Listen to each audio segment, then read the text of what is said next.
So it was a few days before New Year's Eve in 2013. I decided to go camping with my friend, and I'm 26, or at the time I was, and he was 20. He's the real outdoors type, so he just loves to go camping. And I never actually been camping before, so I pretty much don't know anything. He convinces me that it'll be fun, and we'll make friends at the campsite and all that stuff. So we're going on his motorbike. I can ride, but I don't have a license or anything. I also have to pack the bare minimum, plus the alcohol and weed. You know, you kinda need that for a camping trip here. He lives in Ballarat, so I'll take the train up there, and we ride down to Forest, which is where we will be staying at. The campsite is in Lake Elizabeth, if you know it. Not too many people were there on that day. There were like 2 couples and a dog, a family with children, and a family of Chinese people.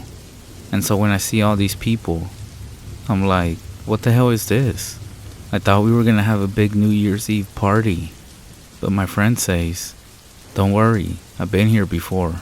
Closer to New Year's Eve, all the younger people will get here, and it's gonna be great. But at this point, I kinda just wanna go and find a place to stay in Lorne. But that'll be all booked out by now. So we stay for 2 days, and the next day will be New Year's Eve. So during those 2 days, the only other people that showed up were a bunch of 20-year-olds. But they all turned out to be a young group led by a church, and they're all the religious type. All they do at night is have a barbecue, and they don't even drink or anything. At least we talked to them, and I got a few snags off of them. Yeah, I'm aware of how Aussie this sounds. Finally, my friend agrees that this place is actually kinda shit. So we pack up our stuff, and just in case, we tell the religious group to please save our spot in case more people come. We end up leaving and decide to try our luck in Lorne anyways. And if we can't find anywhere there, we can always just come back to Forest. Spend a few hours in Lorne. Everywhere is completely booked up. We could try Apollo Bay, but it's already getting late, and it will most likely be full too. So we end up coming back to Forest, and the campsite is absolutely full. And the religious group that was there, they're actually nowhere to be found now, nowhere to be seen. So it's like 7 p.m. and we're trying to find a tiny place to squeeze in. But I'm not even kidding, it's really full. We asked the family who was there when we got there, what the hell is up with all that stuff? They tell us that they come up every year. It always gets full right before New Year's Eve, apparently. So I'm pretty pissed off at this point, and I'm like having a small breakdown to myself. My friend tells me that I just need to chill out, and we'll camp somewhere illegally. It won't be a big deal, he says. He does it all the time. I'm a bit of a scary cat, but we have no other choice at this point. In between Forest and Moore, there's some pretty dense woods, but there's no good road going through it. So you kinda have to go around and then go off the road. The good thing is that the bike is built for off-road. So right around this time is when things start to get a little weird. We get maybe about a mile out into the bush when we find the clearing. We make sure that we knew what direction we were going on the compass. It's like 8:30 p.m. now, and it's daylight savings, so it doesn't really get dark until 9:30. We put up our tent and stuff, so we eat dinner, smoke some weed, and we go to bed a little bit after that. I wake up at some point. I have no idea what time it is, and I'm not even sure why I woke up until I hear it. Something is walking around the campsite, and it sounds big. There's also this kind of weird smell, kind of like you'll smell if meat has been in the sun for a while. I'm frozen in fear at this point, and I'm staring at the entrance of the tent. My friend is fast asleep, and then this thing brushes against the entrance of the tent, and it sounds like it's sniffing. Suddenly, I hear it leave. I'm frozen in the same spot for like 40 minutes before I wake my friend up. My friend looks angry, but wakes up and I tell him what happened, and he just ignores it. Calls me a little bitch, and says that it's probably just a kangaroo or something. I said, but what about that smell? And he said, you're probably just shitting your pants. I can't smell anything. Just go to sleep. So the next day, it's New Year's Eve. The incident from the previous night is kind of forgotten by this point, and I decided that it actually was just a kangaroo that kind of rolled in something dead or something. My friend says that by now, there's no chance of us finding any other accommodations, so we should just stay there again that night. But during the day, we're getting the motorbike ready when this random guy walks into the clearing. I nearly shitted myself because I thought it was like a forest ranger guy, but he wasn't wearing a uniform. He introduces himself as Jack and says that he's been camping out here illegally too, and that he can't believe he found other people. He says he heard the motorbike last night and came to check this morning, and his camp was just a little over 300 meters away. We end up talking to him for a while, and he actually seems like a pretty nice guy. So while we're talking to him, he asks how we met each other. It's actually a funny story, because when we met, we found that we were actually dating the same girl, and instead of fighting each other for the two-timing girl, we just ended up becoming good mates instead. He finds it very funny, and we tell him that we're going to the beach for the day and that we're coming back, but that he probably won't find the same spot, so I guess that this is goodbye. He then says, I wouldn't be so sure of that. Humans have an excellent sense of direction when they are needed. To be honest, something about that statement just really creeped me out. It was just the way he said humans and not we. We go to the beach for the day and meet some chicks, but that's not really relevant to the story. We end up coming back around 4 p.m. and then we go off the road once again. I'll make it a little way in and find a clearing, and my friend says that this is the exact same clearing we were at before, but I'm pretty sure it wasn't. The other clearing had a tree stump on the side, and this one doesn't. My friend says there wasn't a tree stump on the other one, and then suddenly, Jack just appears out of nowhere again, and he actually agrees with me and says this actually isn't the same clearing, but it happens to be nearby, and his camp is pretty close to us now. And he says that he just knew we were here because he could hear a sound just through the trees. So my friend is just chilling, talking to Jack about camping stuff. I tell them that I have to go to the toilet. So as I'm walking into the woods, I decide to try and find Jack's campsite. He wasn't lying about it being closed. I stumbled upon it after like 100 meters or so. And to be honest, it was super messy. There were pots and pans and stuff all over the place. The tent zipper was half down, which any camper would know not to do because bugs get in. And I noticed that there's no car or bike or anything. But I just draw the conclusion that he's probably a hiker or something. And then, suddenly, I noticed that the same smell, like the smell of weird dry meat, it's the same smell that I noticed the night before, and it's back here. I started getting a specific kind of fear, and I started backing away the same way I came in. And then, I hear this screech. It comes from somewhere in the distance ahead of me, like no other animal or human sound I ever heard. I hear it again, and it's closer, and I'm so fucking scared that I just start running towards the camp. I hear a voice somewhere to the right of me. Hey kid, hold up. It's Jack's voice, but I'm too scared. I don't even stop. I just keep running.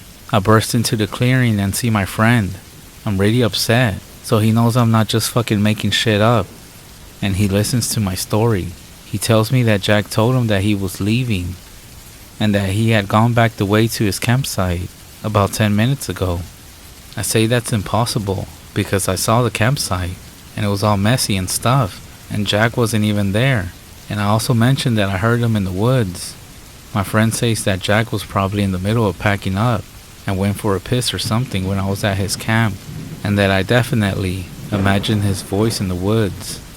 The screech was probably just some animal being taken out by a kangaroo or something. Who knows? I mean, it could really be anything. Remember, it is Australia. And then he tells me to calm down a little bit and just says, look, why don't we go check his campsite together?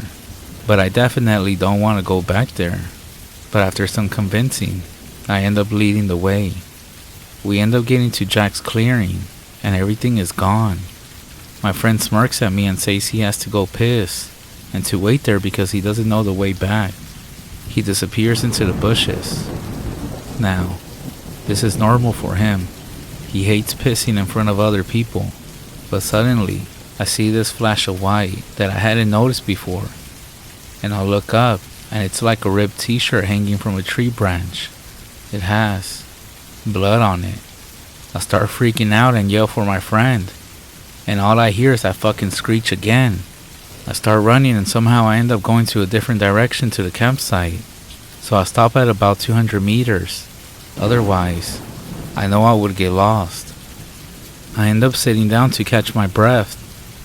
And after like 5 minutes, I start to hear this weird, high-pitched sound.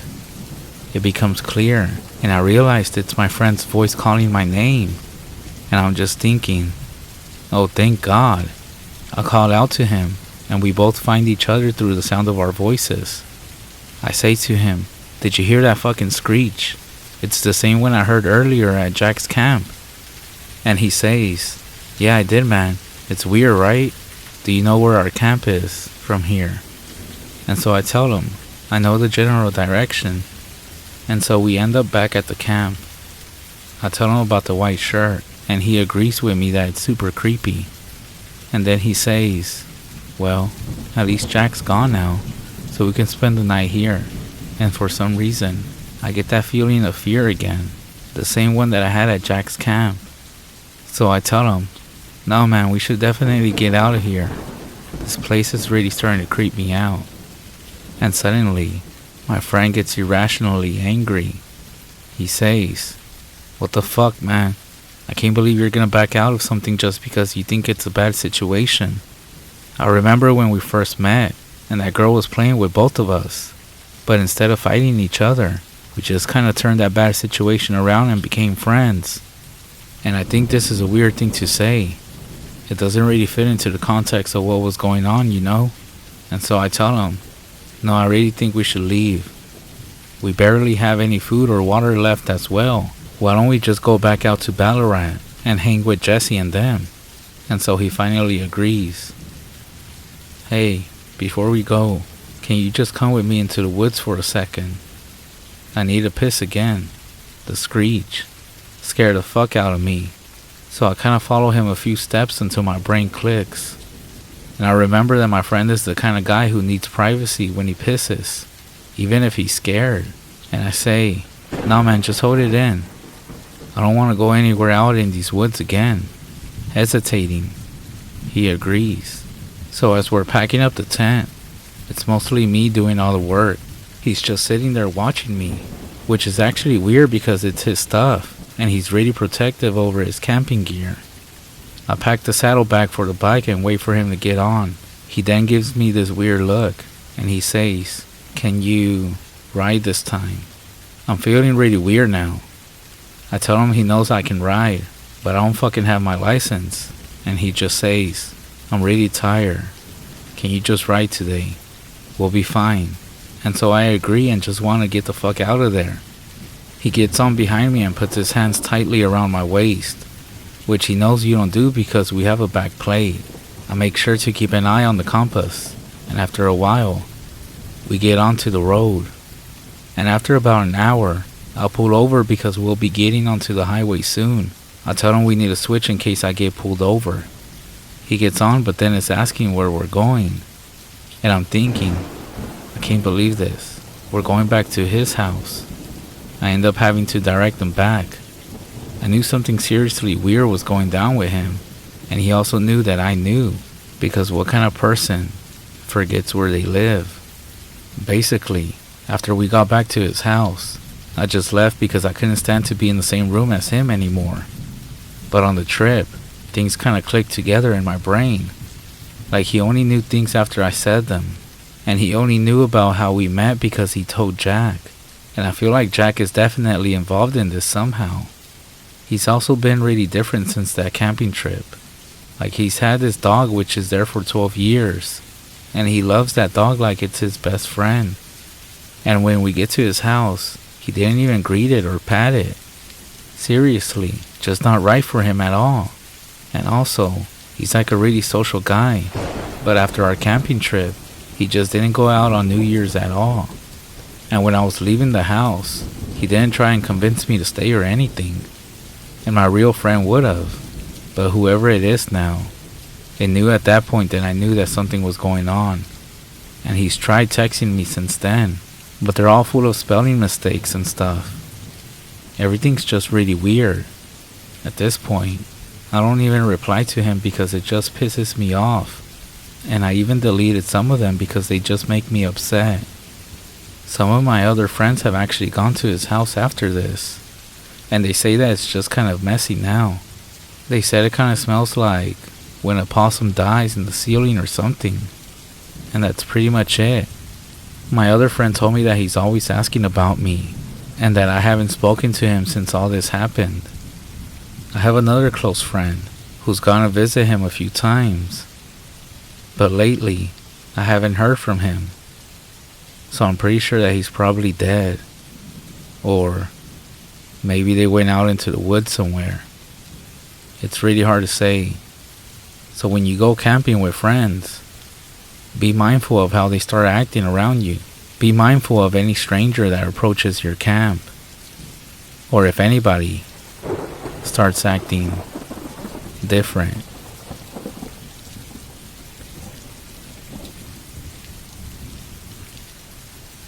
I don't like to use the term Skinwalker to describe the hellspawn that wandered the Appalachian Mountains.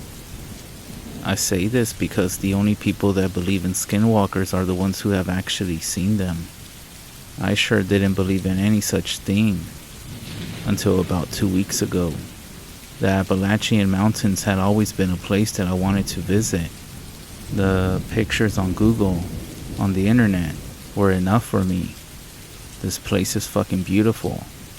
I heard a few stories about skinwalkers that roam around the mountains during the night, which actually made it just a little bit more interesting. So I ended up saving some money. I rented a cabin, and I flew out here for a few weeks to experience the mountain lifestyle. The first few days were completely normal. I arrived and I felt completely fine. Hiking some surrounding trails is all that I can recall for the first 3 or 4 days. It was on that 5th day that everything began going to shit. The cabin that I had rented had 2 big floodlights facing the backyard, and every night, a coyote would walk past my cabin, causing the lights to go off. I didn't think too much of it. On the 5th night of my stay, I was sitting in the living room watching some satellite TV. In the corner of my eye, I saw the floodlights flick on. I jumped up to go see my new coyote friend through the window. Let's just say that whatever caused my floodlights to turn on that night was not a fucking coyote. Its body looked completely normal. The legs, however, were extremely long and skinny, almost like 3 times longer than any normal coyote. And this thing was just staring at me. My fight or flight didn't kick in. All I could do was stare back into its empty eyes. This fucking creature then let out the loudest, most horrible scream I have ever heard. Then got even closer to the window. I turned around to grab my phone so I could call the police. As I was walking to the couch, the lights turned off. The glow of the old TV screen was the only thing lighting up the living room. I grabbed my phone and ran upstairs to my room. My first reaction was to hide in the closet, so I did just that. The closet doors had little slits in them, so I could kind of see what was going on outside. I picked up my phone and tried to call the police. However, there was only one issue. My phone was fucking dead. It was around this point that I heard knocking coming from my front door. The knocking continued for what felt like an hour.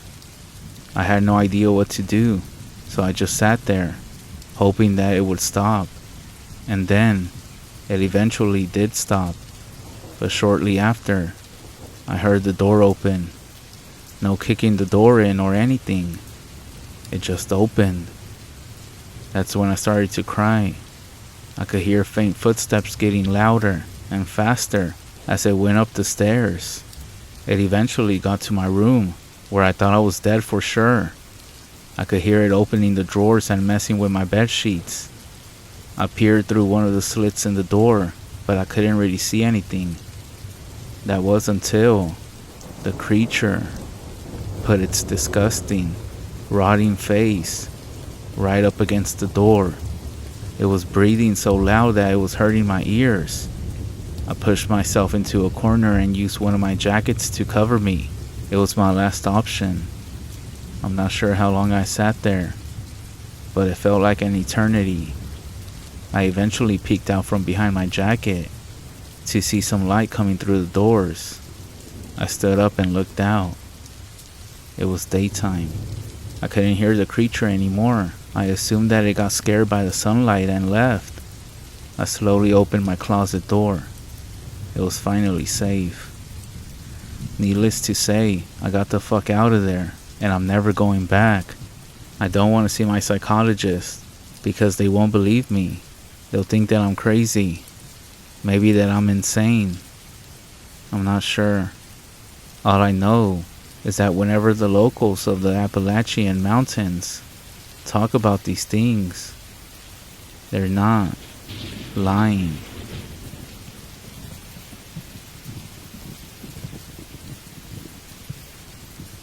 I recently moved into a new apartment with my dog, Marbles. It's not a nice place by any means. However, it's the only option I had. I'm just now starting a new job, and I barely have enough money to cover rent, ramen, dog food, and of course, Netflix. So I moved to this small dirt cheap apartment on the outskirts of town because it's cheap and also because it's pet friendly. No, it's not the best thing, but it's only temporary. The apartment is small with only 3 rooms. The first room you enter is the kitchen living room with a hallway in the back. The door at the end of the hall leads to the bathroom, and the hallway is the door on the right side to the bedroom. I don't have anything or personal belongings, so the apartment is very bare. I never even bothered to decorate the place because I wasn't planning on staying here long. We've been in the apartment for a few weeks, and everything seems fine. As we got comfy, Marbles took a liking to the couch in the living room. It wasn't a couch that belonged to me. It actually came with the apartment. Well, Marbles started sleeping on the couch at night. With that said, Marbles likes to get up and move around in the middle of the night. She would get up and come to the bedroom door and hope to get inside. I always sleep with the door closed, so she would stay to whine and paw at the door. Marbles had long nails that she hated getting cut, so you could hear her walking throughout the apartment if you were awake.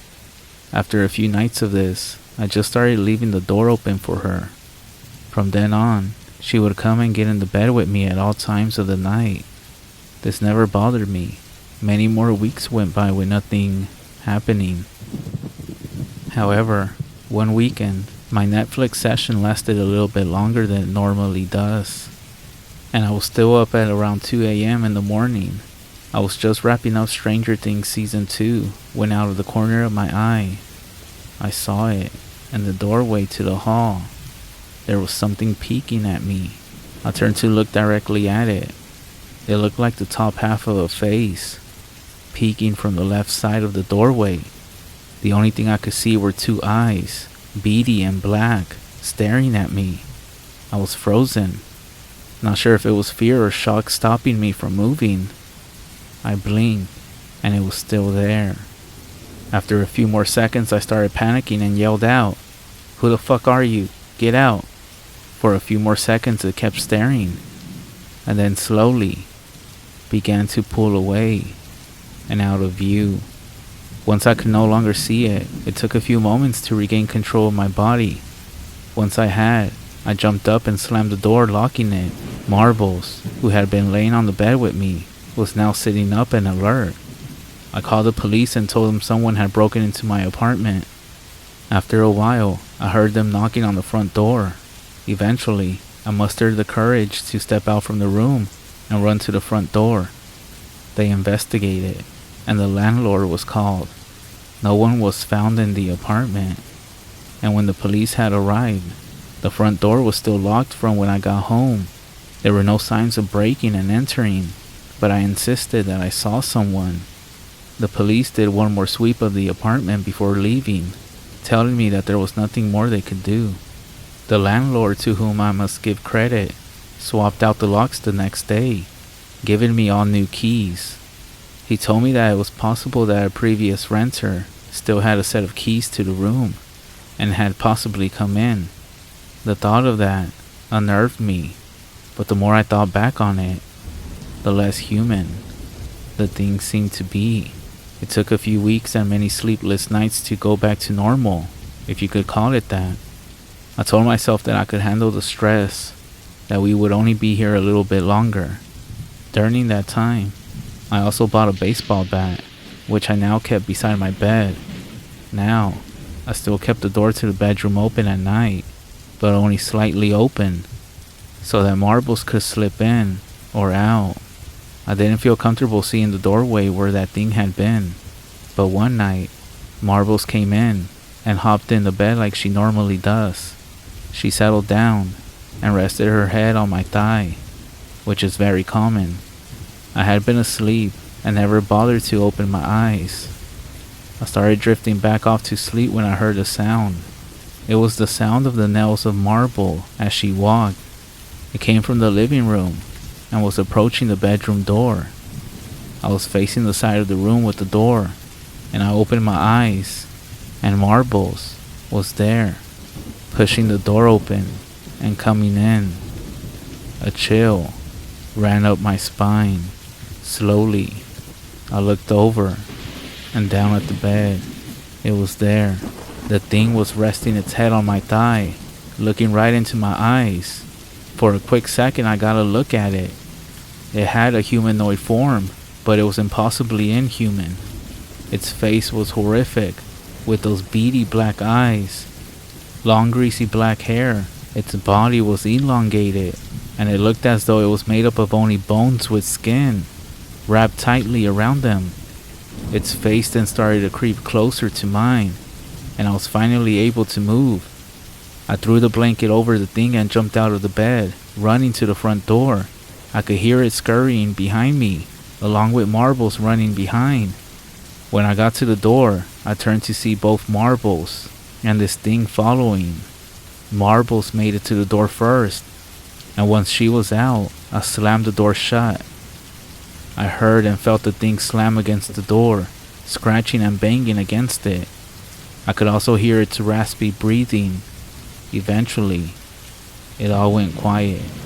My phone was still inside, but after a while, one of the neighbors opened the door after my crazy knocking. They phoned the police for me. The police weren't as friendly this time, but I told them that I had trapped the person inside my apartment. After a long search of the entire apartment, the police found nothing. I couldn't believe it. They scolded me and told me that if I called for this again, I would be arrested. I felt like I was going insane. Refusing to go back in alone, the landlord actually joined me while I packed up all my belongings. I wasn't staying there any longer. My parents had an extra room they offered me, and it was going to take a long time before I felt comfortable being alone again. I'm typing this all out from my parents' house, laying in the guest room. Well, a few paragraphs ago, I noticed something. Over in the corner is a closet with folding doors. It's slightly open, and in the crack of the doors, I can see two beady black eyes staring right at me.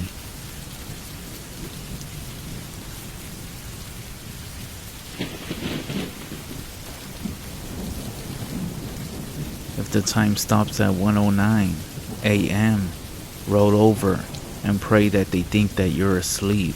If you're wondering who they are, well, that's the weird part.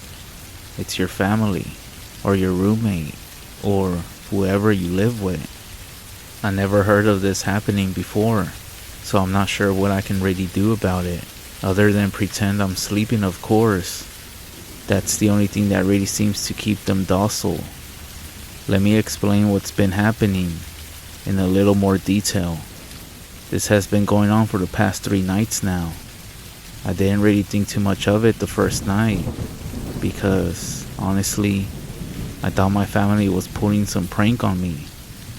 That is, until last night, when I was attacked by my own wife.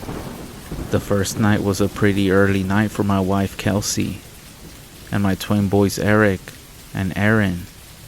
All of us were out cold by 9 p.m. We had a pretty long day of splitting wood to stock up for the upcoming winter. That night, I woke up to an odd silence in the house, like everyone had left and I was alone in the house. I grabbed my phone and checked the time. It was 1:09 a.m.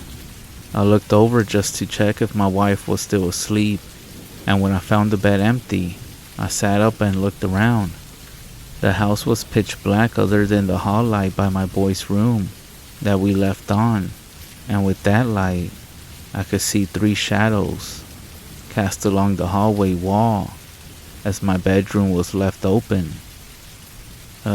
Kelsey, I called out. That's when I saw the 3 shadows twitch at the sound of my voice, like they were startled. Kels, I called just a bit louder. This time, a shiver went down my spine as all 3 heads of the shadows looked in my direction. What the fuck? I whispered to myself, tossing the blankets off from me as I got up to investigate. I tiptoed to my door with a feeling of unease growing in the pit of my stomach. Once I got to the door, I peeked around and was pretty creeped out at what I saw. Kelsey and the boys were all standing still, with their bodies turned towards the boys' room. Their necks, however, were straining to stare directly at me. Huge smiles that looked painful to maintain were on all of their faces. What the hell are you guys doing?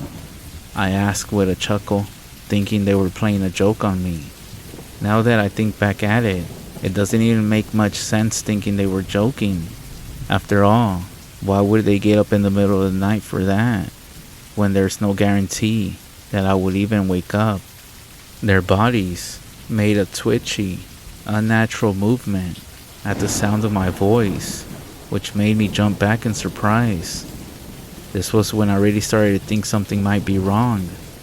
A feeling of dread washed over me, and I began to sweat. Then, the sound of the clock on the microwave began to beep, and as it rang through the house, it made me jump in the air as I let out a startled yelp. My boys turned instantly and walked back into their room, Kelsey doing the same. Her smile disappeared and she walked by me like a zombie and crawled back in bed, snoring as if she were sleeping the whole time. Confused as hell, I walked back to my side of the bed and checked the time on my phone. What the fuck? I said to myself as I noticed the time. 1:10 a.m. No way that only a minute had passed since I first woke up. It had to have been at a very minimum of 5 minutes. Still though, I shook it off and got back into bed, deciding to bring it up to Kelsey in the morning. The next morning I woke up and everything was back to normal. I could hear the boys playing in the living room and smell bacon and eggs as Kelsey cooked breakfast. I got up and walked out with a smile as I remembered their little joke from the night before. "Good morning, pranksters," I said with a laugh. They all stared at me with a confused look on their faces. "Huh?" my wife finally said. "Last night, all of you standing in the hallway smiling at me. Gotta admit it was a good one. It sure creeped me out a little bit though," I said, shaking my head. Ryan, don't even joke like that. You know those creepy smiling people's stories freak me out. Kelsey scolded. Hey, you're the one trying to freak me out in the middle of the night, I said. By the way, how in the hell did you get the phones to stop at 109? That was a good touch. My whole family was looking at me like I was a nut job. Then, they all started shouting it wasn't funny and that I was scaring them. I was shocked. I didn't know if they were still in on the joke, or if somehow they had all been sleepwalking. That wouldn't explain the time though. Alright y'all, I shouted. I must have been having a damn dream. Don't freak out on me, shit. I turned and walked back into the room even more confused than ever. I knew I wasn't dreaming. Were they serious about their little prank? Or did they not actually remember? Either way, I figured I would settle it that night. I would simply record them with my phone if they try to do it again. That's gonna ruin their joke pretty quick. Satisfied with my plan, I went about my day. The boys helped me split more wood, while Kelsey did some running in town. Before I knew it, it was nighttime again, and we were all in bed. I made sure to have my phone charged and right next to me, ready to catch them in the act. Once again, I woke up hours later, and that same eerie silence filled the house. This time, my adrenaline started pumping as the feeling of dread hit me like a ton of bricks. I grabbed my phone and lit the screen up. 1:09 a.m. I tried to switch it to record, but my phone was frozen. Fuck, I yelled. I looked over to the hall and saw the same shadows as the night before, but this time a little bit closer. My blood ran cold as I noticed out of the corner of my eye that the TV was left on, but the picture was frozen. It seemed that all electronics were frozen or something, adding to the creepy feeling that was engulfing my body. I got up once again and tiptoed to the door. I peeked my head around, and I had to cover my mouth to quiet a scream. Kelsey and the boys were standing facing me directly this time. Only somehow, their smile was even bigger than before. And now that they were a good 5 feet closer, I could see just how wide open and bloodshot their eyes were. When I moved my hand to cover my mouth, all three of them took a giant step towards me. Naturally, I took a step back. They mimicked with another huge step. This time, since Kelsey was bigger than the boys, she stepped ahead. She was now maybe 3 to 5 feet away, her eyes opening even wider as she looked extremely excited. I turned around to jump back in bed, and as I did, I heard loud footsteps as they gave chase. That's when I felt huge blows hit my back, a lot stronger than any of them should be able to inflict. What the fuck, y'all? I shouted as my back started to hurt from the impact. I was now in bed and I yanked the covers over my head. It was childish, I know, but hey, I wasn't about to strike my wife. Thankfully, as I lay still, the blow stopped, and I heard heavy breathing from what I assumed was Kelsey. Only it sounded way too deep and raspy. Then, the breathing stopped altogether, and silence filled the room. I know you're not asleep, She whispered so fast I barely made out what she said. Just then, the beeping of the microwave filled the house, and the TV resumed. I heard the sound of soft footsteps leave the room as the boys went back to their rooms, followed by pressure next to me in bed as Kelsey climbed back under the covers. I quickly grabbed my phone and checked the time. 1:10 a.m. This doesn't make any fucking sense. I did my best to go back to sleep, but needless to say, I didn't sleep much.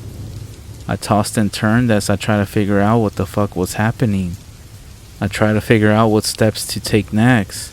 The only thing I could think of was to pretend that I was asleep next time, since my lack of movement seemed to stop the blows. If they thought I was asleep altogether, maybe they would just stand creeping in the hallway. It was worth a shot, I guess. I'll update tomorrow and let you guys know how last night went for me. It was still extremely scary, but hey, I didn't get attacked, so that's a start, right? I got another plan for tonight too, but I'll just put that in the update tomorrow. Wish me luck, and if anyone's got any idea as what to do here, please feel free to help me.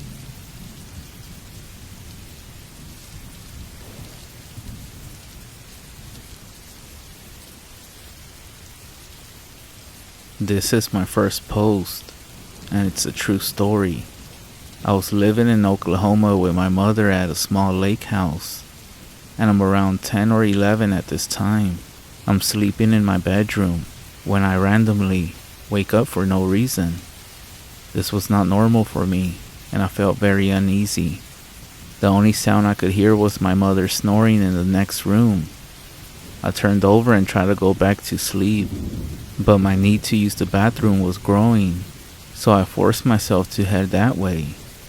The bathroom is on the other side of the house, around a corner, and past the kitchen, and finally down a long hallway on the right. So after I made the trip and finished my business, I flipped off the light switch and started heading back to bed. That's when I heard the distant click of the light switch, and I saw the glow of the bathroom light in the hallway. Terrified, I slowly turned around just to witness the light in the bathroom start clicking on and off.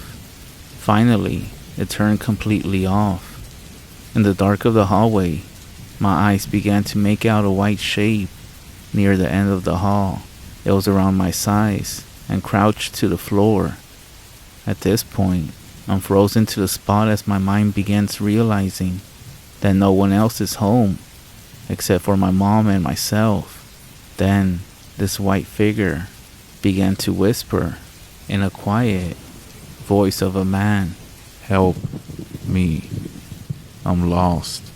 I remember wanting to scream for my mom, but I couldn't, and instead, I barely said no before this thing starts running at me on what sounded like all fours.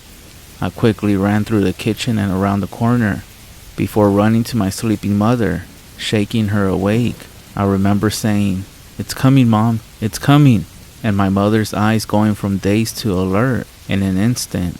She asked me what was going on, and I saw her eyes look over my shoulder before she screamed.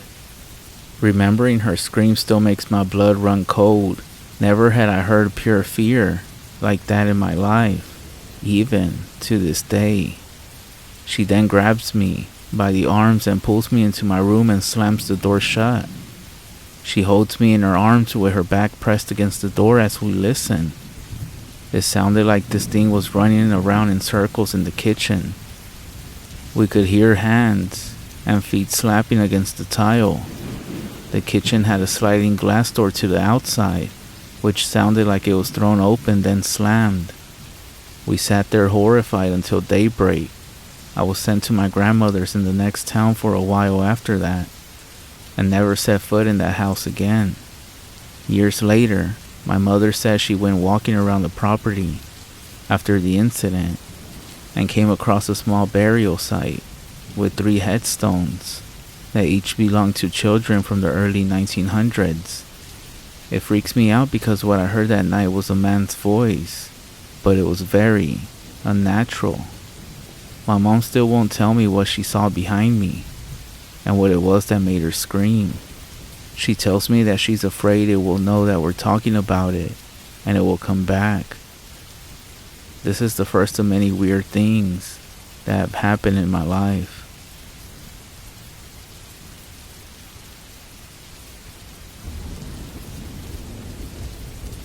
You know that experiment where you stare into the mirror at your own eyes and hold the gaze until you start seeing your face go all weird?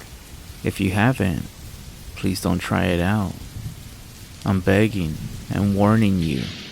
I repeat, don't try it. I hope that by the end of you reading this, I have convinced you as to why you should not try it. I love doing weird experiments that gave me a twisted view of reality. You know, as a 22-year-old that just got stuck in a 9-to-5 job, I was desperately trying to change things up.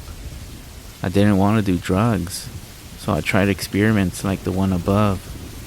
When I first read about this experiment in the mirror, I thought it was amazing. It was actually pretty cool to see things change right before your eyes. I remember one specific time when my face got so warped, it no longer looked like me. It didn't even look human. I was actually thrilled. So I tried doing this experiment under different lights, like a bright light, red light, dim light, and last, the candle light, just to see the effects of each light. You don't realize how just one single action could completely turn your life around.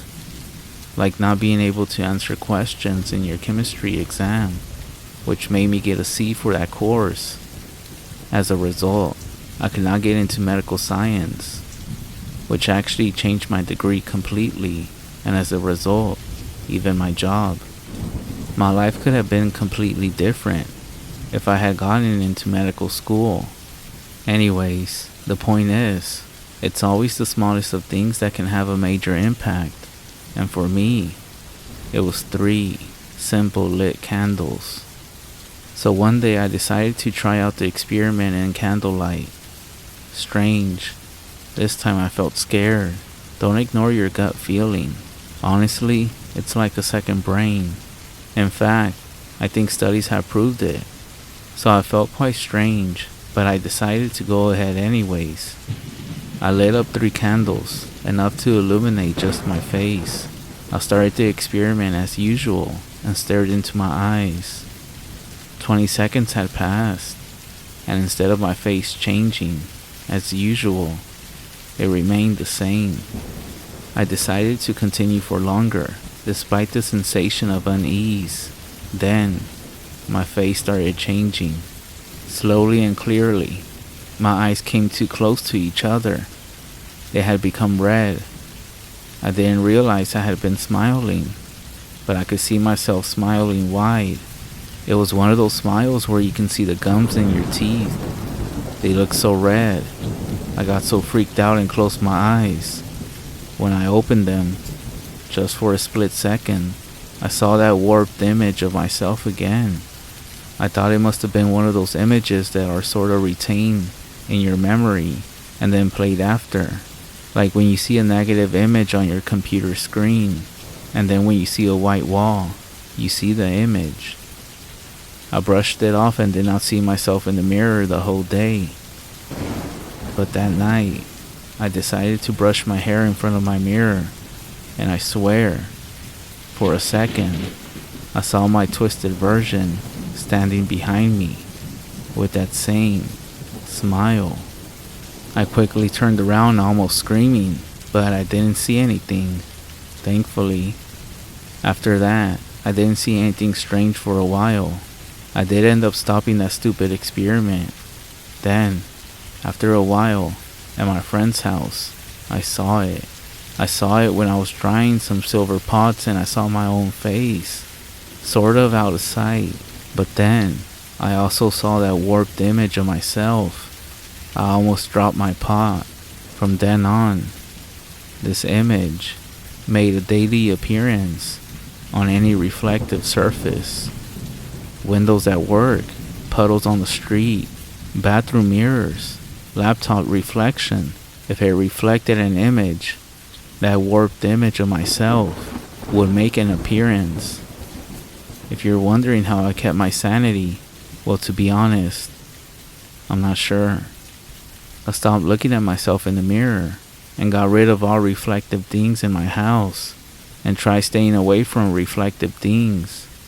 I got my best friend to come stay with me, telling her that I was just feeling lonely. Never did I think something I was so familiar with, like my face, myself, would scare me. Every time I look at my hands or body, I looked at it for just a second longer, just to make sure I know it's me. You know the phrase, I know it like it's the back of my hand. That's pretty stupid, because until this time, I had not paid much attention to the back of my hand, and now, every time that I do, I question if it's the same hands I saw the last time. I needed to share this information with a person, someone who is smart and could comfort me. Even though I'm not very religious, I always enjoy going to temples, as I'm Hindu. I found it very safe. I had become quite close with the priest there over the years, and he would always tell me wonderful practical stories about life and other important lessons. So I decided that I would tell him of my strange experience. I met him on a Tuesday night, and because Tuesdays are the quietest, so I thought it would be a good idea. After the routine of praying, I asked if I could share with him something. He was more than happy to listen. For someone who is always calm, I did not expect his reaction. The minute I told him about the reflection, his face was looking extremely worried, and he quickly looked away from me.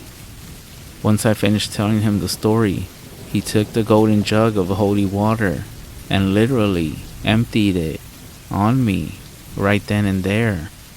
Usually priests give a drop of that water with a little golden spoon, not empty the entire contents of water onto you. Before I could say anything, he went and handed me a lemon without looking at me again, along with some other herbs, and told me to take them with me. He told me to stay away from reflections and told me to come back next week. When I tried to talk, he's still not looking at me. He told me to leave and come back next week. You can imagine how scary that must have been. A priest freaking out. That really fucked me up. So guys, here I am. I'm writing this down in the hopes that someone else out there has had a similar experience or could provide some help or some sort of comfort, and I could really use the help, because now this warped image that used to appear in reflections, I saw it yesterday at work, not on a reflection, but standing near my friend's desk.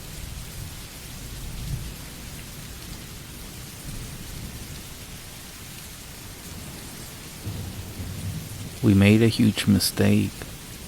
We thought it would be a fun idea, I promise. Me and my roommate Nolan, we like collecting random weird stuff. Nolan likes thrifting and dumpster diving. I like to build stuff in the garage or collect weird trinkets. If you had asked me a week ago what the worst thing we had ever found when looking through the garbage was, I would have told you that it was a bag of dog shit. That was until we found these things. It was a few days ago, and me and Nolan were cruising through some local alleys in my car, looking for treasure. We had found a few small things, some cool old plates, a busted painting, and a nice wooden side table.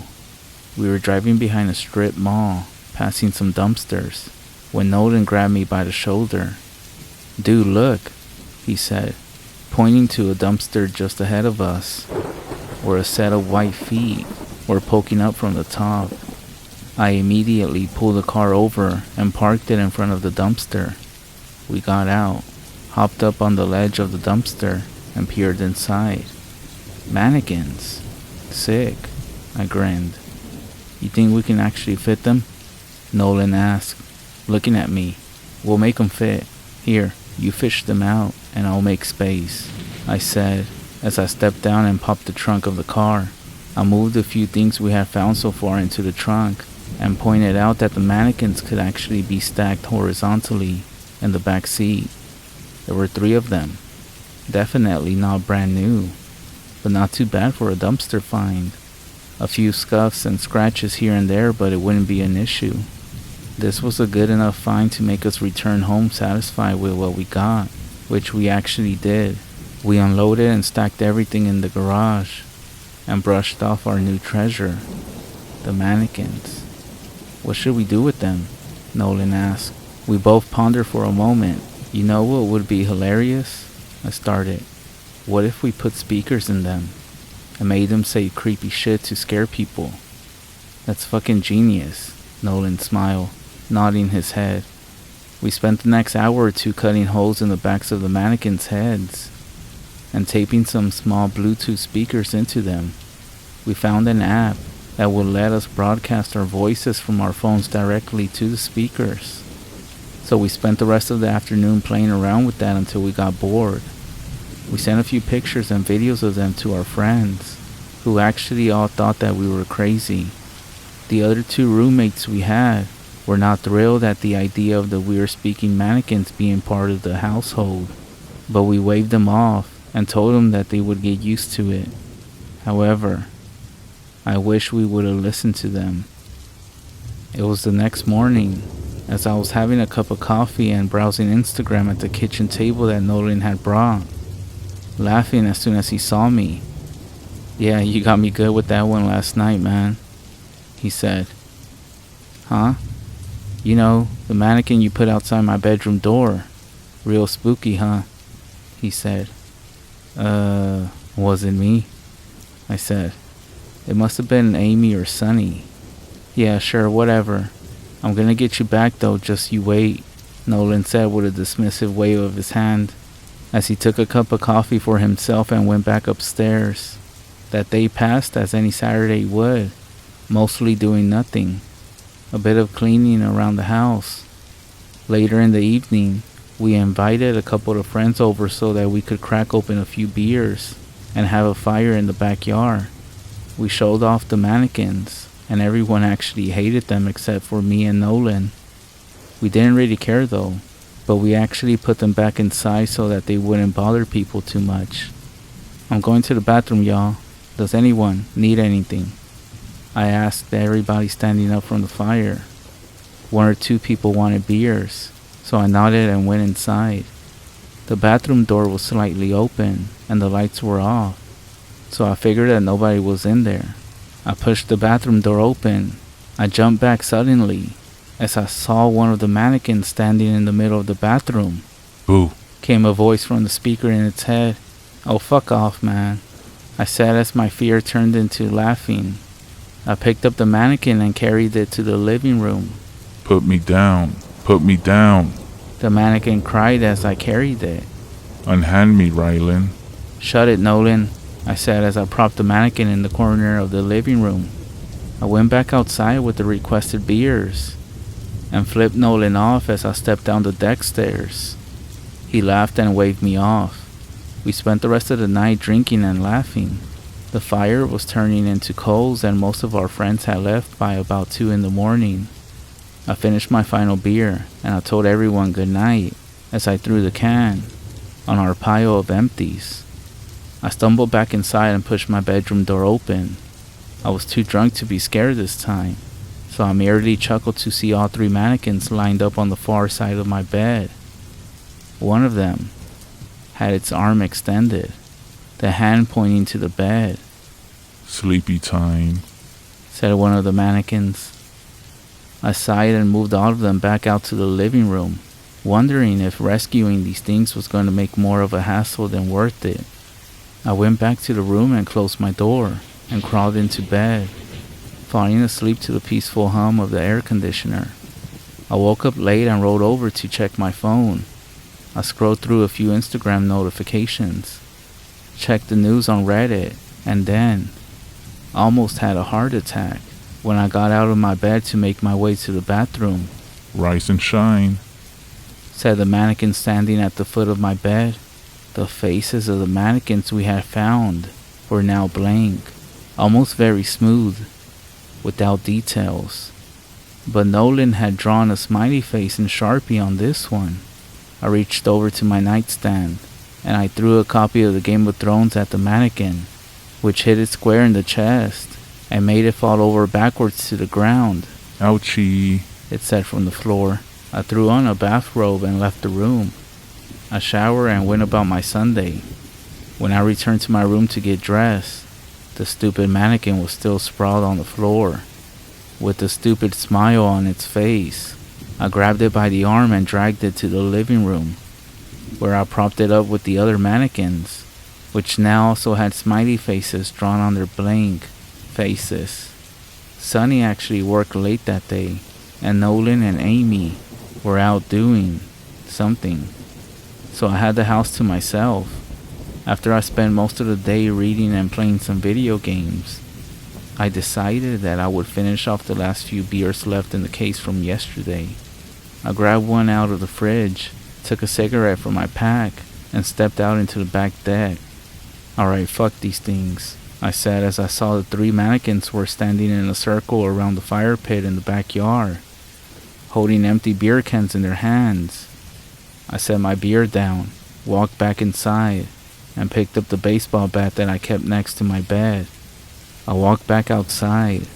I lit my cigarette and proceeded to knock the head of the closest mannequin clean off. The white head went flying across the backyard. Home run, said one of the mannequins behind me, after which I immediately turned and slashed it across the torso with the bat. I laid into the mannequins, caving in the chest, knocking the heads off and bashing the limbs apart. I picked up the remains of the mannequins and carried them into the alley, where I dropped it all next to the garbage. From garbage you came, and to garbage you shall return, I said to the mannequin parts, and flicked my cigarette into the pile. How the fuck did Nolan do this? I said to myself as I walked back into the backyard. I then smoked another cigarette on the deck. I chugged my beer, grabbed another, and went back to my computer to play some more games. About an hour passed when the nicotine started to call me again, and I went back to the deck for another cigarette. I couldn't tell if I wanted to cry, scream, run, or rage as I stepped outside and saw all 3 of those fucking mannequins standing around the fire pit again. Their heads, however, were all now turned to face me, and where before they had smiley faces, all 3 of them now had frowning faces, drawn by a Sharpie. The worst part, however, was that they all had duct tape wrapped around themselves, reattaching their arms, heads, patching holes, and holding them together where I had smashed them apart. I stood in stunned silence, blinking, pinching myself, hoping I was dreaming for a good minute. I actually felt afraid to even take my eyes off these stupid things. So, staring straight at them, I put the cigarette to my mouth, puffing out the initial cloud of smoke. ouchie, said one of the mannequins. Breaking our staring contest, I immediately strolled down the stairs, yanking the garage door open and grabbing the jerry can of gasoline that I kept for my lawnmower. I went back into the yard, snapped each of the mannequins in half, threw them in the fire pit, doused them all in gas, and threw my cigarette into the pile. The entire thing went up in a great rush of smoke, and the heat flashed against me so suddenly, I stumbled back from the fire pit. I did flip off the burning pile, and actually sat on one of our deck chairs, silently watching the fire burn. I knew on the inside that Nolan was most likely watching me from somewhere in secret, laughing his ass off at my reaction to these stupid dumpster mannequins. But I didn't care. I hated them at this point, and I didn't give a shit if I looked like an idiot. Once the fire had burned itself all out, all that was left were a few charred pieces that weren't really made out of anything, and a pile of molten, black, something. Plastic maybe. I don't know what they make mannequins out of. I made my way back inside the house, heading for my office. I was walking by the living room when I heard it. ha, I stepped dead, too afraid to look. I slowly turned my head, and in the darkness of the living room, I saw 3 still humanoid shapes. They were charred black, with a wisp of smoke rising off of them to the ceiling. I felt my legs go weak and my heart started racing. I ran back to the bedroom and slammed the door. I threw everything on the top of my dresser to the floor and pitched the whole thing on its side against my door. I sat down on the floor of my room and started to write this. Please, I know that mannequins can't come to life. It's impossible. I know it is. How did Nolan do it? Why did he do it? They're not real. It's a joke. It has to be a joke. Please. You guys are the only ones who know about supernatural, creepy things. I need to know what's happening, or what's going on. I need to know that this isn't real, that I'm dreaming. It has to be that. But I never had a dream like this before. They're right outside the door. I know it, because all they're saying now, over and over, is Sleepy time.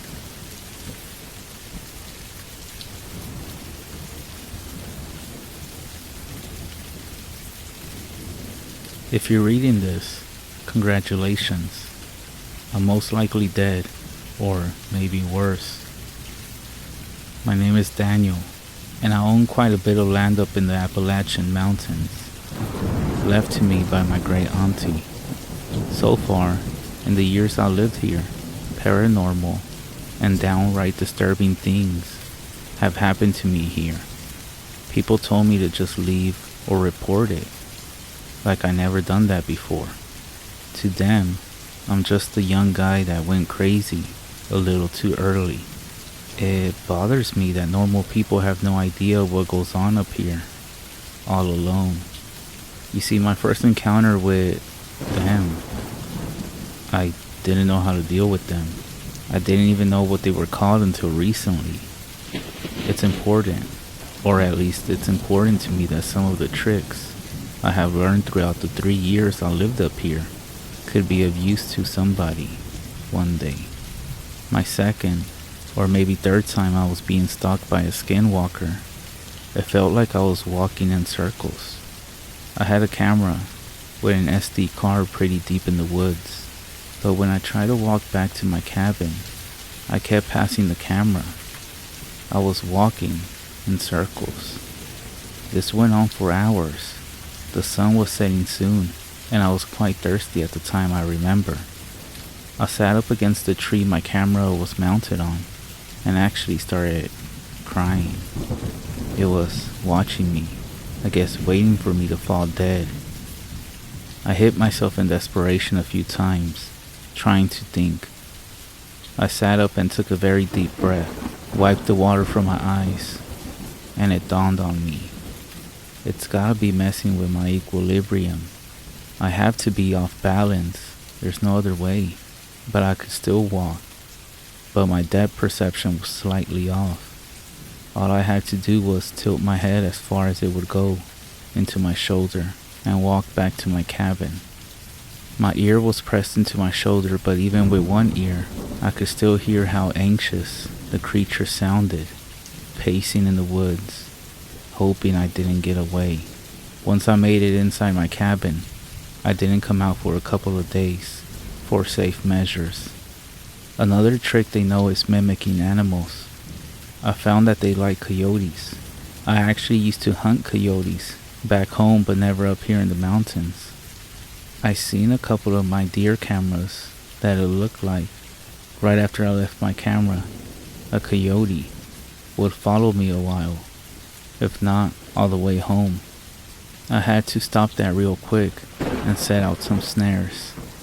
All the snare would and could do is jam the coyote's legs into the mechanism until a button is pressed, and then it could be unlocked. I set out a couple of them, but also rubbed some white ash on all the traps, and sure enough, the next time I started walking back from my camera, I hear the sound of one go off. I quickly ran back to where I had laid the traps, with a gun drawn, and all that was left was the trap in 3 separate pieces, and the scent of burning hair in the air.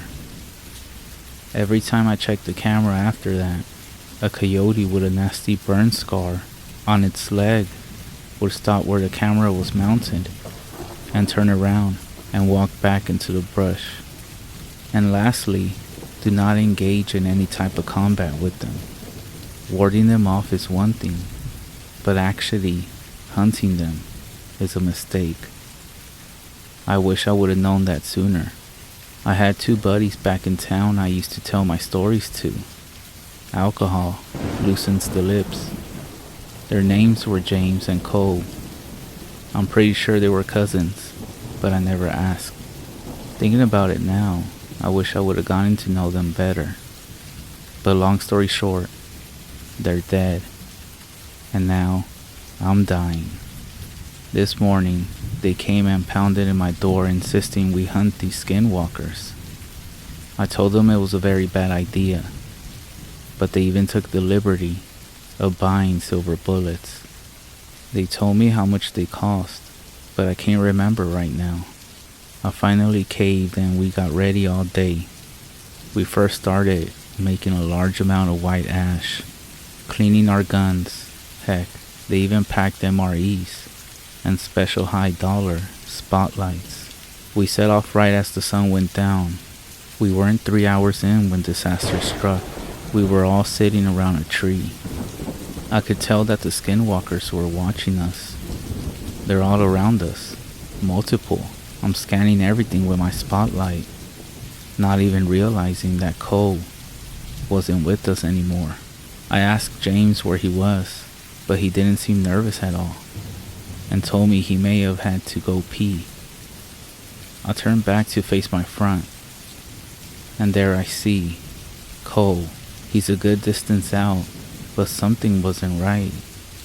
He was contorting in ways a human could never.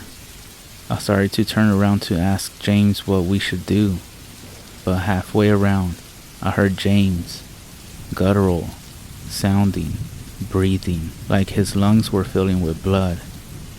I couldn't stand to be there anymore, and booked it back to the cabin. The forest seemed like it was laughing at me. In my desperation to run home, I knocked my flashlight running, and it was slowly getting dimmer and dimmer. I eventually had to ditch it and use some of the flares that Cole and James brought. I pulled the top off and struck it against a tree, and the red flame lit up the surrounding forest. There were so many of them, 10, 20, maybe more.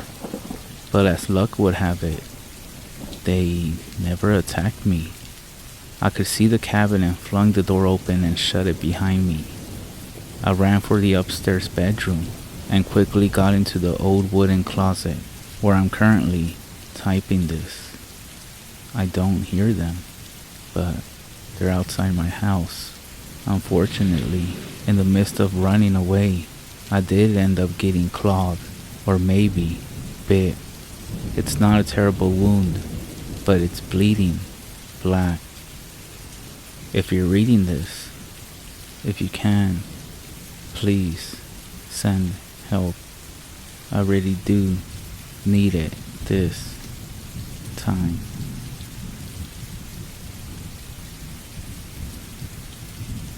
This story comes from Gallup, New Mexico. Family members are inside their home and getting ready for bed. All of a sudden, the dogs outside start raising a ruckus. The man of the family, including an uncle and some nephews, go outside to investigate, concerned about coyotes getting into the hen house. They think they see something moving about within the trees to the back of the house. The uncle picks up a handful of rocks and throws one after another into the trees. However, they hear or see nothing further outside of the ordinary, and so they end up returning to the house. With everything normal, the night is quiet and the dogs have stopped barking. They decide it's safe to go into bed. Just then, they hear a loud rustle from the trees, from the limbs whipping and branches snapping. They rush back out to the yard. All is quiet again.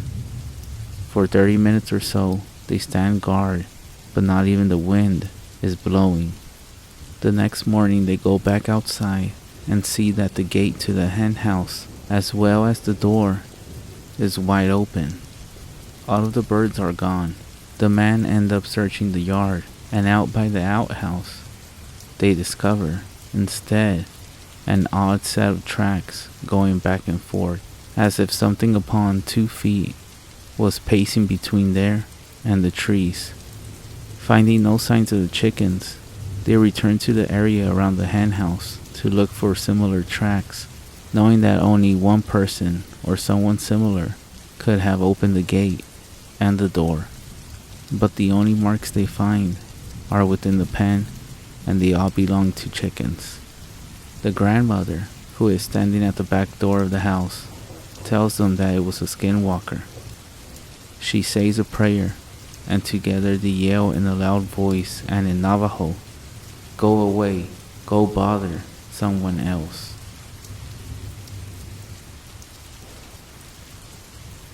It all started when summer came, and me and my 3 friends, Leah, Kathy, and Jennifer, were all planning to go camping.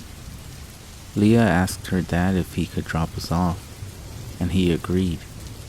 When the next day came, we started heading up. Leah's dad had set up the camper that we were using. He told us there were some spare blankets inside, in case we got cold. Leah's dad finally got into his truck and turned around. He stopped and rolled down his window and said, "No boys," to all of us. He then gave us a smile to let us know he was joking with us, and drove off. There was 3 rooms, 1 master bedroom, and 2 rooms with bunks. Each room had a TV in it, so nobody cared what room they got. Everyone knew that Jennifer didn't like small rooms, so we ended up letting her have the big room. I was in the room with Leah, and Kathy was in a room by herself. I started unpacking when we heard a loud noise outside. "Leah, did you hear that?" "Hear what? That noise?" We both looked at each other, startled, and then continued unpacking. But something seemed off. It was the fact that Leah was so chill about it. I was done unpacking, so I walked outside and started a fire. Jennifer walked out, and then she asked if I saw it. I responded with, "Saw what?" That's when she started freaking me out. She then started staring at me, but behind me, panicking. Her eyes darted back and forth, and then she was calm. I felt as if something was watching me, so I turned around, and I saw an orb in the corner of my eye, reddish, black, but by the time I turned around to fully look, it was gone. I was so freaked out, because we were in the middle of nowhere, you can say, and it was only the 3 of us, by ourselves. I then told Kathy that she could cook instead. We had her family's secret recipe of shepherd's pie, and a bunch of vanilla cupcakes. There were about a dozen cupcakes left in the open box, so we just left it on the table and went to bed. I could hear the TV coming from Kathy's room, so I punched the wall and told her to be quiet. Right after I said it, everything went quiet. But then, there was a small scream in the distance. It didn't sound human. It gave me chills that ran down my spine. But I ended up dozing off. But then, I woke up in the middle of the night, hearing noises, like if someone was in the kitchen. I wake up Leah, and then we walk out into a small hallway that led into the kitchen. We saw Jennifer sitting on the table, just staring straight ahead, with Kathy being right behind me. We were looking at her, and Jennifer was making weird noises, weird sounds. She was really creeping us out. She never did this or stared into space this often. But then I noticed something in the corner of my eye. It was a shadow. It was staring at Jennifer, and then it slowly turned to face me and Kathy. I froze. Kathy froze. Then Jennifer looked at us as if she was being mind controlled. And then this figure or shadow ran out the window, and Jennifer dropped her head into the table. We were trying to wake her up afterwards, but she wouldn't wake up. This experience still scares me to this day, and it is only one of the creepiest things I have ever seen. Me and the others are still very close friends. We even live together now. But we all remember that night and whatever it was that we saw. It turns out that Jennifer remembers seeing it in the daytime, but she says she doesn't remember anything when nighttime came and when we saw it. It freaks us out even more now, knowing that our friend wasn't even awake and staring into space with her eyes wide open. So I want to first say that I don't know much about skinwalkers and other creatures of similar nature. I just now started learning of their potential existence. So now I'm willing to learn and be educated even more on these topics, especially ever since I came across something at night. There's this park my girlfriend and we used to go to smoke there a lot, and we encountered this same dog-like thing multiple times, and it was always at night. It looked like a really huge black dog with round bear-like ears and yellowish eyes. The first few times we saw it, we didn't think much of it, but then we noticed that it kept just like spawning in. It never made a sound, and it always just stared at us, and it would follow us around the park in a creepy way. And just an FYI, we encountered this dog while we were high and while sober on many different occasions. Anyways, we ended up not going to that park no more. But before we stopped going, one of the creepiest things that's ever happened to me happened at that park. We were walking from the parking lot to the park, and we would just see this thing emerge from behind a tree and follow us and try to block our path back to the car. Sometimes we had to run and jump a fence just to get away from it. We never had a single dangerous interaction outside of this one time we were at the deepest corner of the park that was bordering a small forest, and we had to jump about 2 fences to avoid that thing. I do have a theory.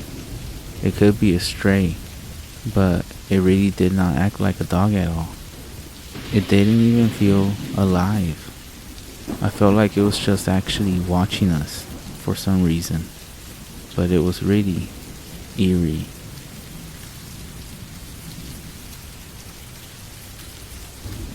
I'm going to start this off by saying it's a long read, but it's worth it.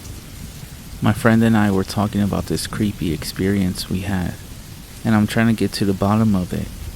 So I figure I'll turn to Reddit for some answers, if there are any.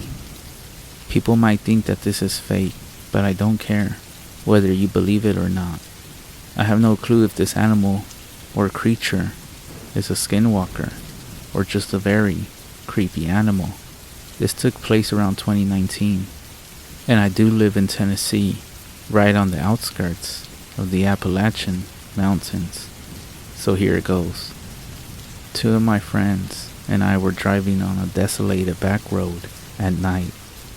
We were jamming to music and talking. Everything was normal. I was driving. My friend Hannah was in the passenger seat, being the DJ, and our friend Chris was in the back seat behind me. Hannah was trying to pull up a song on YouTube that wasn't on Spotify, so it was silent for a bit. While she was waiting on the website to load, Chris and I were still talking. We then came up on a small animal in the road, but I didn't think anything of it. Well, I expected the animal to move pretty quickly once it saw us coming down the road, but it didn't. As I got closer, I slowed down to let the animal have enough time to run off, but it still stayed very still. It almost looked frozen, and the closer I got, I could make out that it looked like some kind of cat. The only thing was, it didn't look like any sort of cat I ever seen. It looked like it had fur, but the fur was flesh colored. Its ears were very small, almost like the ears of a kitten, even though it was only a tiny bit bigger than a house cat. It was laying in a way that looked like the Sphinx was facing us. The scariest thing about it, though, was its eyes. Not to sound over dramatic, but its eyes, literally, looked like the pits of hell were burning inside of them. They were bright red, orange-like, and had twinkles of yellow in them that reflected off the headlights. As we got closer, the whole car was silent, and I just stared ahead. This cat scared the shit out of me, and it still wasn't moving. I felt a huge pit in my stomach and began having intense anxiety. It was almost like I was frozen, but I was not about to stop to figure out what this cat was. At this point, I had to steer around a bit to pass it without hitting it.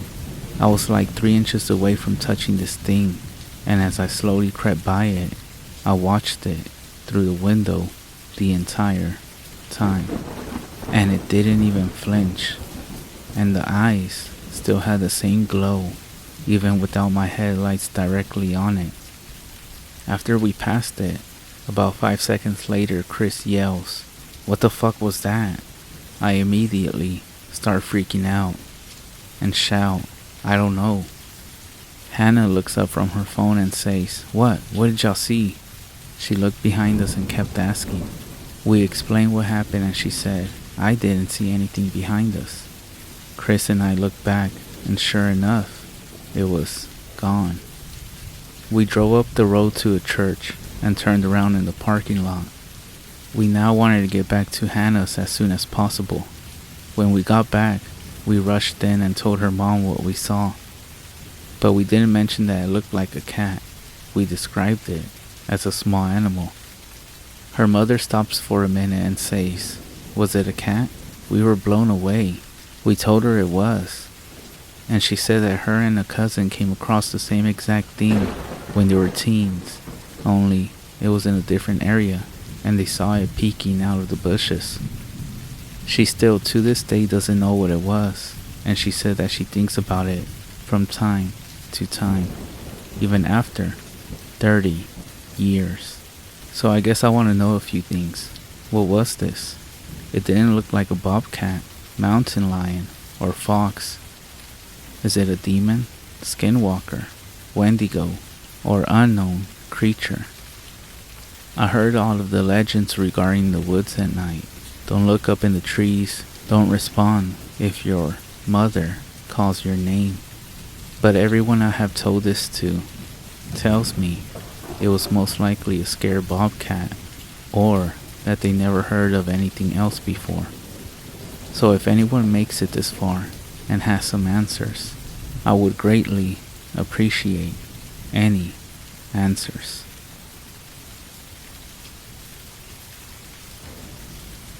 This happened directly to me.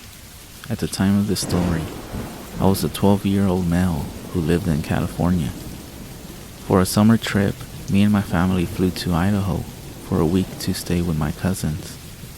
We stayed at their house for 2 days, then came the best part, until what happened, that is. On the 3rd day, we drove to a small city in the Rocky Mountains of central Idaho. They owned a cabin. The first day was fishing at nearby lakes, playing games, and meeting a few of the neighbors on the small street. Everyone we met was nice. It was amazing. I thought nothing could go wrong. Let me stop here, and before I say more, here's a layout of the area. The room where I slept was at the back of the house. There was no fence at the back of the backyard because it was on the bank of a freezing cold river. Directly on the other side of the river was a huge mountain covered by a thick forest of pine trees. A small path starts on the other side of the river, but there's no bridge. But there is a bridge, a quarter of a mile down the road, in front of our house. I went to bed that night, and I woke up around 2 in the morning, needing to use the bathroom. I got up and did my thing, then headed back to my room. As I got into bed, I felt hot, so I opened my window. Not even 15 minutes after I opened my window, I heard the most terrifying screech come from the forest. It was raspy but a high-pitched voice. I know for a fact it wasn't human. I heard plenty of stories from YouTube channels that often describe creatures that make weird noises that sound sort of human, but aren't. I heard it once more, but this time, closer.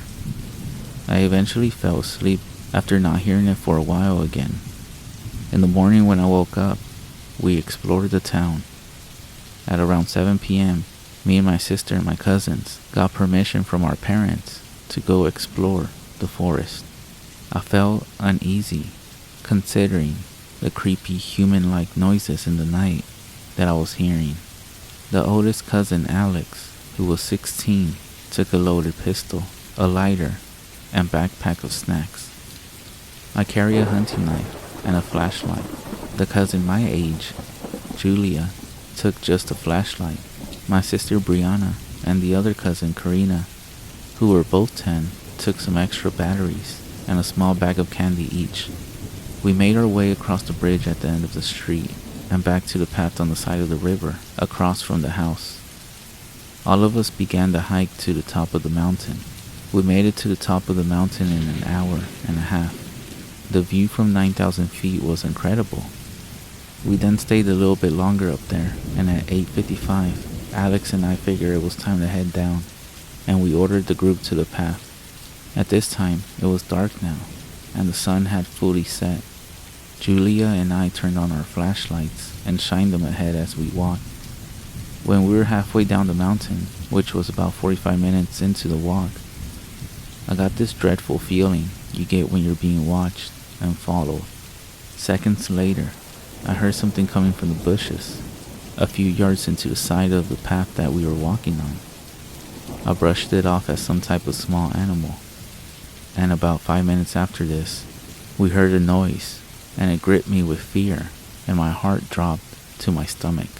It was that same horrifying screech from last night, echoing through the forest from a mile or two away. I told everyone we needed to move faster, and we did. The noise went off again, but closer, and again, and closer.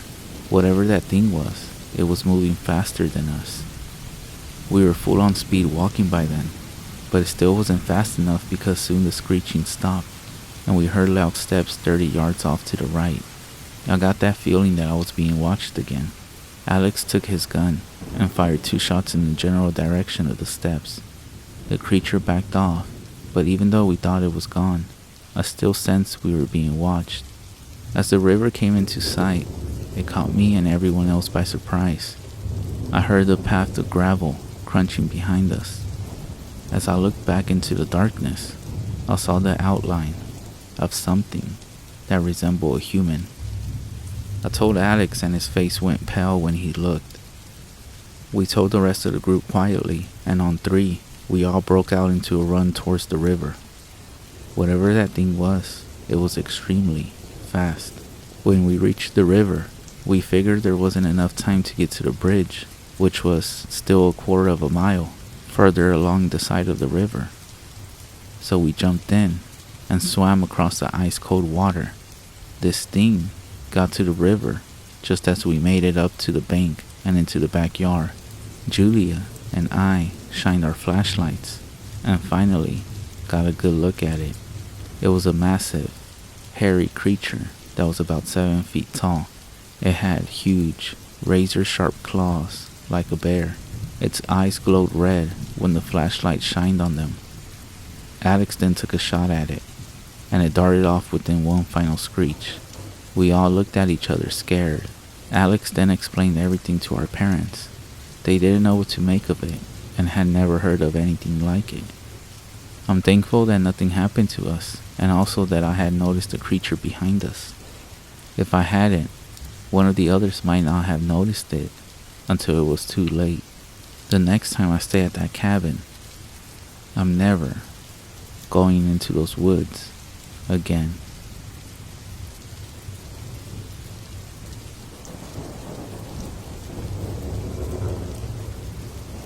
My father told me a story once. I'll never forget it. For a few reasons, that is. I think it's the first story he ever told me as a child. It's also the story of how my grandfather died. But to be honest, that isn't the reason. You hear stories on TV, or sometimes you overhear something in a public place. People talk about a ghost, aliens, and you think to yourself, this isn't real. They're making it up. Or they're mistaken. Or they're crazy. Or something along those lines. You just can't believe it until something happens. Something that brings it all together. Connects the dots in a way you didn't think of before. Maybe it happens to you. Maybe you hear the same story again and again, happening to different people. It doesn't take long for the world to become a lot bigger than you thought it was. As I said, this is a story my father told me, but I never believed it, even though he swore up and down it was real. It wasn't until I started clicking around the internet that I started to believe. I started to hear other stories just like the one my father told me. It didn't take me long to believe in the rake. That's not what my father called it, of course. He's never used the internet in his life. He wouldn't know what the consensus has taken to naming it. When he chose to call it something other than it or that thing, he called it Skinwalker, after an old Navajo tale his grandfather told him. But I'm gonna tell you the story exactly the same way he told it to me. We were out hunting one night, he would tell me. Coyotes. We would kill them for $50 a skin. They lived on a dairy farm in Ohio.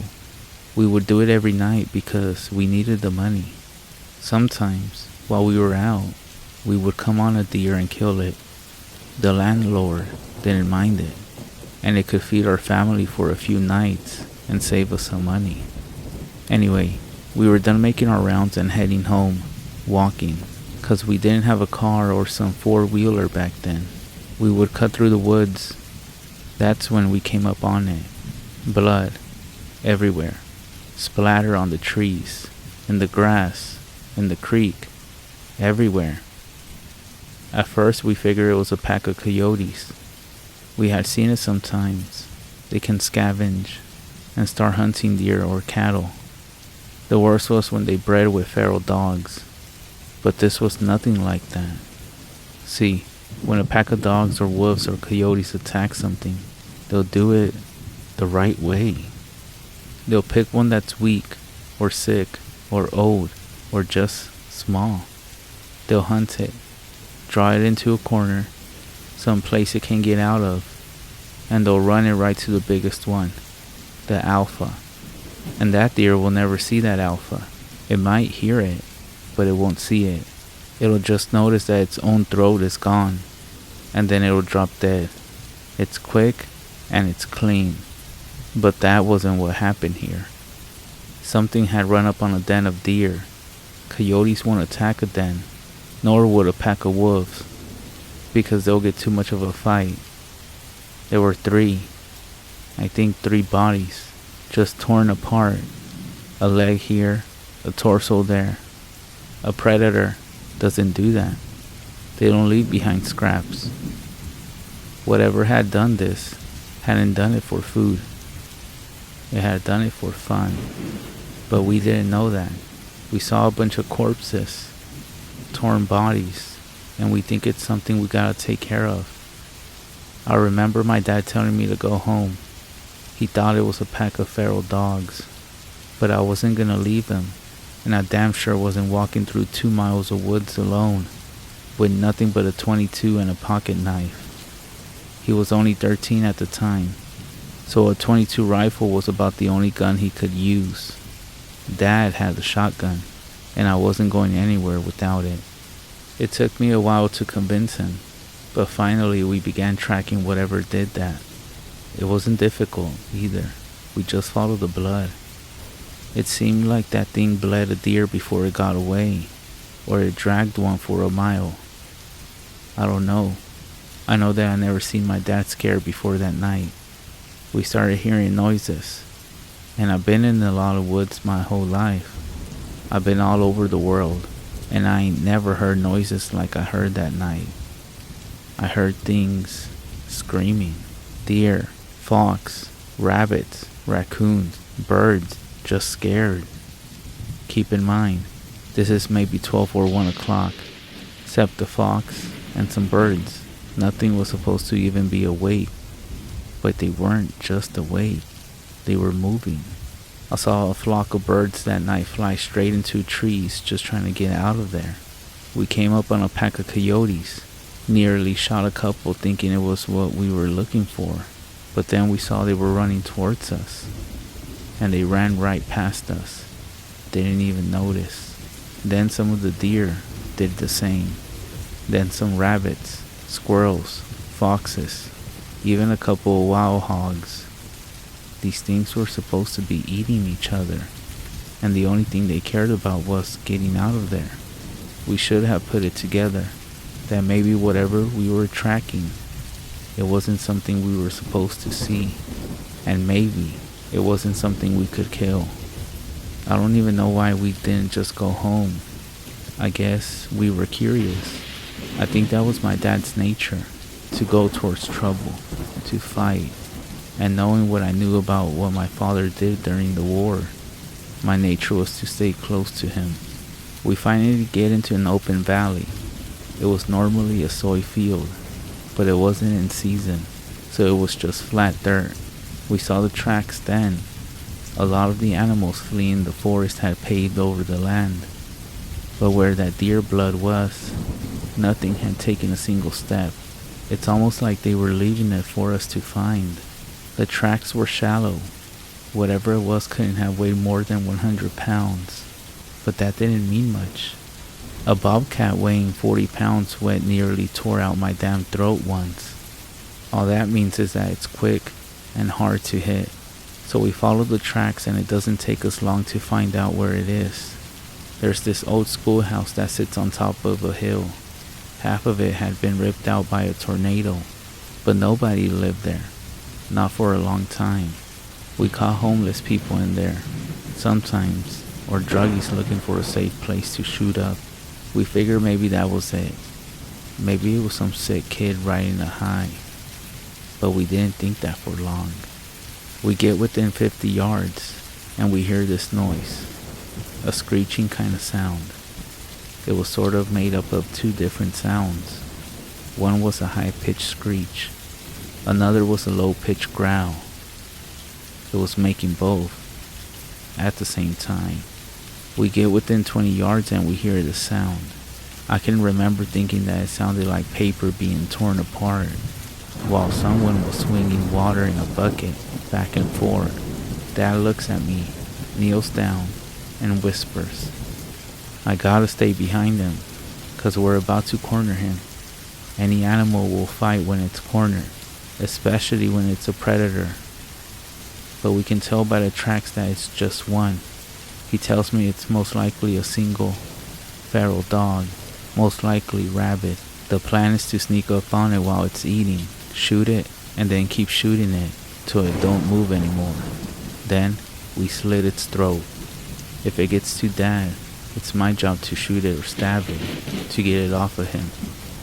So he walks up, and I'm right behind him, just a tad to his side so I can see what it is. I wish to this day I hadn't. It was leaning over a carcass, tears off its flesh, and throws what it doesn't nibble aside. There's blood all over the brick, glistening in the moonlight. It's pale white, human looking, but not quite human. It had arms and legs like a human, but it sat like a monkey. It was hunched over. Its hands weren't normal. It had long fingers with claws at the end. So we see that my dad hesitates. He wasn't about to fire on a person, so he clears his throat to try to get it to turn around. I swear to God, all the noise just ceased. I ain't never heard true silence before that. Nothing, and I mean nothing, made any noise, which made it all the louder when it turned around, made this shrill cry, and jumped on Dad. He got a shot off. I think he missed. If he hit the thing, it didn't mind, but it was on him. I started shooting it with the 22 point blank, but it barely bled the thing. I got off 5 rounds, and then I started hitting it with the gun butt, but it wasn't budging. It didn't even acknowledge that I was there. It clawed at my dad, taking off bits of his flesh. It started on his torso, ripping off the skin. Then it moved up. It tore off his throat. It tore off his nose, his eyes. It scalped him. Then it started digging in and ripped off the bottom half of his jaw, the little bones in that tube in your neck, then his ribs.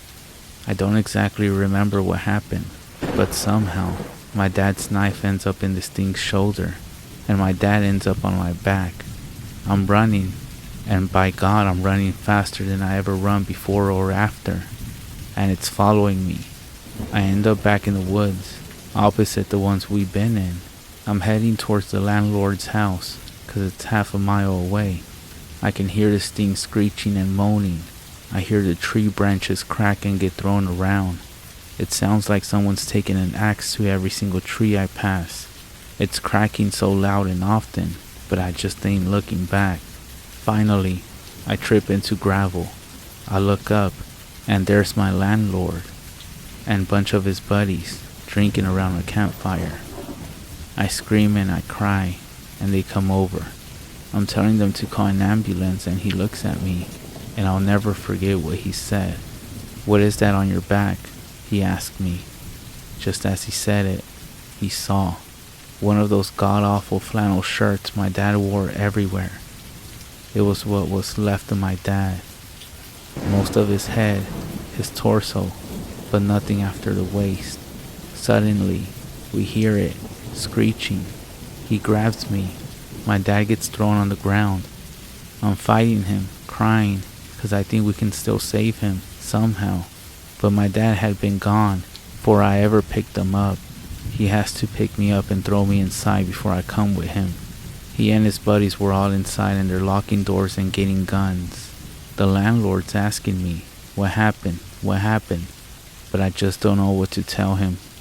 He pieced enough of it all together to understand that there was something dangerous out there. All the lights in the house are on, and someone calls the cops. They'll be there, but in 15 minutes. We look outside and see it walk in front of the fire they made. Don't know what it is. One of them says it looks like an ape. Suddenly, something goes through the window. We shoot at it, but it ain't the thing. It's a dog. My landlord's dog. Just the body though, not his head or legs. We start pushing things in front of doors and windows when we hear something in the garage. I remember one of his friends saying that the doors were open. We hear metal and glass just get ripped apart. We put a couch and a TV in front of the door to the garage. It banged around some more, but then it got quiet. Not silent like it was before. We could hear it move around some, and the guys were talking, making sure the guns were ready. Someone hands me a pistol. No sooner did I cock the hammer back did we hear something shatter upstairs. Then we heard it screech again, except now it was louder, and it didn't echo and fade out, because now it was inside the house. We all rushed to the one door leading upstairs, and we got to it just as that thing did. It opened it just a bit, and 4 or 5 men just slammed into it. It got its hand through. Someone with a shotgun took care of that. Put the barrel right up to its wrist and pulled the trigger. Cut its hand off, clean. That only pissed it off though. It started pushing on the door, clawing. We were on one side pushing as best as we could, and it was on the other side doing the same. That wood wasn't just going to hold it, so someone tells us to keep our heads down. Suddenly, The top half of the door is just gone. My ears are ringing, and there are splinters everywhere. 2 or 3 of them just unloaded on the top of that door. I don't really know where it went after that. The police got there. I was still glued to that door, what was left of it. The sun was up before they got me off of it. They put me in a hospital for a while. A lot of people talked to me, but I didn't talk back. Not for a long time. When I got back home, I got a job from the landlord, working on the farm. We didn't talk much, not about that thing, but I signed up for the army when I was 19, and he sat me down to drink some scotch as a send-off. I then asked, right away, what the police told him. The story that they told was that it was a wild animal, most likely a wolf, or maybe a bear that had migrated north. I then asked them how they could say that when they had the hand. He looks at me, stunned. He tells me that the hand never made it back to the station. The cop who had it in his car wrecked, drove into a tree, and died on impact. The hand was never found, most likely taken away by an animal. The cops, when they would acknowledge the hand that existed at all, said it was simply the paw of a bear that looked like a human hand. I never talked to the landlord again. He went missing when I was in basic. The cops never found him. They said he owed some people some money and just ran away, but I don't think it's that simple. I never went back to those woods. I wouldn't even if I had the whole goddamn US Army at my back. But that was a lie. When my mother died, I don't think my father felt he had anything left, and that he might as well settle old scores. He went to those woods, and he never came back. The FBI was called. They did a show for everyone involved, but I knew they weren't actually looking. I had to get one of the agents drunk and slip him a few 50s before he finally told me that they get a few calls about those woods every year, about someone up and vanishing, but that was all he wanted to tell me. Before he got up and left with the rest of his team, he got a napkin and he wrote, "The Rake." I didn't know what he was talking about until I looked it up on the internet. But to be honest, I wish I would have rather not known. Before I start, let me just say that the paranormal in Mexico is seen from a different view. It's part of our culture. The same stories that our great-grandparents heard are the same ones that are passed down to us. The stories of La Llorona, Nahuales, Brujas, and even the devil himself. They teach us from an early age to treat these things with respect and to not take them lightly. It's more than just witnessing an old chair move on a blurry security camera or hearing footsteps. It's part of who we are. And as my grandpa used to always say, de esas cosas no se hablan. We don't talk about those things. So this happened in the early 90s, when cell phones still weren't around. I was around 14 or 15, when my parents would go visit my abuelitos, grandparents, back in Mexico for the summer. They would of course take us with them. We would go over every summer when we weren't in school. And just as a side note, any siblings that my parents had were all living in Mexico, as we did not have family over here in Texas. My family actually migrated from Mexico and became first-gen Mexicans. Anyways, when we went to Mexico, it was almost a grand festival because my abuelito, grandpa, who owned the ranch, would slaughter a cow and get it prepped for everyone to enjoy those weeks we were in town. It was exciting to see all my family and see all my grandparents. So we stayed in a rancho that was owned by my grandpa. It was a huge terreno, a land full of goats, sheep, cows, and all kinds of livestock. We would sometimes drift out into the woods to play hide and seek, just be kids, climb up trees, and enjoy the nature as much as we could. Even though we were all poor, we knew how to enjoy the little bit that we had. simply by playing with sticks and just whatever objects we could find. Sometimes even get yelled at by family for playing with the animals. But the best times out of all this was just being outside, enjoying the nature late at night, letting the cool air hit you, and just being surrounded by family. And the best part of all this was telling scary stories. The whole family would share scary stories, and sometimes we would have our uncle or aunt who were so drunk that they would tell the same story over and over again. My grandma used to tell us a story about a drunk guy who would leave the fiesta club and walk through the terrenos late at night, encounter a beautiful young lady, and when she would turn around, she had the face of a horse. My grandpa used to tell us about his experiences while tending his livestock during the week. He always used to say how there were crows that would be laughing at him when he was outside working. He said that one day he was tired of them and he was trying to shoot them, but he would always miss and they would fly away, cackling. But one of those nights when we were outside telling scary stories around the campfire, my uncle busted out with, "Oye, platícales de la historia del nagual. Tell them about the story of the nagual, Skinwalker." My grandpa just stared at him. Let me explain that the word Skinwalker is tied to the Navajo nation, which is basically a witch with the power to shapeshift. Well, in Mexico, we have what you call the nagual, which comes from the Aztec language family of my ancestors, including the nagual language. In summary, a lot of people say the Skinwalker belongs to natives, and I agree. The nagual is a native in Mexico. A few seconds passed and my grandpa just kept staring at my uncle. I then said that I wanted to know, and my grandpa responded with, "No, mijo, de esas cosas no se hablan aquí, porque así es como los invitas en tu vida. No, son, we don't talk about those things here, because that's how you invite them into your life."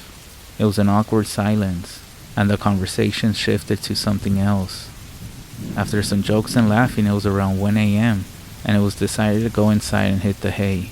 As I was in the room with my cousin, who lives in Mexico, there in the ranch, and I asked them about the nagual.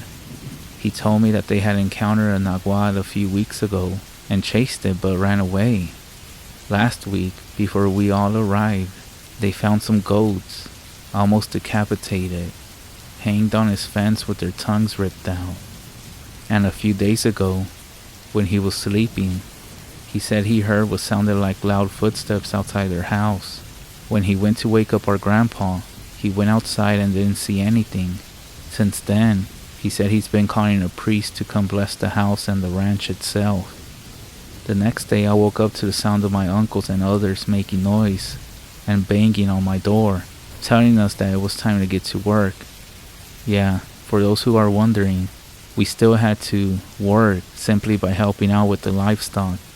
So after about an hour of sleeping in, we decided to go outside and help them out. As we step outside the porch, my cousin says that my grandpa should be about 3 acres that way, so we start walking. As we are walking, I ask him about the nagual again. As I'm following my cousin, he says, "Look, you see your aunt over there? She's tending the goats and sheep, but she's actually saying a prayer over all of them, because they say the nagual can shapeshift into anything."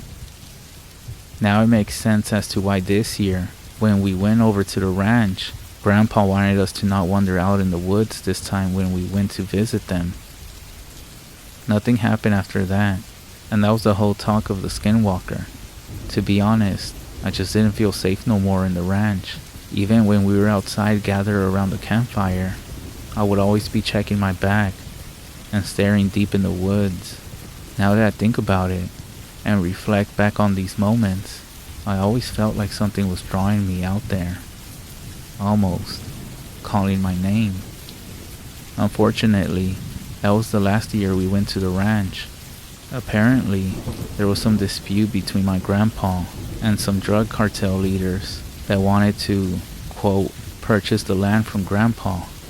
To be honest, I'm glad my grandpa got rid of it. because after that story and that year, I didn't feel safe going there no more. Even now, just because of what happened there and the stories that my cousin told me, I just don't feel safe around any woods or talking about these things. There's a reason why it took me around 15 years to finally speak about this. Has anybody else had any encounters like this? Let me know.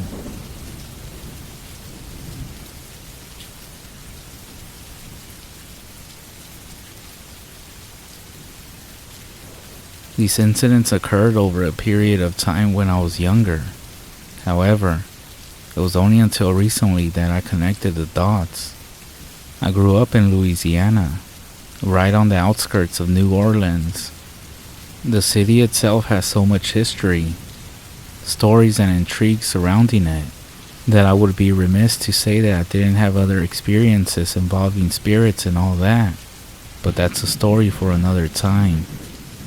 Right after Hurricane Katrina, I was displaced by the storm and ended up staying in Florida for a little while. While there, it seemed as though every channel on the news had coverage on the horrific event. People's houses were flooded, the roads were blocked, businesses were destroyed, and to make things even worse, there were many reports of people committing some serious crimes. Part of the news covered people trying to escape the storm and the resulting aftermath, and the other half seemed to cover the dark side of humanity, vandalism, theft, looting, violence. All of that occurred while others were simply trying to survive. To make matters worse, the prisons were destroyed, and a lot of the city's unmentionables started roaming the area, causing more trouble for the people who were trying to survive. Some really horrible stuff went on. Like, sure, this experience involved the aftermath of a horrible storm and the possible encounter with a dangerous cryptid, but I'll never put it past humans to be the darkest, most cruel creatures in existence. The news covered up a lot of it. Of course, this is where people began to say, then how do you know what really happened if there was a cover-up? And to you, I'll say this. I was there, in the Superdome. I hid from the prisoners when they broke in, and I, being one of the able-bodied people in the area, was able to help deal with the people who weren't as fortunate and being able to hide. Coverage about the swamps flooding, animals escaping the zoo, as well as creatures like the alligators and such, made their way into the same broken streets as the ones where people simply trying to get back to their homes. The news covered this as well. It seemed as though all manners of beasts were displaced from the storm. Not just us humans, but what about the things that we are told don't exist? Is it possible that the storm impacted them as well? A few months after the storm, I eventually moved back to Louisiana and tried to put back the pieces of my life. I lost a dear friend to people who were looting. My house was in shambles, and the majority of my classmates were off in different cities. Thankfully, I started dating my now wife, who is from Florida. We would take turns visiting each other every other weekend. It was a long-distance thing, but we made it work. This is relevant to the story. Just trust me. One week, as I was driving my sister home from the movies, we started talking about lions. She was 13 at the time, and she had just got out from seeing the Narnia movie with her friends. We crossed a small bridge that led into our subdivision. As we turned to the corner, she said something along the lines of, "And Mr. Tumnus started to play a flute." "What's a Tumnus again?" I asked. "He is this goatman thing." She saw my confused face and continued, "He's got like the legs of a goat. However, he has horns and doesn't have any hair on his body. Like Phil, you know, from Hercules." She paused mid-sentence. "Ew, did Ashley get a new dog or something?" And motioned towards our neighbor's yard.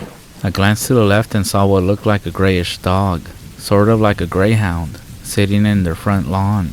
But something about it didn't feel right. It was skinny, like a little too skinny. Its muzzle looked too flat, and its legs were longer than I thought they should be. But I wasn't an expert in dogs, so I didn't think much of it at the time. Not sure," I said as we drove past their house. but I'll ask her later. We drove off with it looking in the direction of my car, almost as if it were following us with its eyes. But I mean, that's what animals do, and casted it off as nothing. In passing, I texted Ashley, asking about her new creepy puppy, but she had no idea what I was talking about. She said it was most likely some stray that got a whiff of her dog's. Poor thing was probably malnourished, if it was as thin as you described, she said. I just wrote it off as whatever, and forgot all about it. A few weeks later, I was on the phone with my girlfriend, just talking about our respective days at school. As I walked into the kitchen to grab a Coke, Robin, my sister, was browsing her friend's MySpace page and listening to Lil Wayne on Pandora. As soon as I walked into the kitchen, I could barely hear what my girlfriend was saying, so I asked Robin if she would lower the music. I grabbed my Coke, a whole bag of chips, and was making my way back upstairs when I heard Robin call to me, "Kuya!" What's that? As a side note, Kuya in Tagalog means elder brother. She squeaked as I rounded the steps. What do you mean? I heard something from outside. I groaned. I told my girlfriend to hold on a moment as I went back down into the kitchen to see Robin peeking out through the blinds. "Ew, that dog is back," she said, closing up the laptop and heading towards the stairs. I'll be in my room. That thing really gives me the creeps. Sure enough, it was there, sitting at the edge of our property, trying to sound tough. I told my girlfriend I was going to go outside to scare off the dog, and that I would call her off. In reality, I wanted to see the thing up close, and actually bring it some food if it wasn't aggressive. However, if it was dangerous, I didn't want her to hear me scream like a baby. So I opened the sliding glass door that led towards my backyard, and proceeded to walk over to where Robin saw the dog sitting. Now, to get an understanding of our backyard, it had a cement patio that connected to the grass, and at the very end of the yard was a canal. We had cement bases for a fence, but due to the hurricane, all work stopped there. As I approached closer, its silhouette started to make me feel uncomfortable. It did that thing with its eyes that nocturnal animals do when they reflect light, you know, making it look even more creepy. I took a deep breath and was about to let out a, "Hey boy, you hungry?" But before those words could leave my mouth, it quickly jolted up and turned its head back towards the canal. For some reason, this caused me to freeze. I mean, the way it moved was off. It let out this moan, or maybe it was a growl.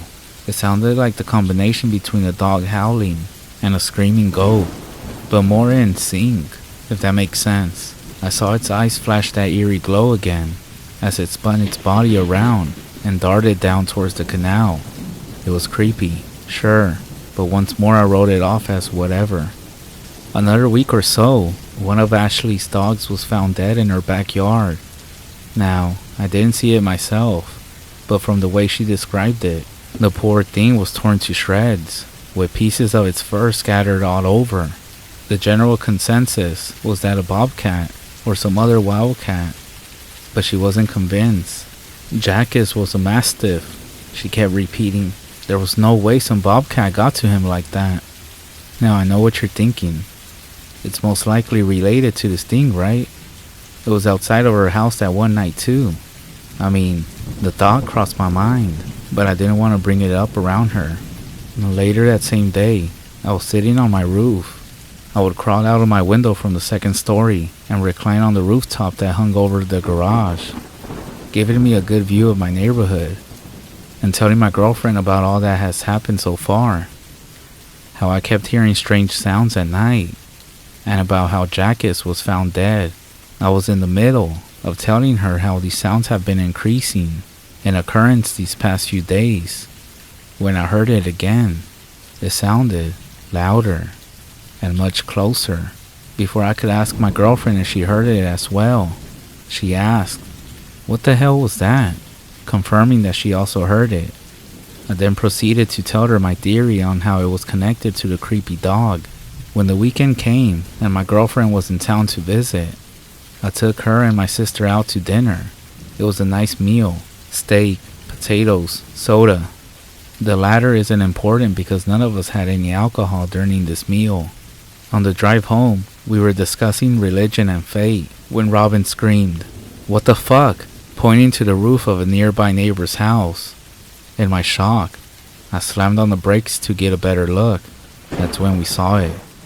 Like, really saw it. It was slender, and its limbs were outstretched. The joints were bent in some unnatural posture. It had pale gray fur. No, it wasn't fur. It was skin. Its skin was pale gray, and it was stretching extremely tight over its body. It was extremely unnerving to look at it. I sat there, foot on the brake, as I tried to make sense of what it was. That's when my sister screamed, "I want to go home," and the creature froze. Wait, I thought, did it hear us? There's no way it could hear us. The creature twitched, turning back to face us, once again hitting me with the eerie glow of its eyes, and then it skittered, like the way a lizard does, body close to the surface, over the other side of the roof, towards their backyard. I quickly called my neighbor soon as we got home and told him that we saw something on his roof. Attempting to not sound crazy, I said it looked like he had a huge possum crawling around the second story.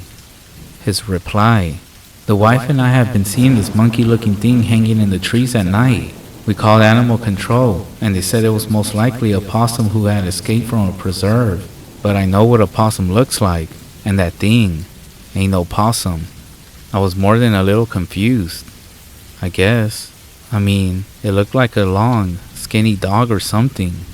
We just saw it crack. Don't you worry though, it just sits there staring at nothing. I figure if it means any harm, it would have done so already. I guess, I said. Well, I just wanted to let you know, it's kinda weird looking. Well, if it comes in here, I'll knock it dead and mount it to my wall. He laughed. And that was the end of it. Jumping ahead here a few weeks ago, early 2020, my wife, the girlfriend from the story, and I ended up moving to Florida, became parents, and were living the good life when my sister and parents came to visit us for the weekend. When the grandparents were enjoying putting our daughter to sleep, Robin suggested looking for creepy videos on YouTube. We're horror fanatics, so why not, right? We came across a few scary story channels, and when we came across another YouTuber, he had a number list of the creepiest things ever caught on camera. It went through various ghost sightings, unexplained occurrences, and even dabble into the unexplained creature territory. The YouTuber started to talk about the rake, some creepypasta creature. As with the other items on the list, it has some photos and videos attached, all of which look like whatever that is, until it came across this one photo, a photo of a long creature sitting on all fours. Robin then quickly said, "That looks like that thing we saw on the roof. Remember that, Kuya?" I looked up and squinted. "Yeah, kind of. I'm surprised you remember that." "No, she's right," my wife added. "I remember it as well, and it did look very similar to that." We laughed it off as a strange experience and proceeded to watch the video, which more or less said, "The rake lives within the deep woods." Reports have also cited the creature in places like Louisiana. We all froze. The hair on the back of my neck stood up as it all came crashing back.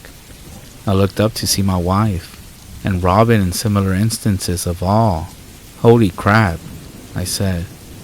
"Now that is creepy." The video proceeded to show more convincing footage of the rake with glowing eyes through a video from a sewer tunnel. I know you know the video I'm talking about. As I watched it though, I started to feel uneasy.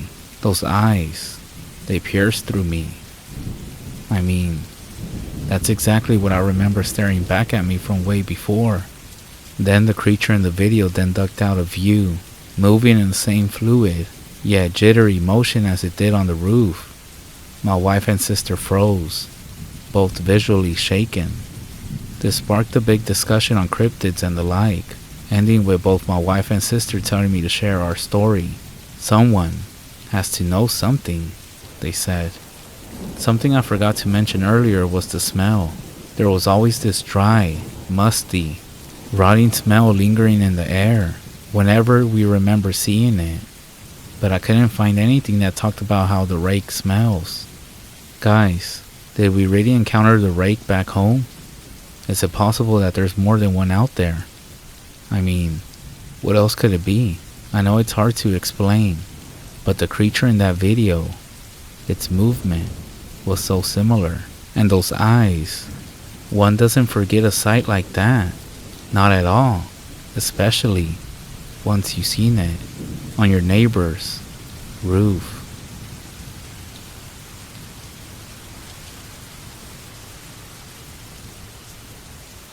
My parents divorced when I was 8 years old. They had just bought a house together in the woods in Walker, Louisiana. After seeing his relationships, I realized that this is something my father does when his marriage is rocky. He sells his house and then buys or builds a new one for the sake of distraction. I actually seen it work for him. Once engaged in a new project and excited by the possibilities, his wife might forget to ask why he was out so late, who he was with, and why he smells like another woman's perfume. Except at this time, his trick didn't work. My mother finally had enough. I don't even think we lived in that house in the woods for a full year before my mother suggested he go stay with his whore instead. I wasn't terribly upset by this. My father and I had never been close. He was a no-nonsense high school coach, and I was skinny and weird, far from the son that he actually wanted. To be fair though, he didn't try to push me into sports or pressure me to follow football. Instead, he ignored me entirely in favor of my little brother, Trent, who seemed like he was born with a ball in his hand. Trent didn't play one sport. He played every single one of them, starting when he was merely a baby. I never resented either of them for this. I merely mentioned it to help paint a picture of my brother. If Trent and I had been one person, we would actually be a very well-rounded individual. You would have me being dreamy and even-tempered, Trent sporty and rough and emotional, living up very well to the reputation that came with his bright red hair, even when he was still in diapers. You couldn't have two more opposite children, but we loved each other, especially in the early years of our parents' divorce. Even though there were 3 bedrooms in this house in the woods, Trent and I shared one, not wanting to be separated. That changed around the time I turned 10. I was starting to get a light dusting of very fine pubic hair, as well as the weird, self-exploring sessions that came with it. So I figured it was time to get my own room. Without so much asking my mom, I began moving my things to the room across the hall to claim my new space. We had been living in that house in the woods for a couple of years now, and even though it had felt large and empty in the days following my father's leave, now it felt like home. And I had claimed a new room all for myself, where I wouldn't be bothered by Trent's nightlight or those soft, irritating, snuffy noises he made in his sleep. But still, even though I figured I was too old for a nightlight, the inky darkness of my room when I turned my bedside lamp off was just a bit too much. My mother would sleep in her room at the end of the hall with the door open, so she could hear us if we called, and she would often fall asleep watching TV. The ghostly blue glow of the TV in her room illuminated mine, just enough to pacify me. So I began sleeping with my bedroom door open. I was 10 then, but I'm 30 now. I have not been able to sleep with my bedroom door open for about 20 years because of what I saw standing in my room that night. I don't know what woke me up. I was simply awake and I hadn't been a moment before. Everything was quiet and everything was still. The sleep timer on my mother's TV must have clicked it off because there was no noise anywhere, not even the sound of the air conditioner, not even crickets in the woods outside. Simple, unbroken, silence. I lay in bed for a while, staring at my ceiling and puzzling over why I was even awake. I realized I was very cold, even though the AC wasn't running. With a small shiver, I pulled my cover around my shoulders and rolled over to my side to face my bedroom door, and there it was. As I'm typing this, a strong chill is passing through me. Even 20 years later, the thought of that thing is enough to make every hair on my body stand straight up. I actually gotta pee quite badly too, but I don't feel like I can move until I finish writing this, and I'm done with it. Until I push that thing out of my head. Actually, to be honest, a small part of me is afraid that I'm writing about it tonight, and that you are listening to this, because what if I have somehow summoned it, and it's gonna be waiting for me in the hallway when I go to the bathroom. But anyways, I'm not sure what I saw, but it was tall. To a 10-year-old anyways, and it was very thin. It seemed to shine in the thick darkness of my room. It was so pale. Its skin seemed white and thinner than paper. Its head was round, hairless, a hairless dome. It was naked, I think, and even though I could see no privates, I could make out the sharp ridges and curves of its hips, its fingers, which hung limply at the end of flat, large hands like giant white spiders. It seemed unusually long and alien to me. Whether or not it had a mouth or even a nose, I could not say. The darkness was too deep and the thing too wide to even make such distinctions. The worst part about it, though, was its eyes. I could see those. Or maybe it had no eyes. Maybe those round black holes in its face were empty sockets. Or maybe its brow was so heavy it was hiding them in its shadow. Whether they were there or not, I knew those eyes were looking at me. I froze. A scream rose up in me. But I didn't move. I couldn't move. The thing saw me. I knew. But maybe it didn't realize that I was looking at it. Maybe if I just kept pretending to be asleep, it would leave me alone. I dared not to close my eyes. But I couldn't let the thing out of my sight for a moment. What if it was attempting to come closer? We stared at each other for what felt like forever. But in reality, it was no more than a minute or two. Neither of us moving. Neither of us making a sound. Both of us just staring. Then, as suddenly as it had appeared, it was gone. It didn't acknowledge me. It didn't even attack me. It didn't even make a sound, except for the odd popping of its joints and the creaking of the floorboards under its feet as it strolled down the hall to the kitchen. It was gone. But still, I couldn't move. The thing was still out there somewhere, and it was even more terrible out of sight than from when it was standing in front of me. At least when I could see it, I knew where it was and what it was up to. Now, my mind was full with horrific possibilities of what this thing might be capable of what kind of terrible appetites it must possess.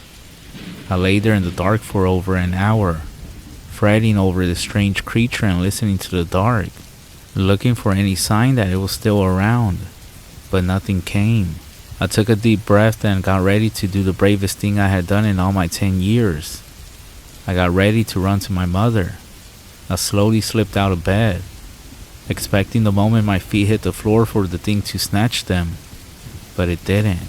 I stepped carefully and quietly to my bedroom door, expecting that the moment I peeked my head out, it would be there. But it wasn't. I looked to my left, and then I looked right. I looked to my left again, and then, in a burst of speed that I didn't even know I was capable of, I bolted down to my mother's room. My sudden and explosive entry was enough to make her stir. "Drew," she said while clicking on her bedside lamp. "Is that you? What's wrong?"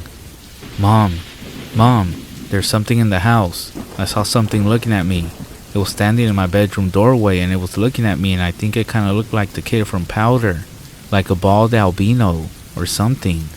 I was so relieved to be with her and telling her what I had saw that I didn't notice the look of shock over her face until she grabbed me and pulled me close to her. She was wide awake now, and she looked terrified. "What did you say?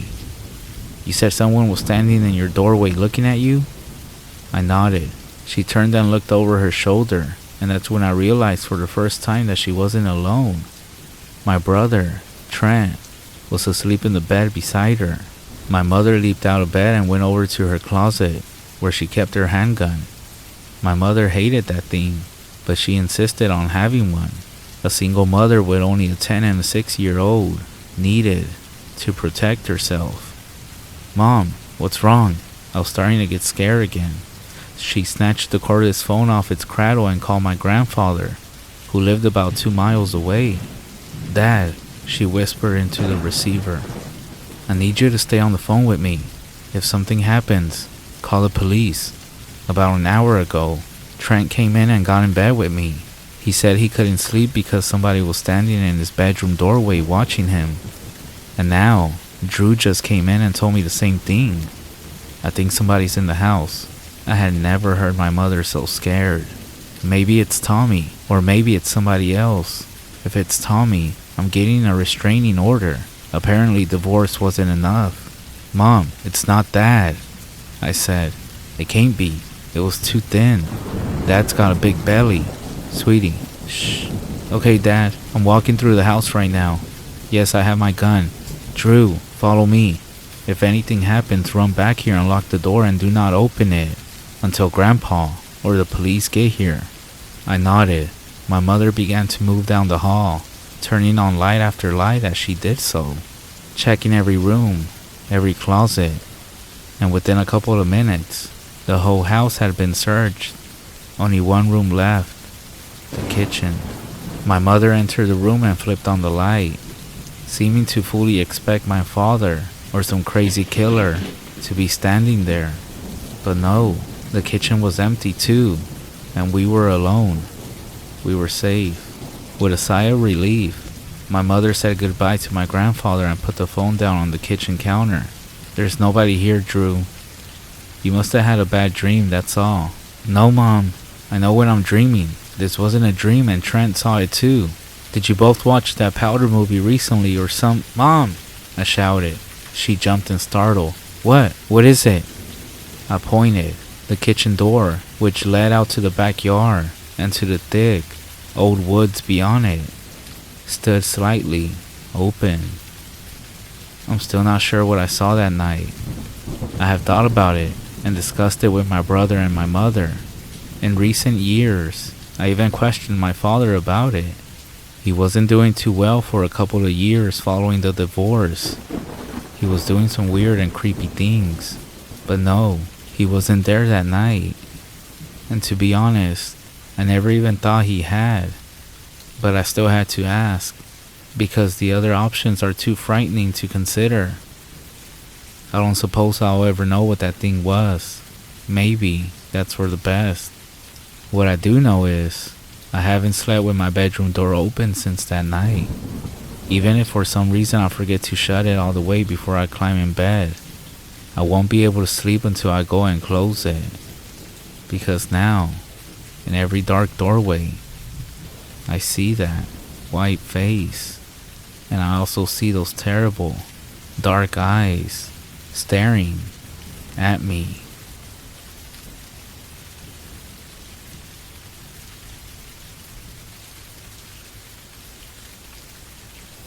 I have a lot to say, so I'll keep the introduction short.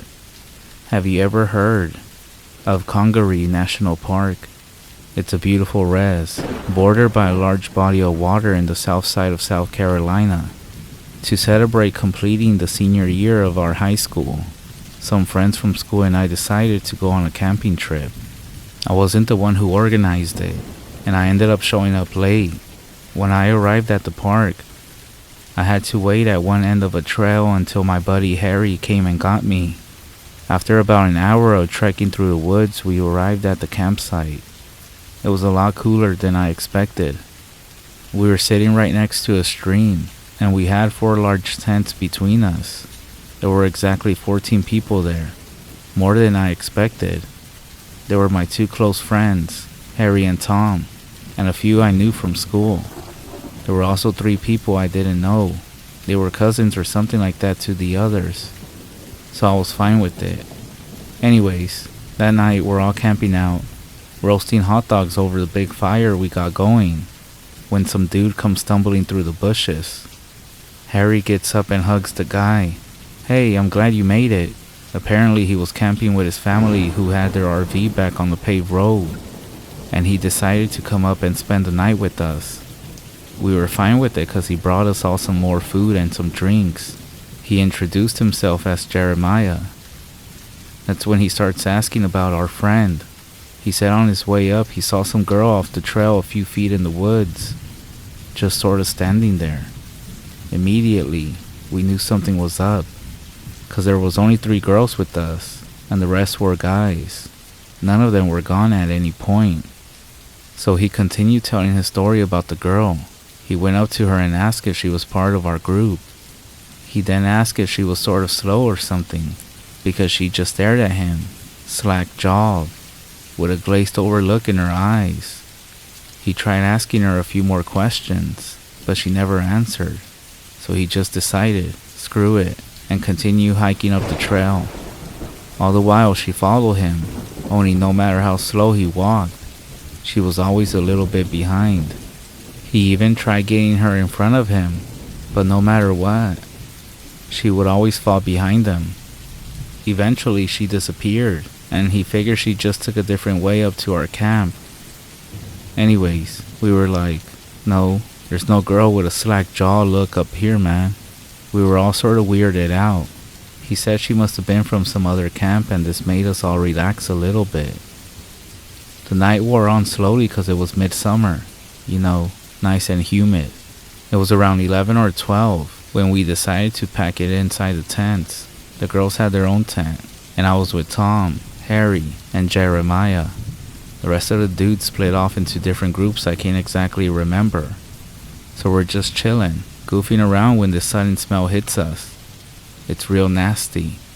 It smelled like somebody was boiling blood. That's how I would describe it. Or like someone was melting pennies. It was strong as hell. First, Harry gets out, and then me. The smell is even worse outside the tents. It clung to the air like whatever was making it was right nearby. Eventually, everyone else came outside of their tents asking, what the hell is that?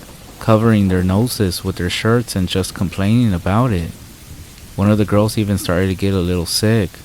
By now, it's almost pitch black, aside from our flashlights, and we're just like looking around the camp, trying to see if a deer died or something. The next thing we know is that the smell just suddenly disappears. You know how a smell fades away or gets less? It wasn't like that. The smell was just gone.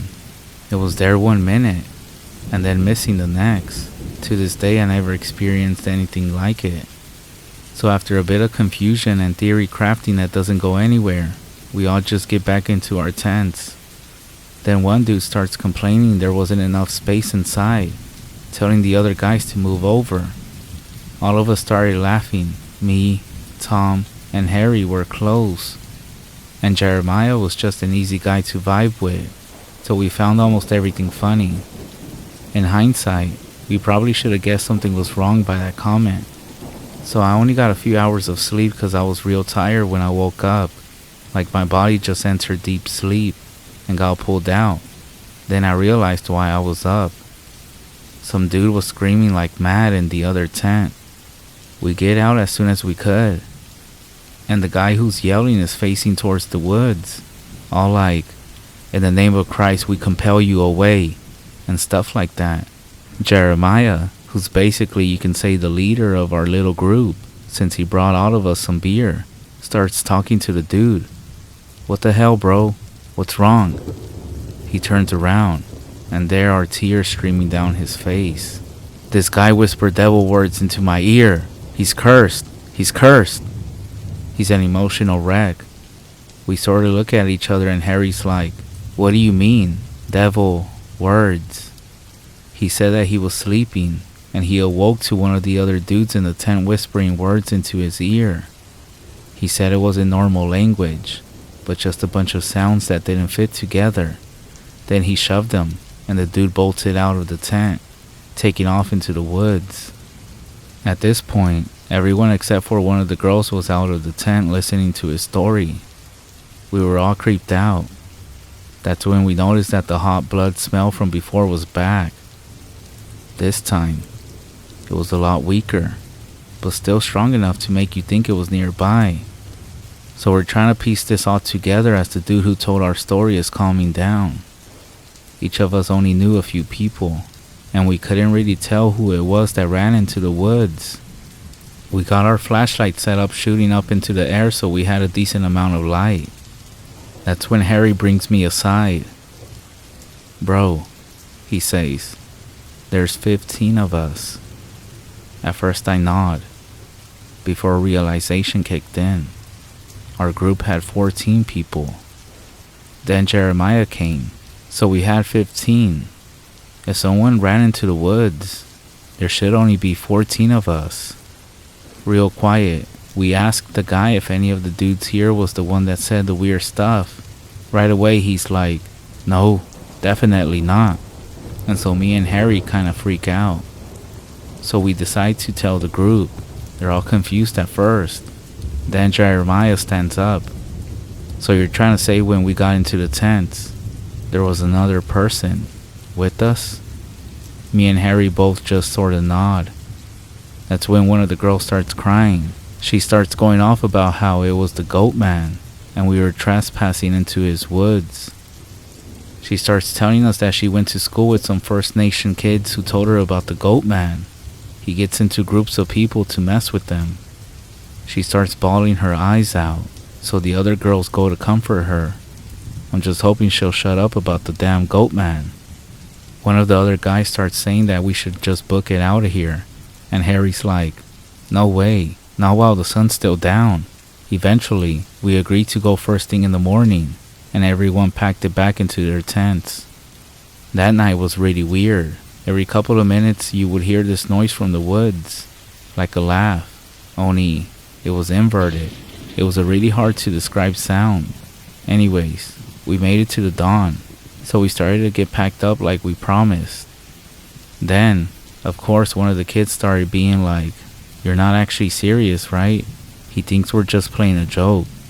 Then he starts saying that he wants to stay, and a few other guys are like, "Yeah, me too."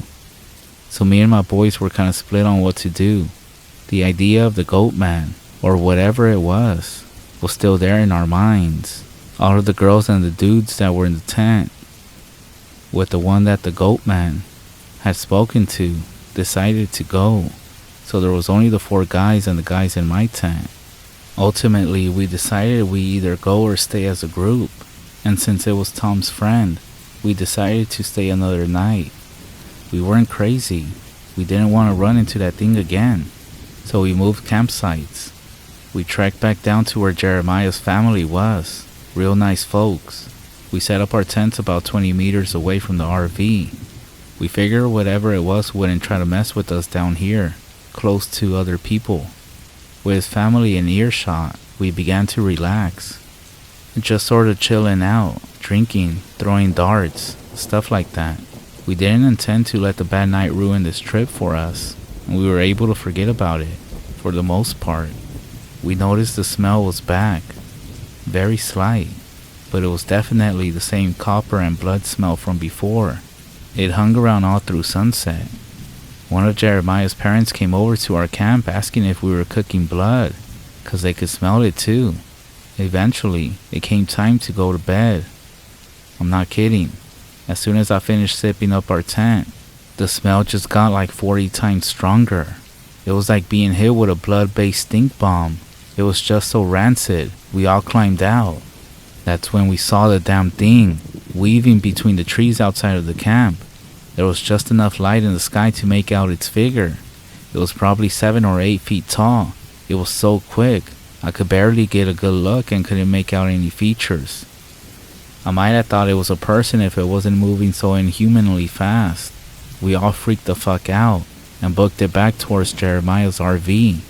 We pounded on the door, scared out of our minds as the thing jittered and crashed through trees outside of the camp. Jeremiah's dad opened the RV, looking real pissed as we were all flooded into it. Lucky for us, it was a pretty big thing, and all 10 of us, the boys, and Jeremiah's parents, were able to fit in. "What the hell is wrong with you all?"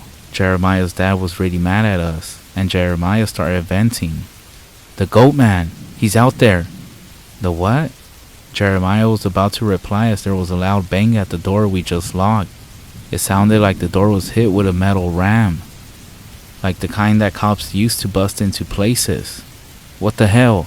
Jeremiah's dad was the only one speaking. We were all terrified, including his mom. Jeremiah was hugging her as me and my boys just stood there paralyzed. Then, another bang at the door. This time, it was louder, and it was followed by a voice. "Let me in." The words were some of the most unnatural stuff I ever heard. It sounded like when you watch those videos of people who taught their pets to speak. Search up a dog talking. It sounded like that. It was so forced. Whatever was out there definitely wasn't human. Seriously. YouTube some of those cats and dogs. That's what it sounded like. Jeremiah's dad knew it was messed up too. As the thing kept banging on the door, he opened up a cabinet above the steering wheel, pulling out a firearm. He primed it before shooting once through the door. What followed was a terrifying scream, like a fucking demon. We heard quick footsteps, sort of like a horse, run away from the campsite and bolt through the undergrowth. Jeremiah's dad then opened up the door, stepping out into the clearing and shooting a few more shots in the air. That night we all stayed in the RV. We were all splayed about, some of us sleeping on the floor. Jeremiah was in the bed with his mom, and his dad was in the driver's seat, which he spun around to face us. He promised us he would keep watch as we slept, but we never really got any sleep. We would hear the thing running around outside, breaking branches. I could have sworn I even heard it whispering, "Let me in different tones. Finally, the sun came out, and with it, all the noise seemed to fade away as well. Even that horrible smell was gone. Jeremiah's dad wouldn't let us out until the sun was fully up. Then he came with me, his son, Harry, and Tom as we went to go pack up our tents. When we got to the tents though, they were ripped to hell. The support rods were all over the place, and the fabric was shredded on both of them. The goat man, or whatever the fuck it was, really hated campers, I guess. Anyways, after we packed all that was undamaged into the camper, Jeremiah's dad told us he would drive us home. The entire drive though, Harry seemed freaked out, and I didn't know why. Near the end of the park, one of the boys I didn't know too well told us that at this point he would get out, cause he needed to take some ferry or something. I don't really remember what he said. Anyways, strangely, the real quiet kid followed him off. Jeremiah's dad told them both to be safe, and drove the rest of us into town. It was only when me and Harry were by ourselves, walking home after taking the bus, when he told me what freaked him out. We live on the same street, so we travel home together. Right as we're pulling up our block, he told me that when we had come back from salvaging the tents, there was another kid with the other group that wasn't there before. The real quiet kid, who got off when we were still in the woods. I couldn't believe I didn't notice it. Harry said he was afraid that if he mentioned it, it was most likely gonna attack, so he just played it calm. So I'm done writing the story, and yeah, I'm still as confused as you are. I'm not sure what that thing was. The goat man, some sort of demon, or something else. I don't think I want to know. Whatever it was, it seemed to have some kind of connection to the woods since it didn't want to leave them, and it took the first opportunity to get off the camper. So I'm gonna hope that it belongs to that park, and it won't leave. I'm never going back to that place again. So if you ever decide to take a trip down to the woods, or to some national park, to go camping or hiking, or spend a few days out there in the woods, take my advice and be careful. If you smell some blood, pack up and go home. There's some stuff in this world that we shouldn't mess around with.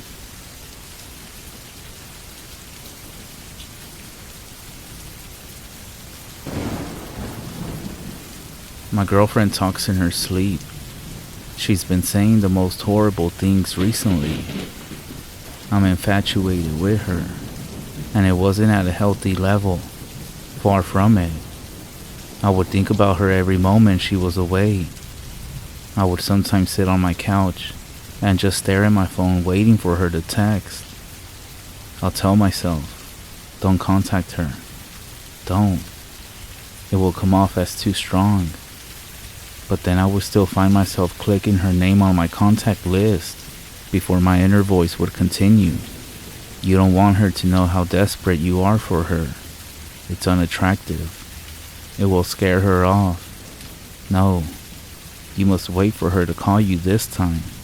But it was tiring and exhausting, almost unbearable. I once heard that the ancient Greeks believed that falling madly and irrationally in love with somebody was a curse that you would wish upon your enemies. I could never understand what they meant. After all, isn't falling head over heels in love the ultimate goal nowadays? But now that it's happened to me, I have to say, the ancient Greeks were right. This is a curse. I was barely in control of myself, almost as though my infatuation with her had possessed me. The two of us were sexually active together, but still in the dating phase. We were at that make or break era of a blossoming relationship, where we would either have the quote-unquote talk and formally be in a relationship, or we would start to slowly drift apart. The latter of which I don't think I would be able to cope with. Honestly, I wouldn't be able to. Almost everything about her captivated me. The way she held her hand over her mouth when she laughed. How she caressed the pendant of her necklace when she was scared. How she would twirl her hair in her finger when she was excited. All of it. Her smell, her smile, her eyes. Yeah, I know. It probably makes you sick reading about it. I feel the same way. I was never the hopeless romantic type, but now I can't stop fantasizing about her. I would think about us doing the long 3-hour hike up to that magnificent view from one of our first dates, to that first kiss as we overlooked the lights of the city. But this time, I would get down on one knee, bring out the ring, and, well, you know what would happen next. Alright, fine, I'll stop. Yeah, this is a girl I only been casually dating for a couple of months. I shouldn't even be thinking about proposing yet. I know that. I'm just barely able to control myself any longer. I feel as though I'm losing power over any decisions that I make. And that brings me to why I'm here writing this out at the moment. It started with the first real thing that troubled me about her. We had never actually spent a night together, no matter how late she was over. Once either of us showed signs of being tired, she would up and leave. She wouldn't leave awkwardly or in anger, just a casual kiss goodnight, a smile, and a call me soon. It was something I didn't really even notice the first few times she did it. But after almost 8 weeks of dating, it was becoming strange. I have to ask her about it. It took drinking almost an entire bottle of wine before I had the courage to do it. She looked almost defeated when I asked and lowered her eyes in embarrassment. I knew this talk would come eventually, she started. She took in a deep breath with a long drawn-out exhale. Recently, she paused again. I started talking in my sleep. She shook her head in embarrassment. It's called soliloquy. I looked it up. I shrugged and laughed out loud. My demeanor seemed to say, "That's it?" "No, Stephen. Listen," she said. She wasn't laughing. "It's bad. It's completely out of control. It's not just random words or gibberish. No, it's horrible. I say horrible, disgusting things." She was starting to raise her voice and started tearing up. I approached her and held her. I told her it couldn't be that bad. I told her to spend the night. I said she was most likely exaggerating. But I was wrong. That night she stayed at my house, but she warned me of something before falling asleep. Whatever you do, don't wake me up. It makes me really scared and confused if that happens. And don't respond to me. Just ignore it. I nodded and agreed. And if it becomes too much, she continued, just leave the room and sleep on the couch. I won't mind. I told her not to worry about it. I told her it wouldn't be a big deal. I told her I wouldn't leave to the couch, that I would stay beside her in bed. But I was wrong. I couldn't even last one night. We both fell asleep without incident. I'm not sure how many hours passed, but I woke up in the dark with the sensation that someone was watching me. And then I remember, she was with me. She was actually spending the night. I smiled, but then I noticed the shadow outline of her sitting up on the bed. She was looking down at me, staring. It creeped me out, I'll admit it. Her posture was entirely different. It was as though it wasn't even her at all. Then, she spoke. It wasn't her voice that I heard. It was much lower, like something out of a scary movie. I'll chew the skin from your bones, she said. I froze. At first, I just kept looking at her. This was not at all what I expected. I thought it would be more like just random swearing and shouting. I honestly thought to myself, what am I going to do if she attacks me right now? What if she really does try to chew the skin from my bones? But then, she just lied down and went back to sleep. I was creeped out. I tried to lie back down and ignore her, but I struggled. I couldn't even close my eyes without thinking, maybe she's sitting up again and staring at me. And then one time I rolled over to look at her, and she was. Her face was pressed right towards mine. Her breath was foul and rotted, something that was not normal for her. She spoke again, in the same voice as before. If you don't move to the couch, you'll be dead by morning. That did it for me. I sat up in a moment and headed for the living room. She made some sort of wheezing sound as I left. I think it was supposed to be her laughing. I was lying on the couch, but I wasn't going to be able to fall back to sleep. I was far too shaken. I was staring out towards the window, hoping to see the first few hints of the sun rising. I thought I heard something from the bedroom. I listened, and then I heard it again. Steven. Steven. It was that same low voice. Steven. I tried to just ignore it at first, but then it continued. Steven. Steven. Steven. Still, I said nothing. I know you can hear me, Steven. You're awake now. Why don't you come back into the bedroom? The voice barely sounded human. Or maybe you'll prefer if I come to you. I still didn't say anything. I was told not to, but I listened. If I heard her start walking towards the bedroom door, I'm not even joking, I would have run right out of the apartment. But she asked me not to respond to her sleep talking, so I didn't. And then she spoke once more. Sorry if this spoils your plans. She began laughing. The two of you were supposed to walk that trail again. She started. I wasn't even ready for what she would say next. You would both be so tired when you'll reach the top. You'll look over the city. Then you'll get on one knee and bring out the ring. She began laughing. And that's when I realized that this wasn't just a problem with sleep talking. It was something much more. Something supernatural.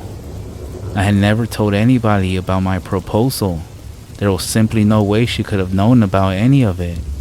This was no longer about merely talking in one's sleep. This was about possession. I can't go back into the bedroom. I have no idea what would happen if I did. Instead, I'm gonna wait it out. holding up in my living room until the sun rises. I have a couple more hours yet. I can hear her laughing occasionally in the bedroom, and it's still not her voice. It's still that same low-pitched cackle. But as I sit on my couch writing this out, here's what scares me the most. Maybe my infatuation and obsession with her wasn't normal. I said before that I felt like I was losing control of myself. More so I believed in the typical falling in love story. I fear that the infatuation I felt was this thing slowly taking control of me, of it controlling my thoughts, fears, ambitions, and anxiety. Maybe once I become completely absorbed, a transfer would occur, and she would be free of it.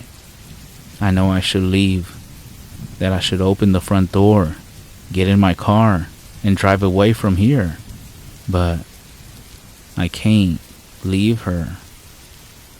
I already lost control. I'm infatuated with her.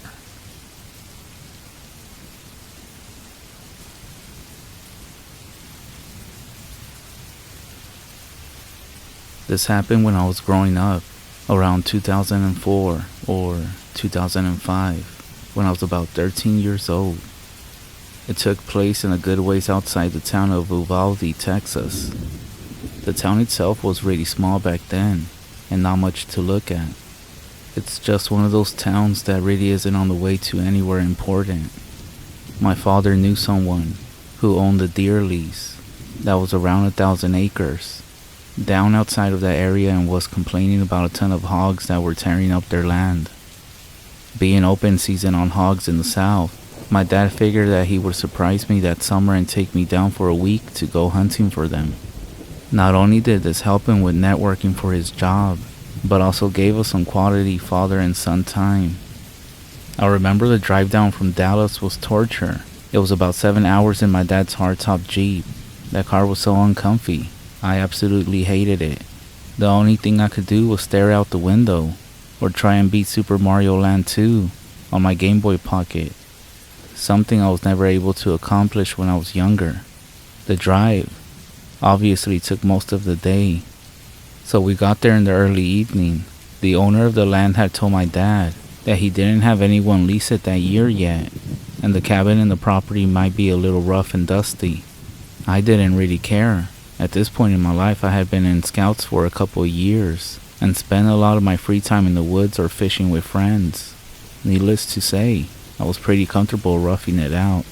So after unlocking the gate and driving to the cabin on the land we settled in, the cabin was pretty rough, dust and dirt everywhere. I remember that it looked like some raccoons had gotten into the cabin and crapped on the floor. After cleaning up a bit, something about that night was weird. I never was able to get comfortable enough to fall asleep for any restful amount. I couldn't put my finger on why, but I had that feeling that somebody was watching us. I was finally able to drift off for what I guess was an hour maybe. When we woke up, it was around 7 a.m. We decided to scout around the land for tracks and signs of hogs and find a good place to set up a blind. It was the summer, and it was very hot in the afternoons, so morning was the best time to be out and about. After walking for about an hour, we came to an area of trees, lightly dense, and luckily found some signs of hogs. Typical form-up ground where they had been, so we followed them into the trees. I was looking for more signs when my dad stopped me with his arm. I remember looking up and seeing someone standing about 50 yards away. However, some of their body was blocked by trees. This was private land, so they definitely weren't supposed to be there. We also had confirmation from the owner before we got to the lease that nobody was there. Not to mention, the gate was locked up when we first arrived. The person was wearing some bright color red jacket. We slowly walked towards them. My dad called out something like, "Hey, we're hunting out here. This is private land." The person didn't move at all. Dead still. We were about 30 yards away and could see that he was turned away from us, with his hands in his pockets. The weird thing was that the person was in a ski jacket, and what looked to be ski pants. Now, this is Texas in the summer. It was about 98 outside by then. My dad called out again. No reaction. He told me to stay behind him and unsnapped the clip to his pistol holster. That's all we had at the time since we were only scouting the area. The rifles were back at the cabin. We approached the person's right side, and then my dad told me to stay put about 20 yards away. I stayed and crouched down.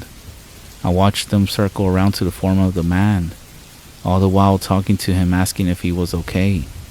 He finally passed around to the form of the man, and my dad stood straight up with a confused look on his face. I called out and said, "What's wrong?"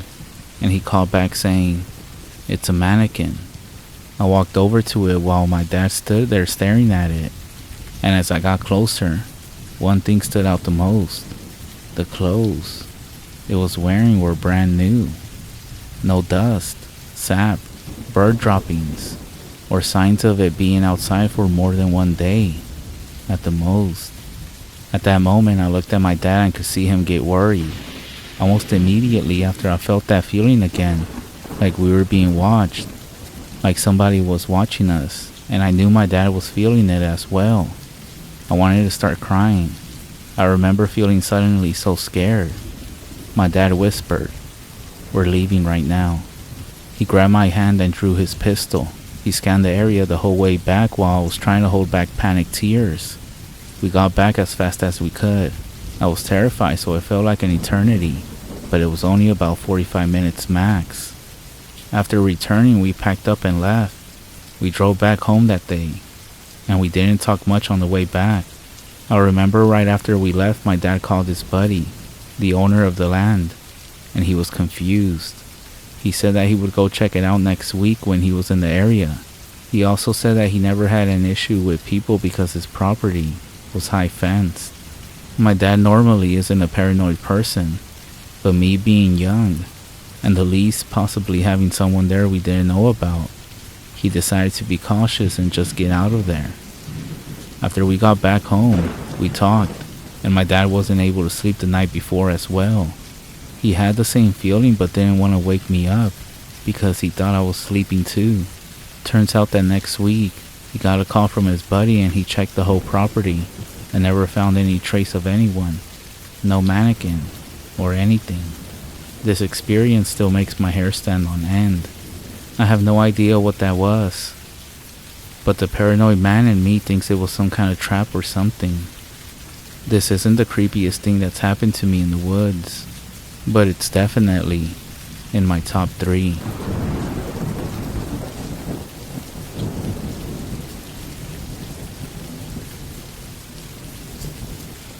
My parents divorced when I was 8 years old. I was upstairs in my room one night with the volume really loud when I thought I heard noises coming from downstairs. I muted the TV and listened closer. Nothing. I resumed playing the game for another hour when I heard the same noise again, only this time it was louder. I was sure I heard it this time and was a little freaked out. To assure myself, I went downstairs to the basement where I thought I heard the noise coming from. As soon as I opened the basement door, I was hit with a cold breeze. I went downstairs and saw the window wide open. I was 100% sure I had closed and locked all the windows in the house. I was ready to make a run for it when something stopped me.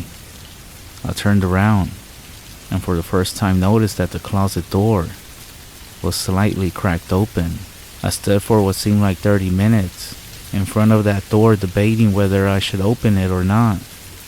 I moved closer and I put my hand on the doorknob. All of a sudden, I heard a creepy crackle coming from inside the closet. I have never run faster up a flight of stairs before. I locked the door and called the cops, who surprisingly had a fast response time. They came in and searched the house, and not even 5 minutes into their search, I heard a gunshot from downstairs. A few minutes later, they came out with a crazy-looking man, most likely homeless. They put him in the back of the car and told me they had opened the door, and that the man was holding a gun at them and he actually missed. That's when the cops disarmed him and arrested him. The scariest part was how close I was to opening that door, and likely being murdered.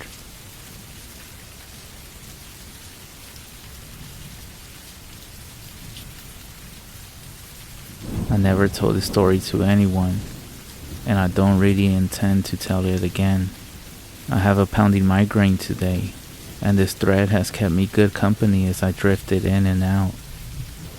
I actually don't like talking about this time in my life. When I was around 12, I lived with my mom.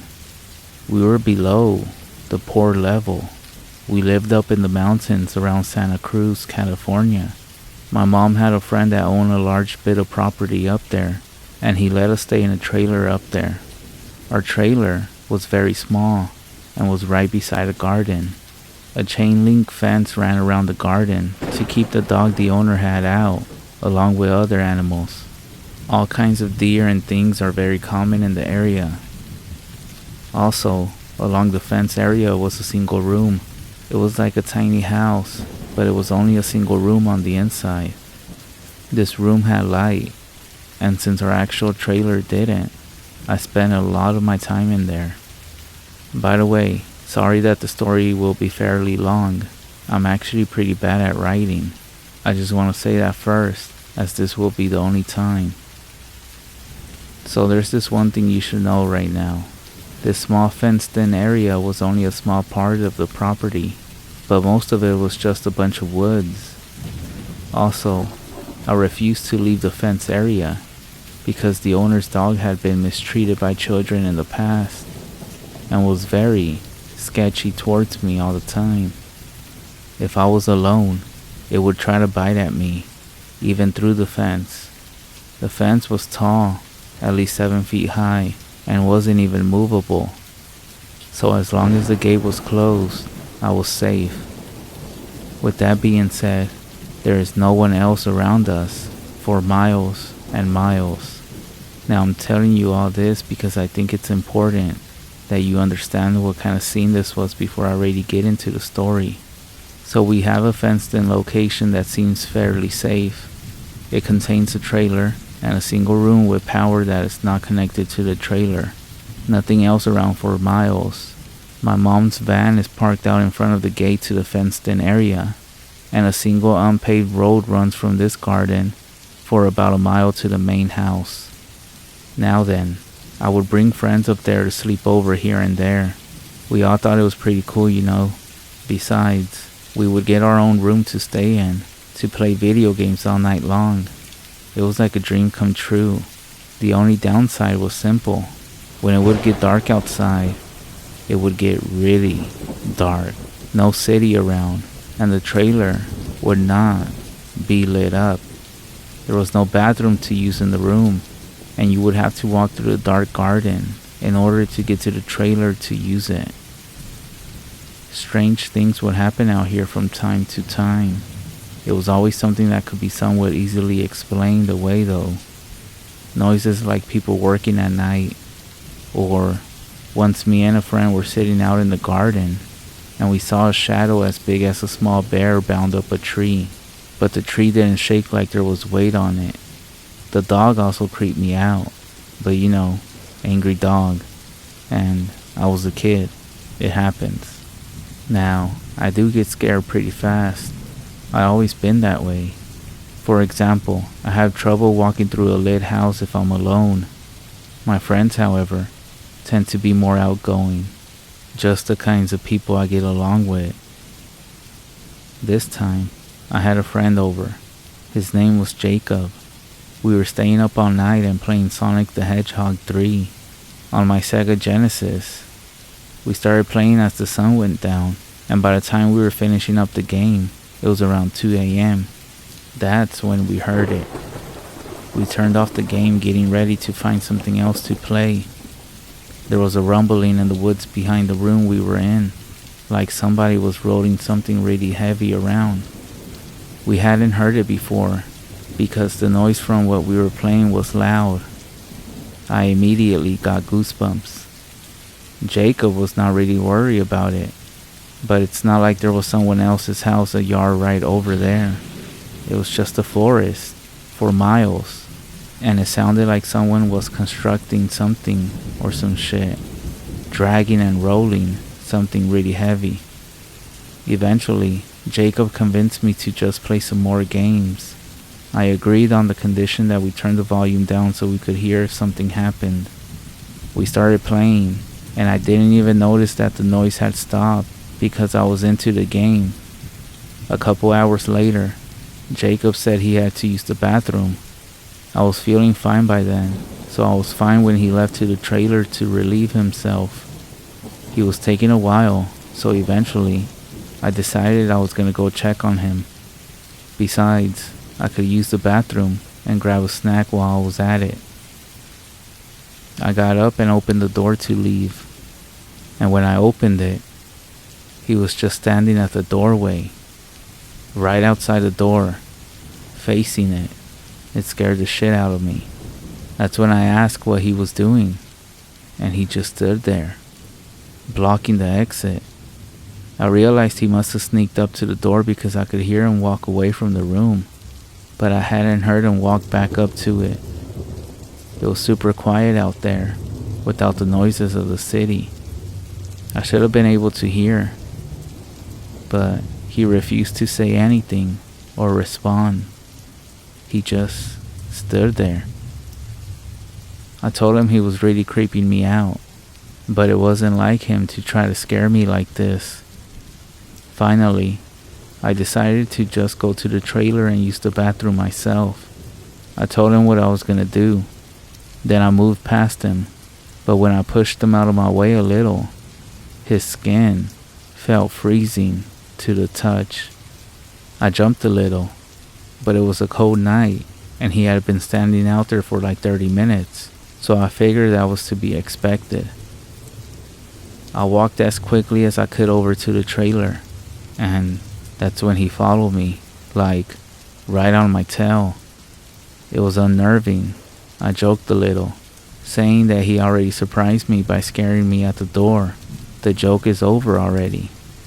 Finally, I got to the trailer and walked in.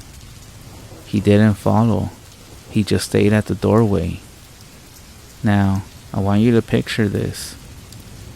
Imagine inside a trailer, with the door open, in the middle of the night, and your friend is just standing outside a trailer looking in. I checked on my mom, who was fast asleep. Then, I turned to go into the bathroom. It was a porta potty, and we keep the bathroom door shut because it smells bad. When I reached for the door and tried to open it though, it was locked. That's when I heard a nervous voice come from behind the door. In here. I quickly turned to look at Jacob, but the door was still open and there was nothing there but pitch black night. I froze. I would have heard the bathroom door open if he had come in behind me and gone that way. There is no way to do it quietly. That's when I just yelled out so loud that my mom woke up. I stared at the doorway, unable to bring myself to move a muscle. She got up, walked over there, and looked out. Not seeing anything, she closed the door and asked me what was wrong. By now, Jacob was coming out of the bathroom and acting perfectly normal, but just a little bit confused.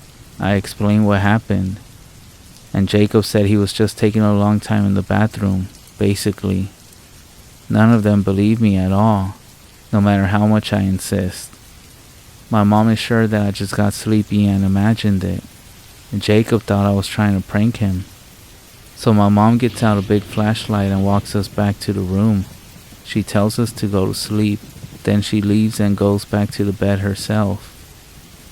Now, this room doesn't have any windows or anything, so after a while, I calm back down a little bit. I'm telling myself that my mom was right. It must have been like a waking dream or something. Meanwhile, Jacob insists that he was in the bathroom the whole time, and I'm inclined to believe him, because there is just no way to really get around without being heard. So I settled down, but I'm a little rattled, but I'm thinking that I can just sleep it off throughout the night. Suddenly, the dog starts going nuts, right behind us. The room is up against the fence, so the dog must have been like right behind the room on the other side. I guess when the dog started going nuts, I got scared because Jacob started laughing at me and said, "The dog barking at a squirrel or some shit, and you're over here shitting yourself." It keeps going like that for a long time though. Suddenly, the barking stops and gets replaced by whimpering. We hear the dog run away. There's about 45 seconds of silence before we hear something new. A small stretching sound on the back wall of the room. We both try to be silent as we can.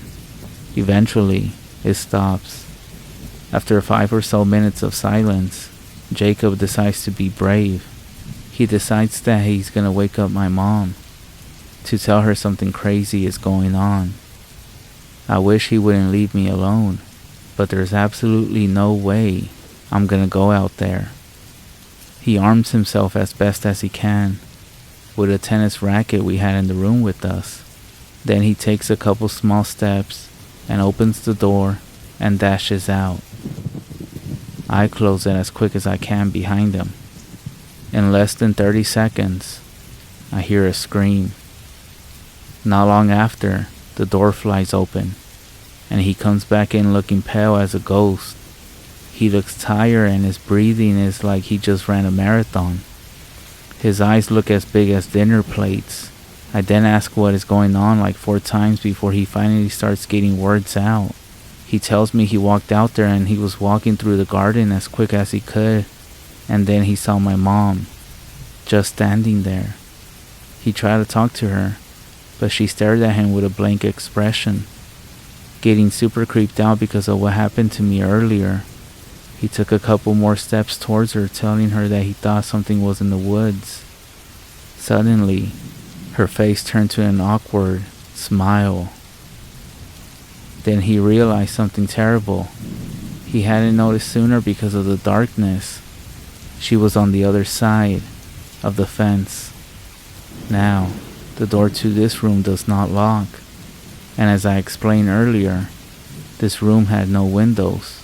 As he is telling me what happened, he is also at the same time putting stuff in front of the door, and by the end, I was helping him. In retrospect, whatever was harassing us seemed to not want to actually enter the room or the trailer, because the Jacob one didn't come into the room or to the trailer itself.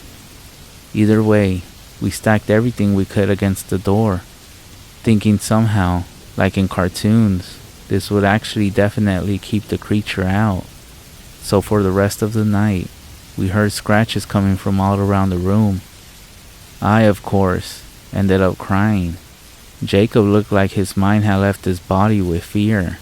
At one point, whatever was out there was speaking as well. I heard it from right next to me where I was resting against the wall, in my mother's low voice, the same exact phrasing she had used earlier in the night. "What's wrong?" Followed by, "Go to sleep." The sun must have come up eventually. The scratching as well stopped. We heard my mom come to get us. This time, we actually heard footsteps. We of course refused to leave the room. My mom had to go get the property owner and have him take the door off. When we saw that it was actually her, I burst into tears again. We never had any experiences like these again, and we eventually moved away. But that one night still haunts me. I still refuse to go out at night unless I'm with a bunch of people, and I will never, ever live in the woods again.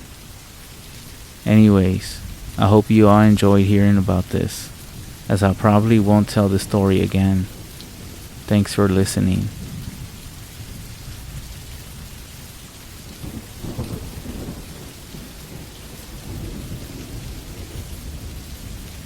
I was a kid when this happened. My uncle and I were finishing up chopping, gathering firewood for my grandmother, because it was getting dark outside. Driving back on a dirt road at about 30 miles per hour, I started getting this awful sense of being watched. Before I could turn to look out my window, my uncle quickly shouted, "Don't." I completely froze. My heart felt like it was beating out of my chest. Then, it completely stopped when I heard a tap tap on my window. My uncle sped up and started praying in my native language. I didn't know what was going on until our truck suddenly dipped from the bed. My uncle then started saying, "Look at me," and "Don't turn away," over and over. Then I heard it again, but from the window behind me. It was getting harder for me to breathe, and I wanted to cry. A minute or two passed and the truck dipped again. My uncle looked around. It was quiet, besides the truck and the road. He looked at me and said, "We will ask your father to do a prayer in the morning, so the evil will forget our faces." I remember curling up on the seat and just staring at the radio, watching the time, listening to my uncle sing an old prayer until we got to my grandmother's house. I called my uncle because I had a nightmare about that night. We talked about it for a bit, and he said, "I didn't see faces, just eyes, like brake lights that you see on the road. It was looking at you." Before hanging up, I tried joking with him about it. "Why didn't you just step on the brake when it was in the back?" But he didn't laugh. He just stayed silent and said, "Because it wasn't alone."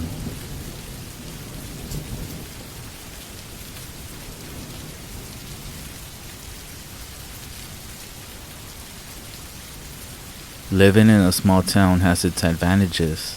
For example, you get to know everyone who lives there pretty quickly. If you ever have a problem, chances are that there's someone in town with the expertise to help you. Like Jimmy, our local handyman, electrician, and plumber. If you have a household problem, Jimmy's your guy. If you got a more difficult problem, then you probably want Mac. He's our town sheriff, the only law enforcement we have for a few miles. Are you feeling hungry? Then Sherry's the gal for you. She runs a diner in the center of town, and her pie is out of this world. What I'm trying to say is that it pays to know people. Another thing I find fantastic about living in a small town is the sheer amount of nature that surrounds us, untouched by man. The trees seem to grow endlessly into the sky. The nearby creek is crystal clear, not like those contaminated ones I hear about in the city. But I think the best part about living so far away from the city is the peace and quiet. It's intoxicating.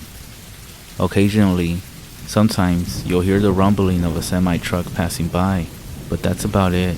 You could step outside your door at any given time and be greeted with pure silence.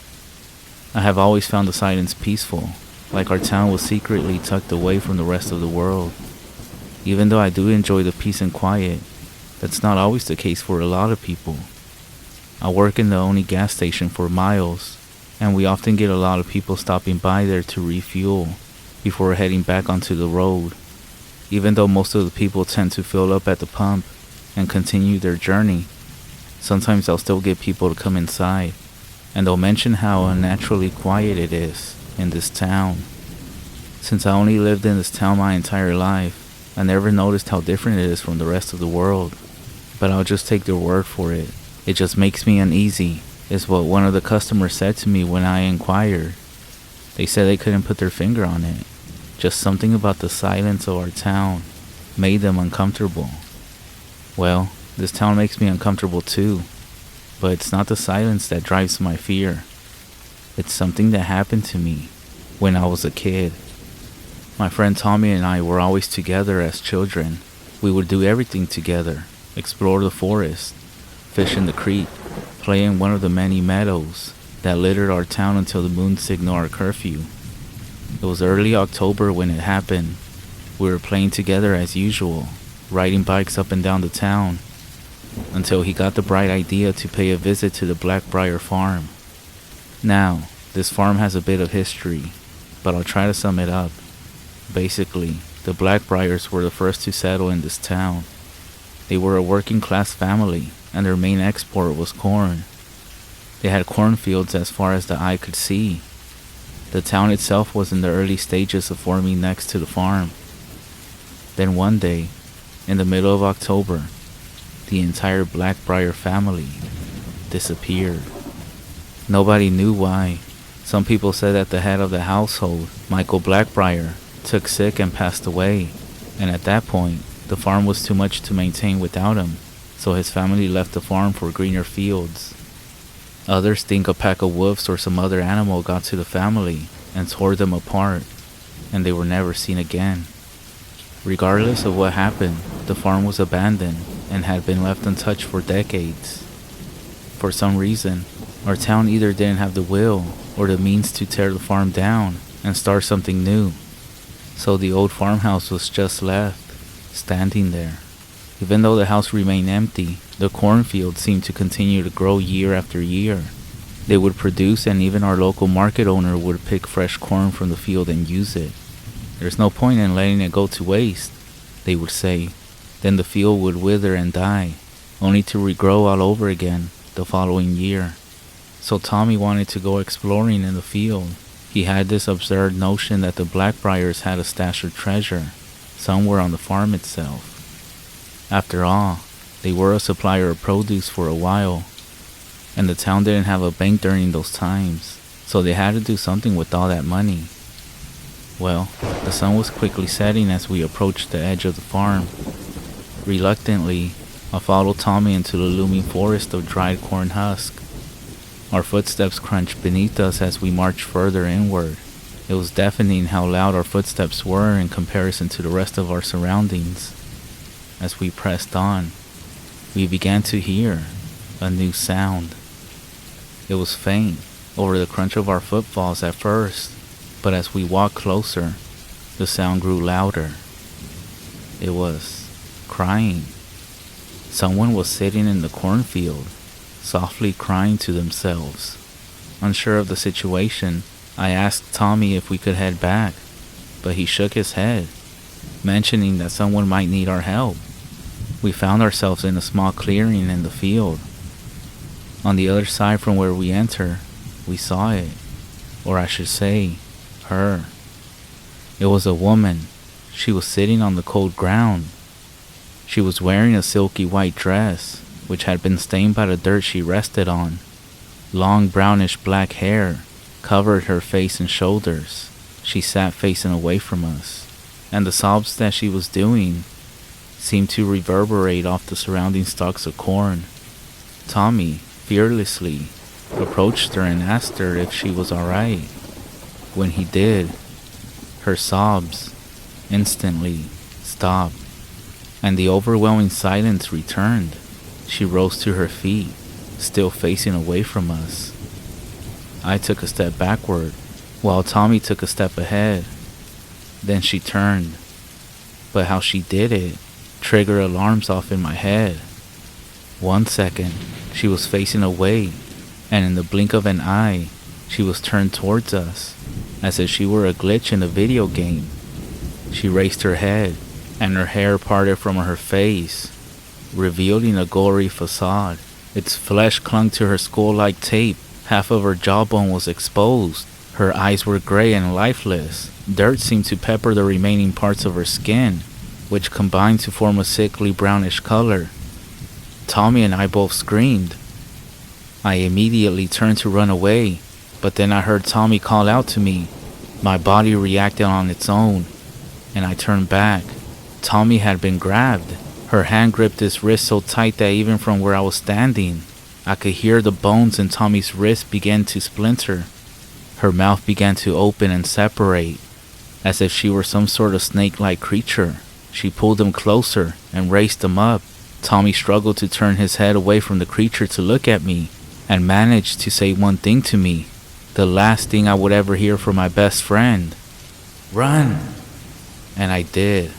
I ran through the cornfield as fast as I could. Tears streamed down my face like a waterfall as I realized I left my best friend behind to die. I made it to my bike and pedaled as fast as I could to the police station. I told Mac everything that happened. He quickly gathered up a search party, and it was almost every single person in town. After going through the cornfield for hours, they found no trace of the woman, and the only thing they found of Tommy's was a shoe. Weeks turned into months, which turned into years.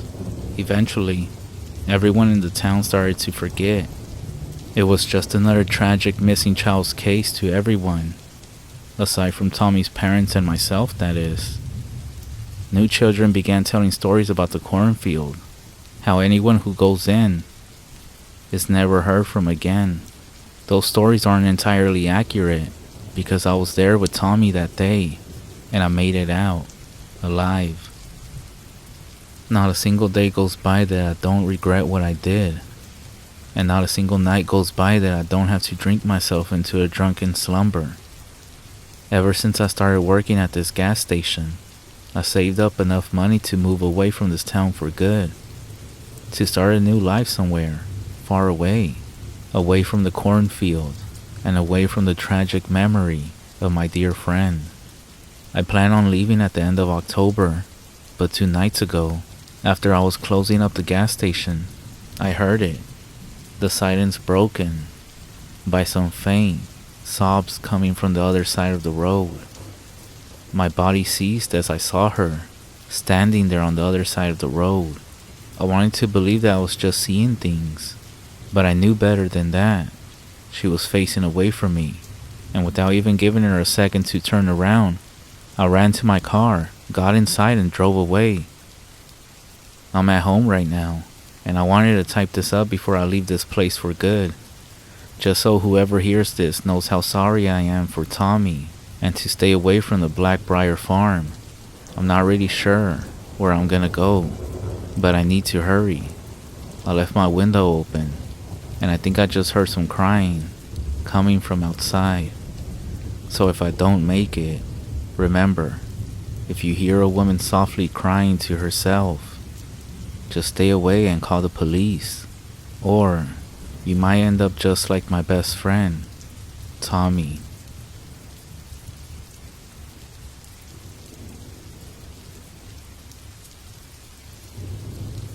Hey everyone, in the upcoming story, I just want to give everybody a fair warning that strong language is used throughout the story. As you all know, this isn't my typical style. I have chosen to preserve the original writer's words, to maintain the story the most original that I can.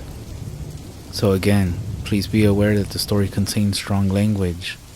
If you feel like skipping the story, I have included some timestamps down below in the description.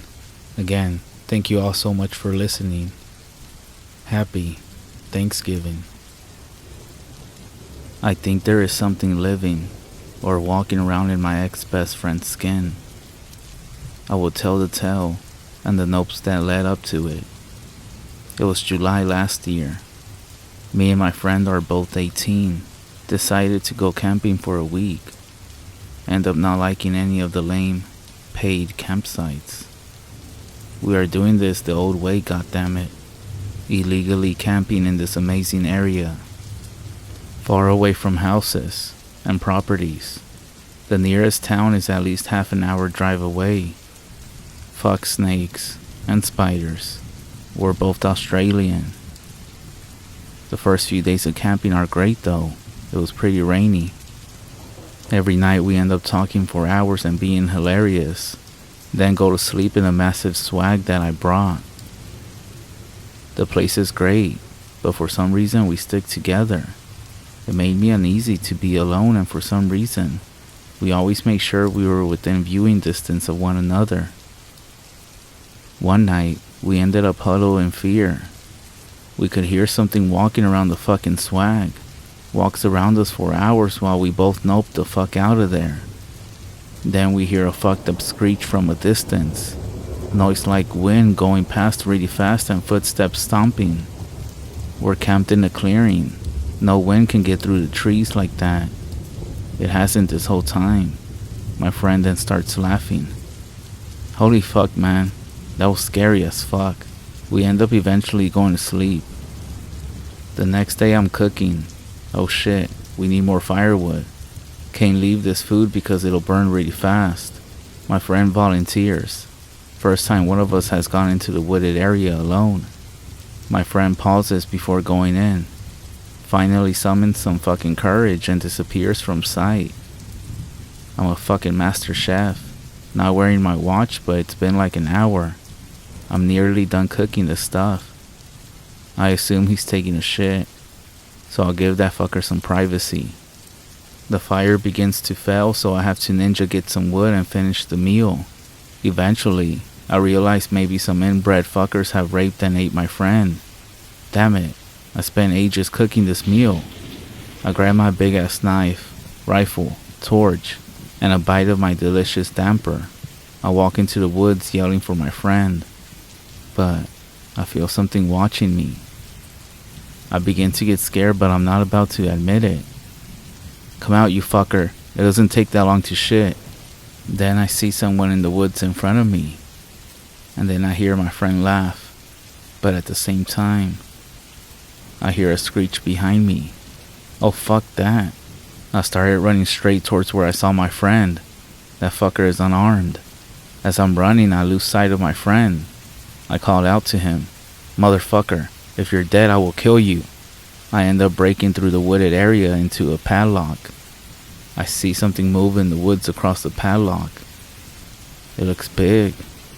Bigger than me. I start to consider how many bullets I have. Probably not enough. I run back through the woods to get to the campsite, and my friend is sitting there, wearing a change of clothes. Holy fuck, man. That was scary as fuck. He laughs. Oh wait, did you hear the screech? He shakes his head. Fuck, I must be paranoid. So we dig into some delicious food. I tell him about the huge thing that I saw, and he just starts laughing again and says, I wouldn't worry about it. That night, I'm sitting across from my friend in front of a fire. I decided to teach myself whittling, so I start to whittle away. I cut my thumb. I stick a band-aid on that shit and continue to whittle. He's reading a book and has a little light with him. The wood start rustling and shit. The crickets start chirping, but they start chirping away. My friend then starts to laugh at something that he's reading. Then I think about his laugh in the woods. I realize it's the same exact laugh as the one when the thing walked around the swag.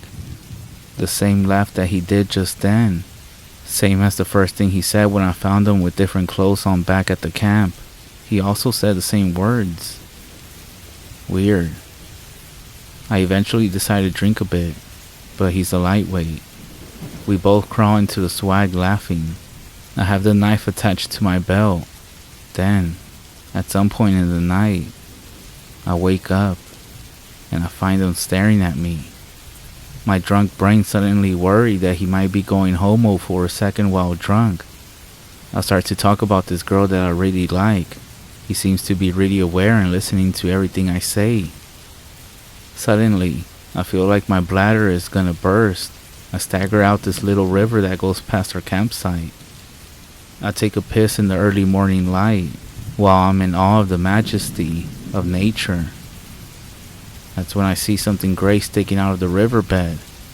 I go over and pull it out. It's the shirt that my friend was wearing yesterday before going into the woods. It's torn up pretty bad, with a little bit of blood on it. But I'm too drunk to really put anything together.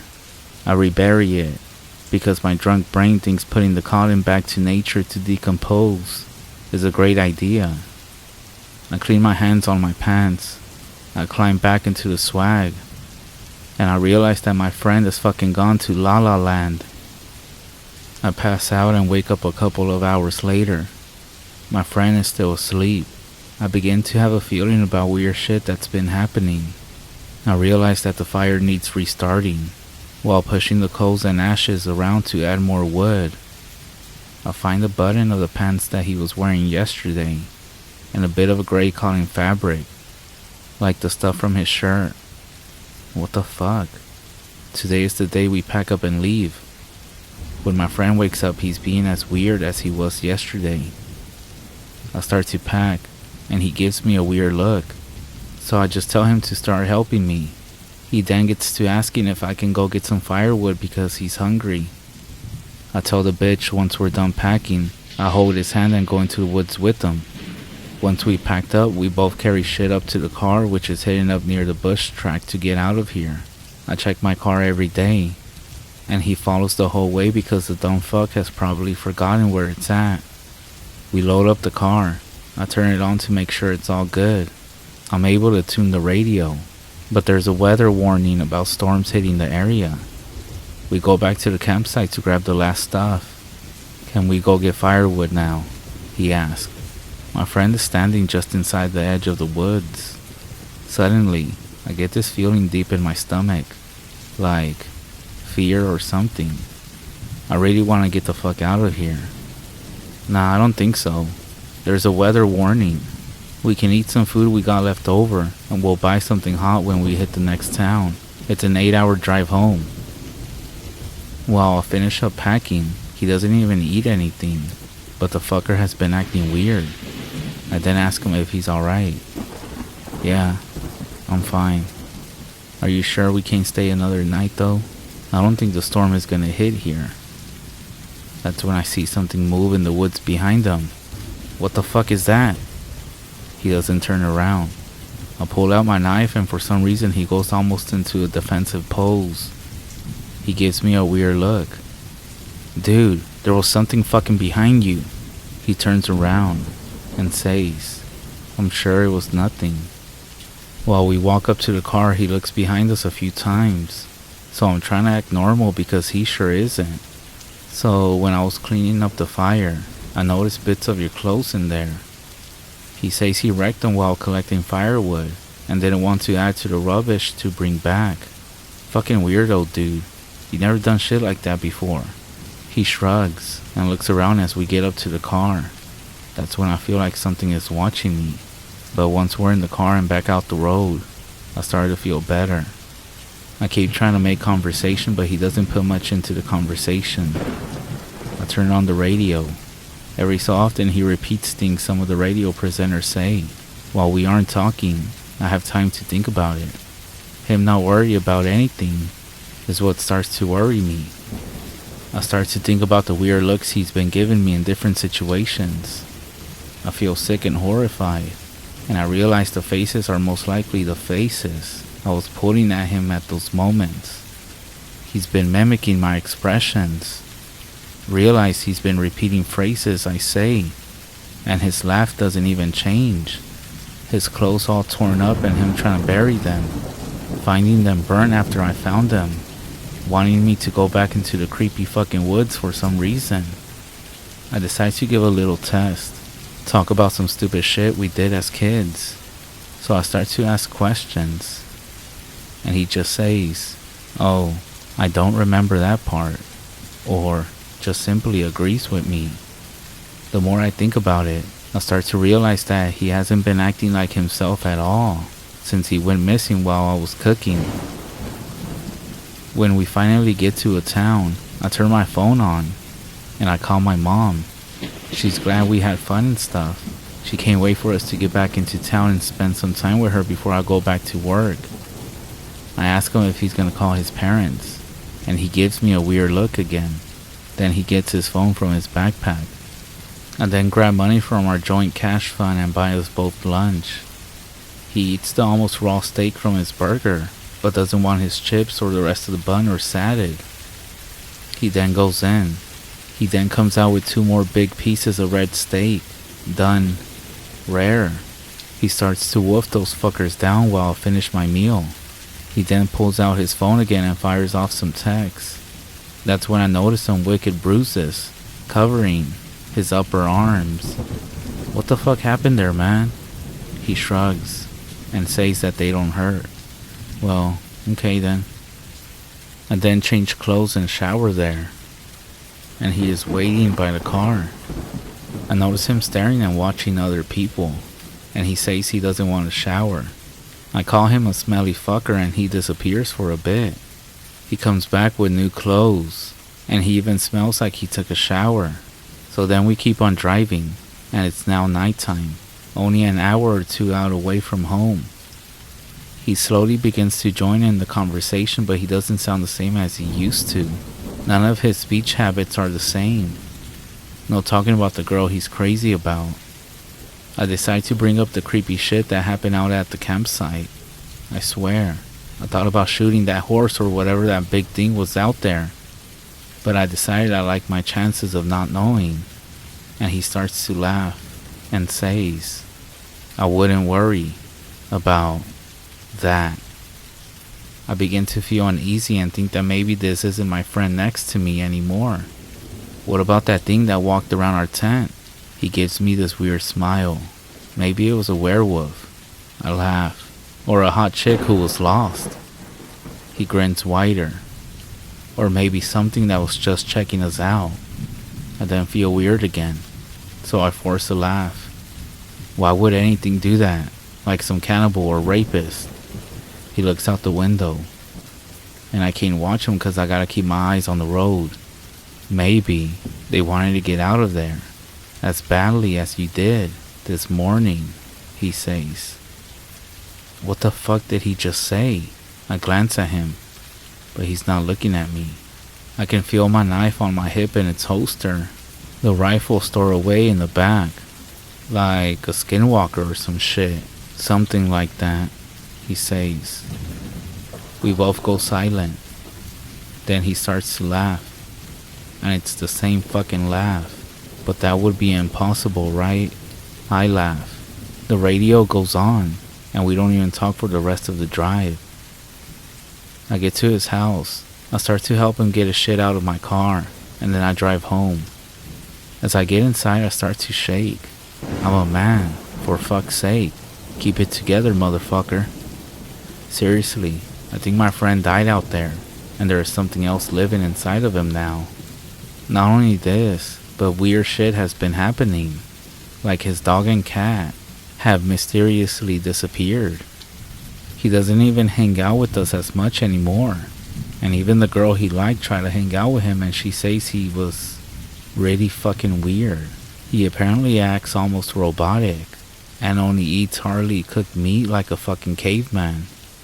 His mom even asked him if he had gotten into any fights because his skin is always bruised. Now he could have joined a fight club or something, but honestly, my best friend is a totally different guy now. The craziest thing is that he recently invited me to go camping again, to the same fucking spot. I had to say I was busy, but I'm terrified that maybe there was more than one, and when he tried to get me to go out into the woods with him, he was trying to draw me out there for the same thing to happen to me. This shit's so fucked. I ignore his calls now, and whenever I get back from a swing at work, all I get is complaints about his weird behavior, and people asking if he's on drugs or some shit. For God's sake, I told my friends to never take him up on a camping idea, and I told the girl I liked, who is now my girlfriend, that all this weird shit that's happened, and she agrees that he is a totally different person. He was a stand-up guy who was hilarious and laid back, and now he is almost malicious and uncaring, and sometimes I can hear that fucking laugh in my head, and that fucking screech, and it sucks. Being terrified of some asshole that I used to love like my own brother. And so this concludes this fucked up story of me being convinced that my friend is no longer human, or who he used to be. I have never in my life seen anyone change like that. Some days I just fucking nope the whole thing and hope that I'm just crazy and that he's just gone on some sort of hardcore drugs. I should have asked him things that only he would know. Lie about something. Make him agree with you. And there you go. A better way to tell. Or just come clean with everything and see if he admits it in arrogance. That's pretty much what I did, and that's what set it off for me. The stupid shit we did as kids was like putting this purple goo into these girls' hair. He loves to tell that story because in order to get rid of the blame on us, we put it in our own hair so we wouldn't get in trouble and they wouldn't tell. While we were driving, I asked him if he remembered putting goo into girls' hair. He said yes. I asked him if he remembered if it was green or blue or purple, and he said he didn't remember, but was pretty sure it was green. Now, there is no fucking way he forgot. No fucking way. He fucking told that story a couple of weeks before we went down there. I also decided to ask him about his first dog, Mo. He didn't remember shit about Mo. In fact, it made me so fucking sick of his vague fucking responses that I stopped before he realized I was getting upset. And God knows what would have happened if it realized what I was doing. But I assume it can read, and it also learns very fast, like his phone. When I told him to call his parents, he treated his phone like he had no fucking idea. But then, by the time that I bought food, he was already texting people, and then how he was copying my expressions and other people's and the radio's talk. It was so fucking scary, man. Maybe it makes me an asshole for being willing to drop a friendship that I had pretty much my whole life over these experiences. But honestly, what am I supposed to do? Hello, officers. When I was on a camping trip with my best friend last year, we spent a good amount of the time drinking and camping on illegal ground. I'm pretty sure something ate the insides of my friend, and is now wearing him as a meat suit. You can just imagine the laugh that I would get, right? From what I know, he hasn't attacked anyone physically or asked anyone else to go camping with him. So be careful if somebody ever goes into the woods and they come back a different person.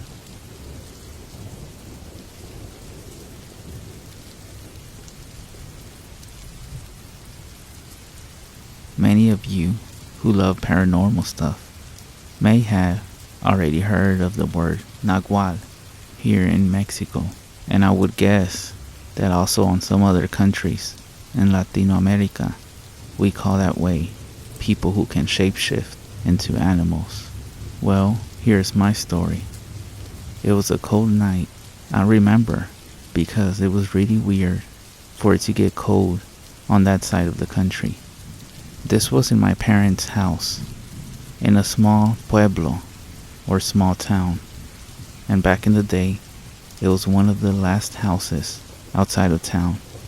Not so many neighbors, but a lot of trees and nature around. The house has a long backyard where we used to have sheep. At one side, a small water stream and trees to the other side. The sheep then started to bleat very loud, something we could call screams. My father then went to give a check on a window in the back side of the house. I still recall his face when he came back quickly, and in a low, urgent voice, he told my mom, "Ve agarra a tu padre y a tus hermanos y diles que vengan ya ahorita. Go ask your father and brothers to come here immediately." They were 4 brothers, my grandfather and my father. When everyone was there, a few minutes later, my father started to tell us what he saw. In the barn, we had 10 sheep. At the moment my father gave a look, all of them were together in just one corner. At the center, there was some kind of big animal. My father described it as a bear, which makes totally no sense, but he said it was big, hairy, and it seemed to be eating one sheep there. This one sheep was screaming really bad. Then my grandfather told my mom to keep us inside of the house and to keep me in there also with her. If you go outside now, you may catch a bad air. So he made some kind of prayer holding his machete. So his prayer, I remember he said the names of my uncles and also my father's. He then went outside. That's when my grandfather started to yell at the darkness, telling things like, "Vete de aquí, no tienes nada que ver aquí. Deja esta casa. Go away, you have nothing to do here. Leave this house." My father told me that he saw how this thing was in a pose, eating the sheep, which was laying on the ground, still screaming by the way. And when my grandfather yelled at it, this thing seemed to stop and raise its head up towards my family. This thing was only staring at them. Not a single noise, and also no red or shining eyes. Only the shadow looked like it was looking at them. So my father decided to do something at last. He took a big rock, he picked it up from the ground, and threw it at this thing. Maybe not the best thing to do in this situation, but I guess this thing was not that strong. Or maybe because it was 6 of us, and we all had machetes. But when the rock hit it, this being turned its back and ran away to the forest, running on all 4 legs, like an animal would. They then approached the sheep, and my grandpa said how the sheep was on the ground, but it was still alive, but it was completely unskinned. It was horrifying, at least. My grandfather then sacrificed it to stop the suffering. After that night, a family friend told us a story about someone new in town that apparently was a nagual. He told us he spoke to that man, and he told him to leave the town. Indeed, we never happened to live something similar after that.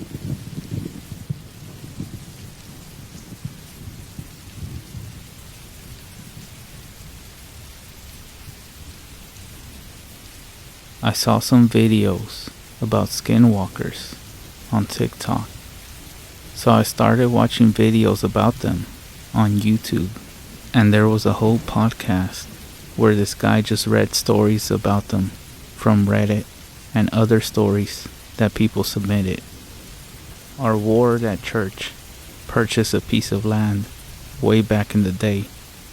It's seriously just wooded area with a little bit of swamp.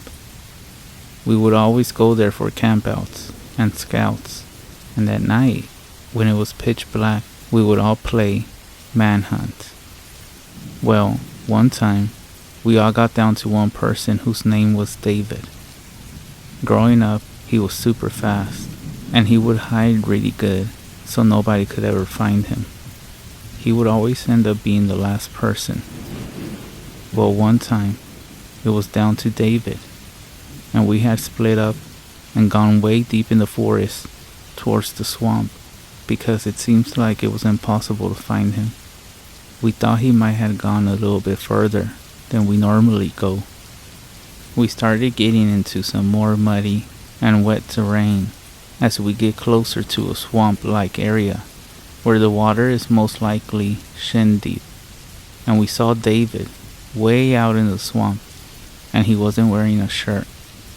And with the spotlight on him, he looked super pale, but he just stood there and didn't say a word. You could seriously tell something was off. Then, all of a sudden, we heard David from behind us, yelling, trying to get our attention, so we would keep trying to chase him down. Meaning, what we saw in front of us was definitely not him. So being a bunch of 12 to 17-year-old boys, we started yelling and running back to the campsite as fast as we could. Nobody believed us. In fact, for years everybody made fun of it, calling the ghost of David. But then I started listening to these stories, and every single one of them sounds just like what happened in some way or another.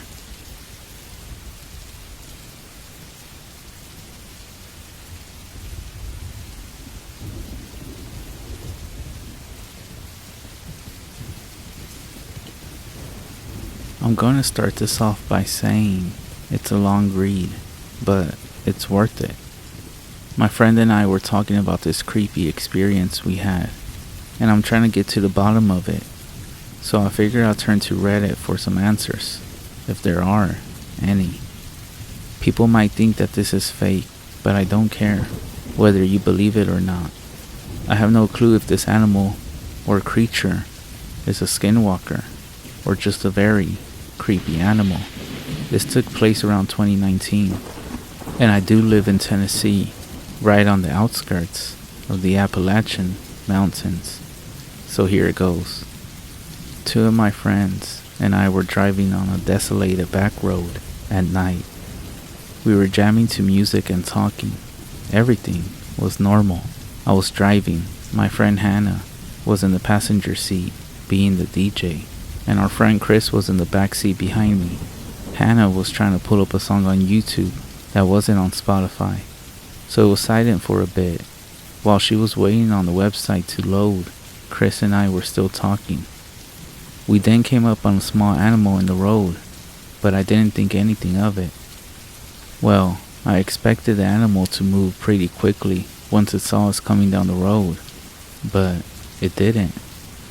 As I got closer, I slowed down to let the animal have enough time to run off, but it still stayed very still. It almost looked frozen, and the closer I got, I could make out that it looked like some kind of cat. The only thing was, it didn't look like any sort of cat I ever seen. It looked like it had fur, but the fur was flesh colored. Its ears were very small, almost like the ears of a kitten, even though it was only a tiny bit bigger than a house cat.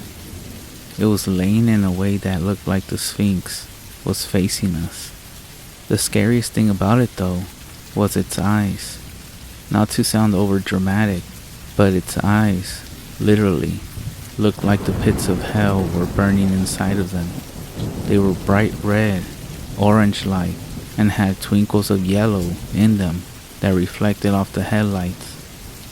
As we got closer, the whole car was silent, and I just stared ahead. This cat scared the shit out of me, and it still wasn't moving. I felt a huge pit in my stomach and began having intense anxiety. It was almost like I was frozen, but I was not about to stop to figure out what this cat was. At this point, I had to steer around a bit to pass it without hitting it. I was like 3 inches away from touching this thing, and as I slowly crept by it, I watched it through the window the entire time. And it didn't even flinch, and the eyes still had the same glow, even without my headlights directly on it. After we passed it, about 5 seconds later, Chris yells, "What the fuck was that?" I immediately start freaking out and shout, "I don't know." Hannah looks up from her phone and says, What did y'all see?" She looked behind us and kept asking. We explained what happened, and she said, "I didn't see anything behind us." Chris and I looked back, and sure enough, it was gone. We drove up the road to a church and turned around in the parking lot. We now wanted to get back to Hannah's as soon as possible. When we got back, we rushed in and told her mom what we saw. But we didn't mention that it looked like a cat. We described it as a small animal. Her mother stops for a minute and says, "Was it a cat?" We were blown away. We told her it was. And she said that her and a cousin came across the same exact thing when they were teens, only it was in a different area, and they saw it peeking out of the bushes.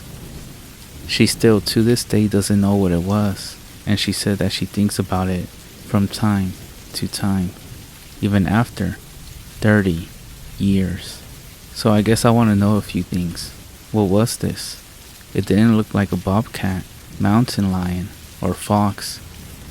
Is it a demon, skinwalker, wendigo, or unknown creature? I heard all of the legends regarding the woods at night. Don't look up in the trees. Don't respond if your mother calls your name. But everyone I have told this to tells me it was most likely a scared bobcat, or that they never heard of anything else before. So if anyone makes it this far and has some answers, I would greatly appreciate any answers.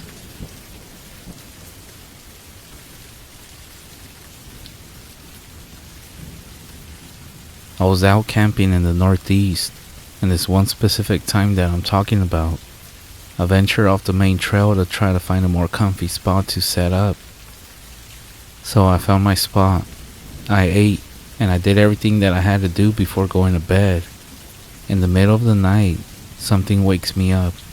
I figure it's some sort of animal, but then I hear something else. It It sounds like kids.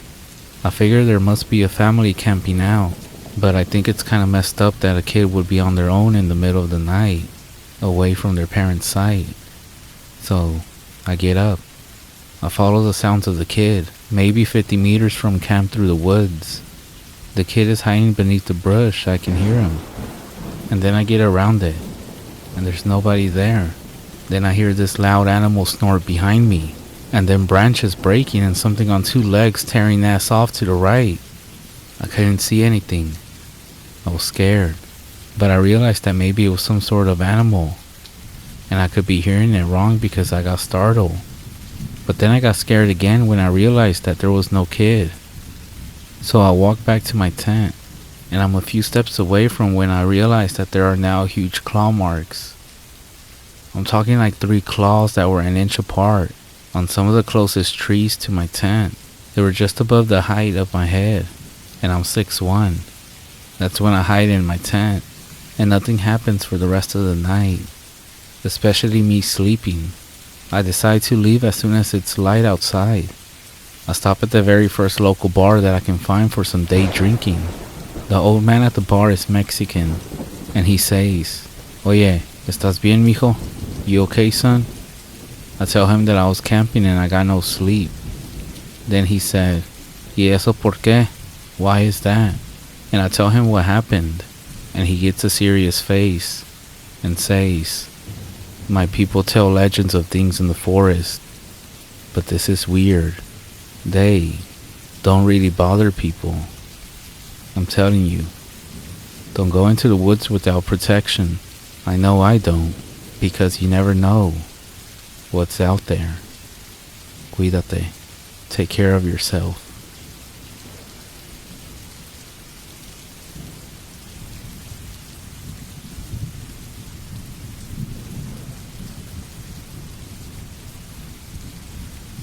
After getting let go at my office job, I was trying to find other means to pay the bills. Unfortunately, not a lot of places were hiring in my area, and the places that were accepting applications were giving out low wages that would just barely cover my living expenses. As the days increased, my search was becoming increasingly limited, until I came across the posting in search of a security guard.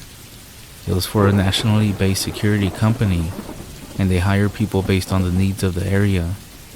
When there's an influx of security requests, it opens up for new applications. To be honest, I wasn't sold on the idea, but the pay was a bit more than the other places that were hiring. The only drawback I could find were the requirements. It was my understanding that I would be assigned to various locations during my time there. One day, I might sit outside a strip mall, and another, I may be walking around a junkyard. I had to think about it for a few moments before typing up and sending off my application. A week went by without any word, and my job hunt continued. I was sure there were more people far better qualified for doing the job, so I tried not to feel too bad about getting overlooked. Then, at the end of the week, I received an email letting me know that I was scheduled for an interview the upcoming Monday. Monday morning arrived. I put on a clean suit and showed up bright and early for the interview. The senior supervisor was a large man sitting behind a desk with multiple stacks of paper on it. He had a very serious demeanor as he looked through my application. He asked me a few passing questions and continued to look through the paperwork. I had no idea if the interview was going well or poor. I just sat there patiently waiting. After a couple more minutes, he looked up from the paperwork and smiled at me. He asked when I would be available to start, and I told him as soon as possible. He nodded and explained that I would be trained over the course of a month. Then I would be dispatched out to various locations for a set amount of time. I thanked him. I shook his hand and I left. That feeling of relief returned as I hopped into my car and drove home. I've been working for the security company for nearly 2.5 years. During my time with this job, I encountered some pretty odd things and guarded even stranger locations. But the reason I'm writing this is due to a job that occurred about a week ago. I had received a call from my supervisor, informing me that I had just gotten assigned to a new location. I asked what sort of job that was, and he said it was just a small warehouse.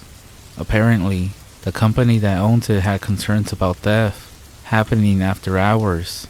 My boss told me that we were pretty short on manpower, so unless I specifically requested some assistance, I'll be flying solo for the most part. To be honest, I didn't mind being alone for a few nights. The job began on a Tuesday. It took me a bit longer than expected to navigate the streets to the warehouse, even with a GPS. After nearly an hour of driving, I pulled into a small back lot and hopped out of the truck. I stood outside the looming warehouse, so much for it being small. I took out the keys that I had picked up beforehand and entered the rear door. I noticed the security system on my right beginning to beep, and I quickly disarmed it. I flicked the light switch and turned. When I did, I nearly jumped out of my skin. There was a face directly in front of me. I took a step back, almost falling back out the door. Catching my breath, I realized what type of warehouse this was. It was a mannequin storage warehouse. There were hundreds of mannequins of all shapes and designs standing around the building, their formless faces, all desperately trying to grab the attention of any would-be shopper. I zipped up my jacket and rubbed my eyes and began getting a lay of the land. There were a few offices towards the back and workbenches set up throughout the space. Many crates lined the walls, but apart from the mannequins themselves, everything appeared to be normal. I spent the first evening just hanging around inside my truck. I would periodically check the back door but saw nothing out of the ordinary. At around 2:30 in the morning, I was catching up on some Netflix on my phone when I heard a sound coming from outside. My attention was instantly pulled to the door of the warehouse. The sound of a door shutting. I turned off my phone. I got out and walked over to the door. I pulled the door open and peeked inside with my flashlight. Nothing immediately stood out.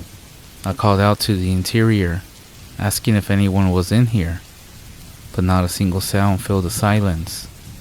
I checked my watch and returned back to my truck. I only had a few hours left before I could head home.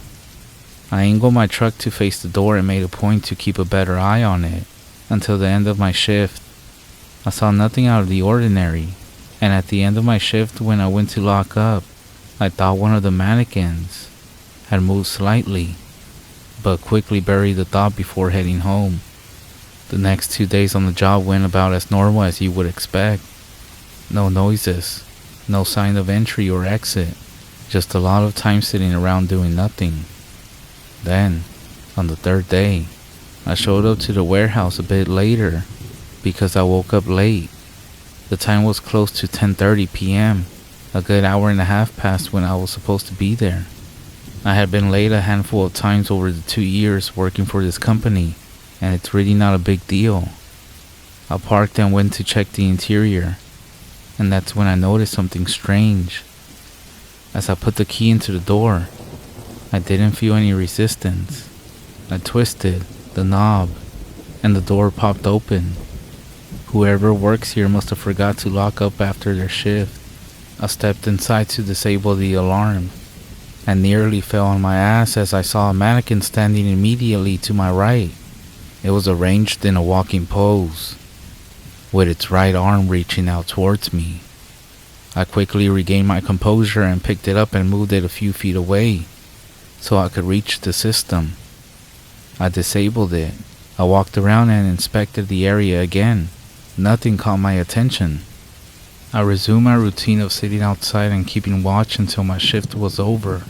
When I went back inside to set the alarm again, I gave one more glance around, and everything was fine, until my light cascaded over the mannequin that I had moved at the start of my shift.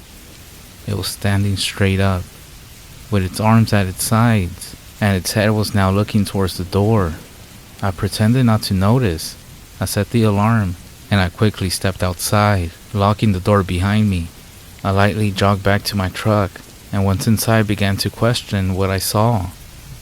That mannequin was definitely in a different position at the beginning of the night, and I didn't adjust it, aside from moving it a few feet.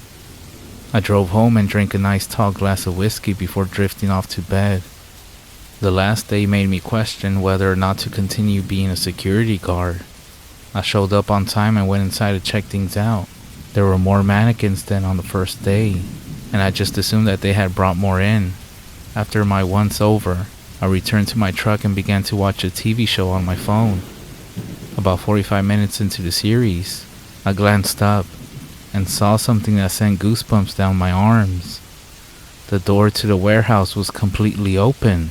I got out and walked over to it. I stepped inside with my flashlight and called out asking if anyone was in here. I waited for a moment, and just when I was about to close the door and head back to the truck, the sound of something clattering in the back rang out. I felt myself jump in my skin. Something had to have caused that noise, I thought. I called out once more, summoning every ounce of courage in me to step inside. I turned the light switch on and looked around. Everything seemed fine, aside from the mannequins. I walked to the back where I heard the noise and found a small paint can resting on its side. Only there was nothing around it, not even any mannequins. I turned back to the door, and I kid you not, I watched as a mannequin stepped into my vision and pulled the door shut, while another one reached out and flicked the light switch. I shouted, dropping my flashlight in the process. I could hear the clattering of plastic and metal hitting the ground as I stood there frozen in the dark. Regaining my senses, I quickly knelt down and searched for my flashlight. My hand rested on what I assumed to be the flashlight, but it felt different. It was in the shape of a plastic foot. I recoiled back into my side and felt my flashlight next to me. I picked it up, pointing it in front of me. There were 4 mannequins all standing around me, their heads twitching to the left and right real fast, like they were trying to listen for sounds without ears. One of them reached out for me, and I scrambled backwards. When I did, I bumped into something solid. I turned, flashlight in hand, and saw another mannequin looming over me. Unable to react, and in that moment of hesitation, I felt a sharp impact on my neck. My vision went wide, followed by darkness. Sometime later, I awoke. My head was spinning. As I regained focus, I realized I was now sitting in my truck. I quickly looked around, wondering how I ended up back in here. I began to wonder if I had possibly fallen asleep in my truck, and that whole ordeal was just some sort of nightmare. The next morning, I received a call from my boss, saying that the warehouse owner said that I had left the door unlocked the previous night. I apologized to him for the mistake, and he brushed it off, saying it wasn't that much of a big deal. I then told him that I wanted to use some of my vacay time and take off for a while. He understood and said it'll be fine. Just before we got off the phone, however, I suggested not taking any more jobs from that location. He attempted to ask why, but all I could say was, the mannequins don't seem to like security guards. He took it as a joke and chuckled before telling me to enjoy my vacay. I'm not exactly sure what happened, if it was all in my imagination or not, but I think I'm gonna pass on guarding warehouses, at least for a while.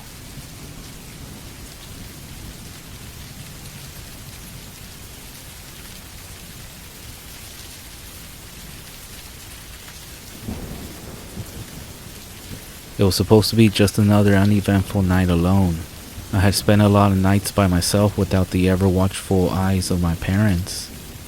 Being only 15, some people might consider that neglect, while others may just think it's unimpressive. A good friend of mine would often brag about staying home alone frequently at such an early age. It wasn't as impressive when I found out that his single mother worked 2 jobs to support him. It was quite sad, actually. Ironically, another friend of mine who was 2 years older than me tells me that he's not even allowed to go outside after 8 p.m., let alone stay at the house by himself. Me, on the other hand, have carefully crafted a trust between my parents. I never begged nor pleaded that I was mature enough to be left alone. I just did what I was told, and eventually, the opportunity presented itself. My dad had come to me one night when I was 13 to tell me that he and mom were going out to see a movie. They had attempted to find a babysitter, but were unsuccessful. So instead, they asked if I would be alright with staying home alone for a few hours. I shrugged and told them that I would be fine, and that I'll just play some video games and go to bed. My father reminded me about my homework, to which I actually groaned to an agreement. They left, and I nearly lost myself in the excitement.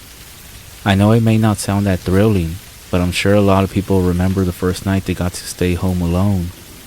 I ran around my house, causing a ruckus for about 15 minutes.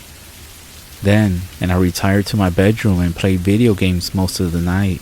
Around 10 minutes before they returned, I scribbled some answers on my homework and dove into bed, trying to force myself to sleep.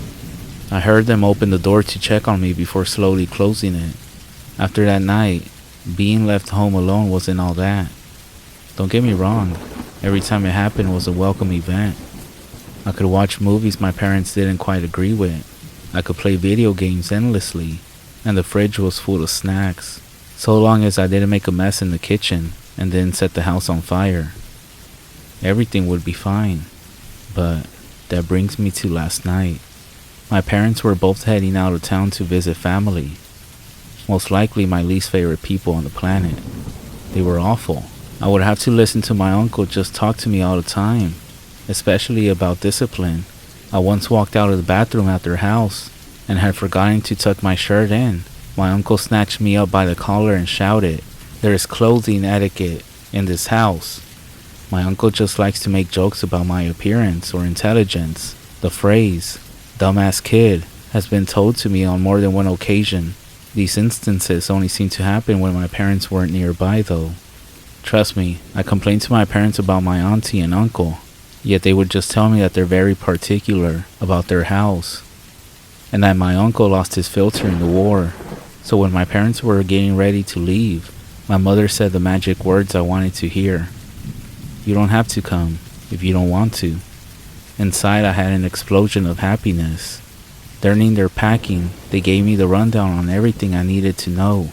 They put all the emergency numbers on the fridge, including their own. They left me $40 to order pizza over the weekend. Then they gave me the warning that if I do anything wrong, that I'll reap the consequences. As I stood there on the porch watching them drive away, I felt a bit of remorse for not going with them, but the thought of my uncle's screaming face quickly diminished it. I headed back inside and fell onto the couch in the living room. I lay there for an hour or so, changing the channel on the TV every so often. After an hour of mindlessly frying my brain, I heard a knock on the front door. This jolted me awake, and I quickly turned off the TV, almost like if I was doing something wrong. When my senses came back to me, I got up and walked over to the door. I didn't think we were expecting anyone, so I was hesitant.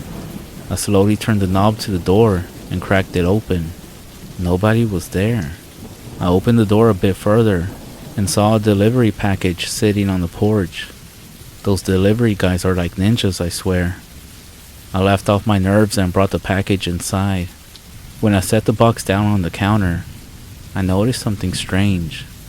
The TV in the living room was on, even though I was positive I had shut it off when I first heard the knock. I turned off the TV once again and went into my bedroom to play some video games. It seemed like I had only been playing for 20 minutes, but when I looked at the clock, nearly 4 hours had passed. The sun had long since set, and I rubbed my tired eyes. When I took my headset off, that's when I first heard a new noise. It sounded like a tapping coming from somewhere. Even though I couldn't figure the location out, I thought it was a leaky pipe somewhere in the house. I got up and went to the kitchen to grab a glass of water before heading to bed. I looked around the dark living room while I sipped my water. I'm not sure if it was just the lack of light or my growing fatigue. but the room felt ominous. The whole house did. In fact, I quickly finished in the kitchen and walked fast back to my bedroom. After changing and getting into bed, I found myself unable to sleep. I just laid in the darkness, listening to that tapping noise. A few minutes later, I started to notice something about the tapping noise. The sound was moving. It was faintly echoing from my living room and moving down the hall towards my bedroom. I couldn't be sure, but that's what it sounded like to me. My nerves came back as I laid on my side, watching my door. I half expected something to burst in and attack me just then, but nothing did. Only the tapping persisted. An hour ticked by, and the tapping started to move again. By this point, I was pretty sure it wasn't just a leaky pipe. The tapping followed along my wall up into my ceiling, before stopping directly above my head. I felt my throat tighten. I stared at my ceiling without blinking. Then, I saw something begin to take shape above me. I know this all sounds strange, but trust me, I'm not entirely sure how to explain it. I watched as a hand began to push its way through my ceiling. It wasn't like something was in the attic, clawing its way through the wood and dry wall. No, it was like something from another dimension was now entering my room. The fingers pushed through first, followed by a hand. I could see its pale skin. An arm followed next. Then a few inches away another hand appeared. The hands and arms dangling from my ceiling. I couldn't believe what I was seeing. Then what appeared to be black strings began to poke through in between the two arms. It was hair. Slowly the hair grew closer to me as I stared in disbelief. Then a head began to take shape. The head was facing away from me, so I couldn't see its face right away, except for more black hair. Then the shoulders formed until half of its body was now dangling from my ceiling, just above my head. The body twitched slightly, like an electric current was jolting through it. Slowly, the body began to bend backward, and the head lifted up to face me. A gasping, wheezing sound filled in my previously silent room. That's when I saw her face. She looked like a woman, in her early 20s maybe. Her eyes were glassy and vacant, yet somehow I knew she was still staring directly at me.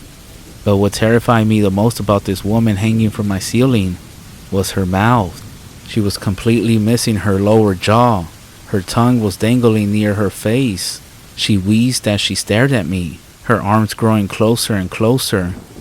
I wanted to scream, but at the same time I didn't want to move for fear that I would induce a reaction out of her. Her hands reached my face.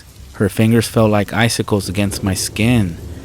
I shut my eyes, praying the whole thing was just some horrific nightmare. She forced her frigid fingers into my mouth and attempted to pry my jaw open. Suddenly, I felt my senses come back to me, and I screamed. Swinging at the creature, I flailed and rolled out of my bed. I dashed out of my bedroom down the hall and called my parents immediately. My mom was understandably upset when I called her, but I didn't know what else to do. I told her I was having a pretty messed up nightmare, and I asked her to stay on the phone with me while I went to go check my room.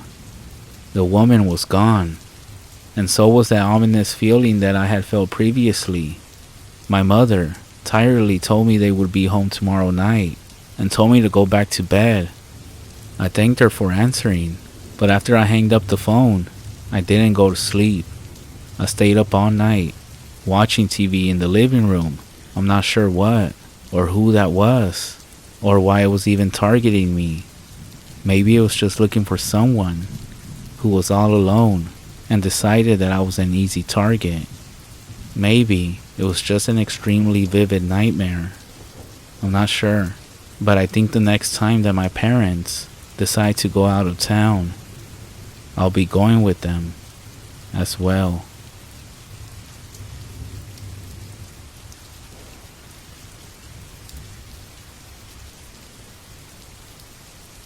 Most days the walls are empty, bare, that shade of black that I hated so much, that I told her made it look like our bedroom was a witch's coven, which in turn only made her love it even more. She said she always wanted to be a witch, ever since she was a little girl. And then she pressed herself against me and asked me if I had any issue with witches, especially ones who could do this. And then it didn't take me long to shut up and forget all about it. But some days, if I'm lying very still and holding the stone in my hands, the walls open. I'm not sure how to explain it. It's as if the paint gets darker and darker, and somehow thicker. More tangible, as if it expands in all directions, getting deeper and wider, and slowly it yawns out in front of me, going back and back until I see them. I think there are poplar trees, thin, and with white trunks, reaching up into this new darkness with empty branches. Once I see the poplars, I know it's time to get up. That's when the wall is, I suppose, no longer a wall, but something else. And when I step off my bed, the floor is not wood. The first few times it happened, I didn't go very far. I would maybe walk a few minutes before turning around. I would explore in one direction or the other. This strange and secret wood that appeared in the walls of my home, it seemed, for the most part, to stay the same. It felt vacant somehow, as if something was missing here that was present in the real world. But as I spent more time there, that feeling grew less and less. I don't think I had much in the real world, not anymore at least. Not after Mary got sick, and her skin shrunk around her bones and the hollows of her cheeks. Both of her wrists were turned to pale twigs. Her breathing grew rasping, pain, not even after we were told that she didn't have much longer, that despite their best efforts there was nothing they could do, and that we maybe had a month, just a single month to squeeze in what was meant to be a lifetime. I could only tell her I loved her so many times, only spend so long holding her as she lost weight, try to pretend I didn't care, trying to pretend I didn't know she cried in secret, and try not to admit how scared she was.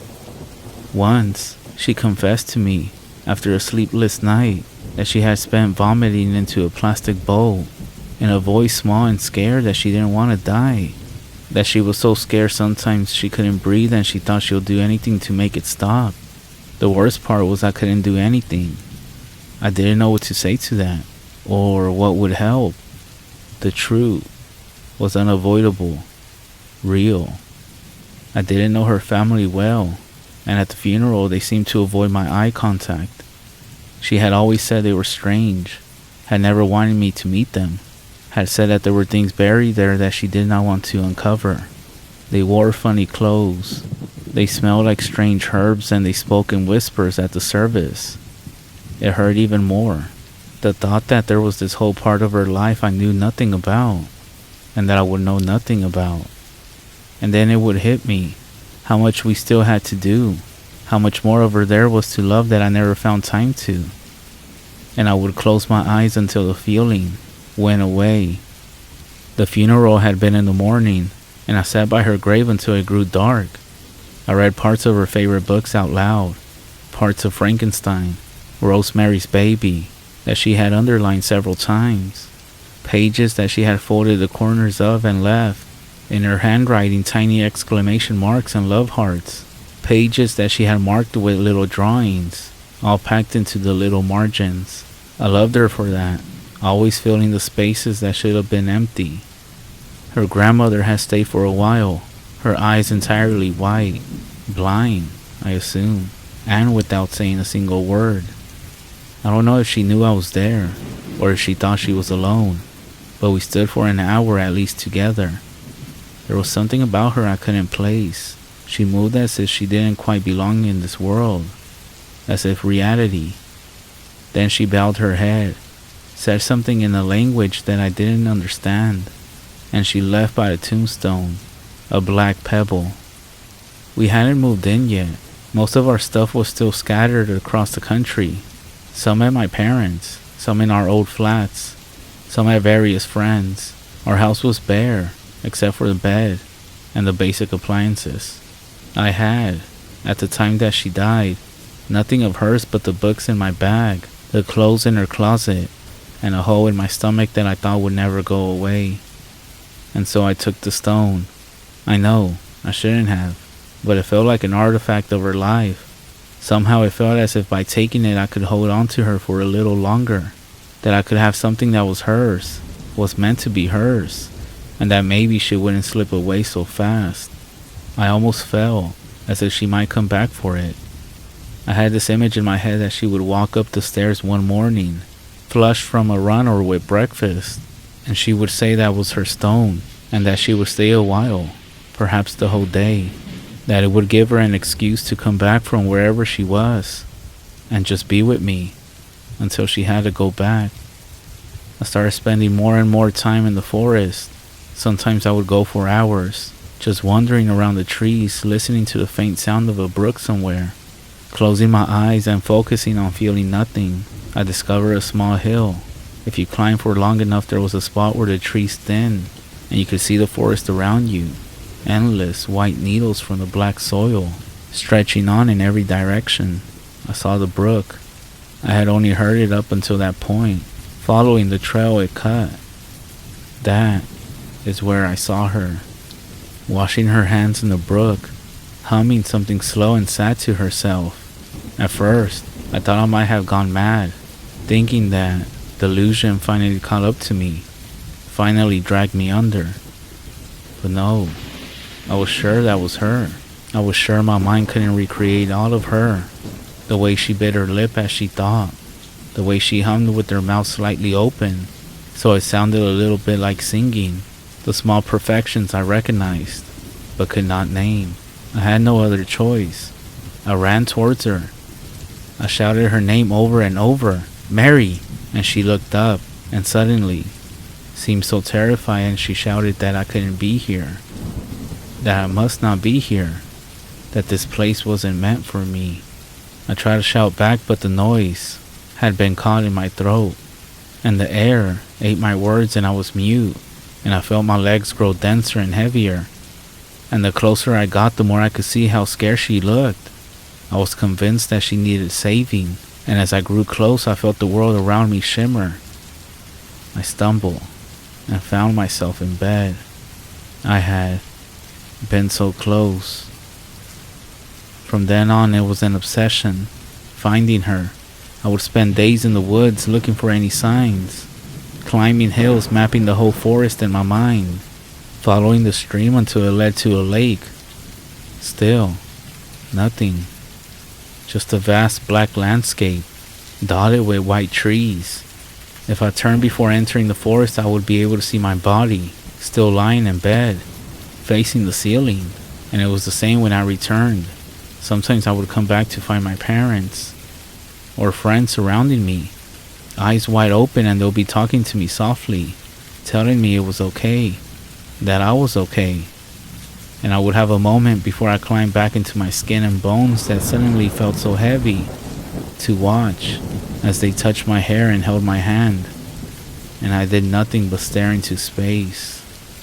As I went deeper into the forest, it began to change. The trees got thicker, taller. I also began to get the feeling that I wasn't alone. Not just that Mary was here, somewhere, but that something else was. I could sometimes smell it, musk, sharp, among the cool dirt. It was something heavy that bruised the bark of the trees as it passed. It could smell me, the heat and the scent that I would leave behind. I knew that much, and I would often retrace my steps, heart pounding, as I made my way back to the bed, to find that it had torn the trees behind me, uprooted them, and stripped them of bark. I imagined what it would do if it found me, what it would do if it found something that wasn't made from cold wood, but that was made of flesh and bone, and warm. The longer I spent there, the most present it grew. I would see huge antlers through the gaps in the trees, a humanoid figure making its way to the base of the hill I was climbing. I would hear low moans from somewhere behind me. I figured it didn't want me there. It was out to find me. Or worse, Mary before I could even find her. If I hadn't wanted so desperately to see her, I might not have returned, but it became a compulsion. If the walls wouldn't change, I would just wait. I would move my thumb over the surface of the stone in long, slow circles, keeping completely still, as if moving would somehow break the spell the stone was casting.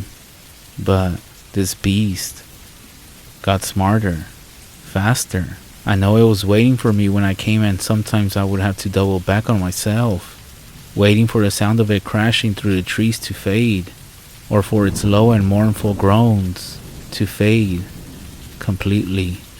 Sometimes I felt there was more than one. I would hear the groans echo, bursting from the trees in the distance at various points, a whole pack making that strange sound, searching, maybe for each other. In my worst moments, I thought they were maybe communicating about me, that they were somehow all grouping together to find my position, that one would come crashing through the trees, all rotting skin and bone, and it would pin me down and try and burst me open like a fruit. And when these thoughts came, I would have to steady myself against the trees and remember to breathe. But I kept going. I next found her by the shores of the lake. She was washing her hair slowly. I watched her for a while before saying something, watching the way she pursed her lips slightly as she concentrated, the way her back was arching when she would lean back. I moved out from behind the tree and asked her what I've been thinking this whole time. Asked her what she was doing here. She said she was waiting, that she was waiting here for me, but that I shouldn't be here. Not yet. That I have so much more to do. She kept going, telling me that I was wasting it all by being here, that this was a sad and lonely place and I shouldn't have come, that I should have never came. She said if I stayed here too long, I would forget why I came. My memories would leak from my mind like gas. I would forget there was anything outside the forest, that I would forget that the world wasn't just endless black soil and black water, and that she would hear me, not saying her name but moaning into the night, and, as if on cue, there was the noise of a beast in the distance, and I realized what a lonely sound it was, how confused and sad and searching it was. She said she would wait here for as long as it took, but that I shouldn't return until I had to, until I had no other choice.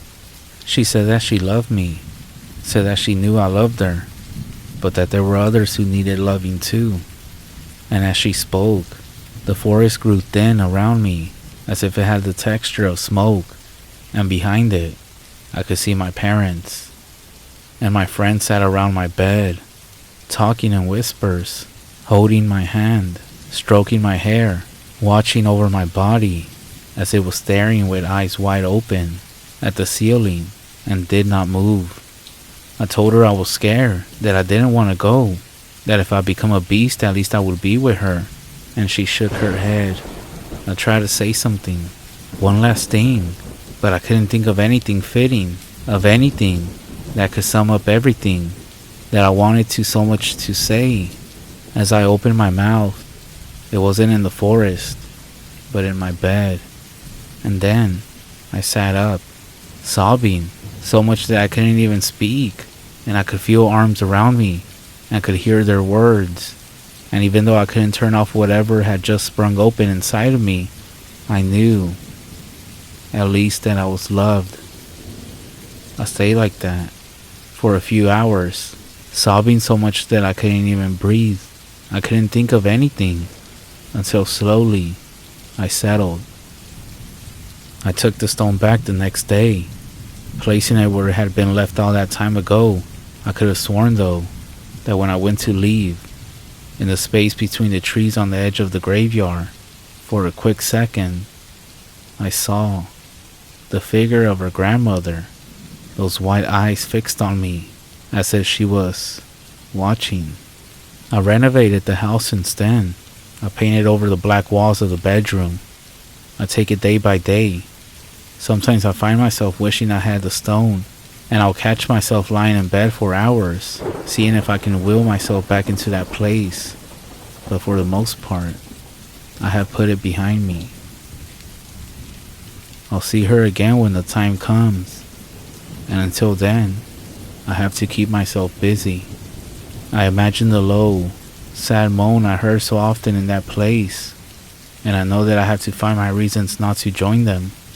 That each day, I have to find reasons not to join a beast between the trees. The small room that was going to be the nursery, I have now filled with her books. I painted it black, which I felt she would have wanted. From time to time, I'll come into it, pick a book at random and flick through, less to read the book itself and more just to see her handwriting, her tiny drawings, and thoughts that are packed into the margins. Sometimes, if I had a rough day, or have only barely made it out of bed, I'll find something new in the margins, the ink still new, a little note, or heart, or thought, and I'll know that she's not gone, really. And if I close my eyes and concentrate, I'll be able to hear it faintly, the song that she was singing by the lake, and I'll know that she's singing for me.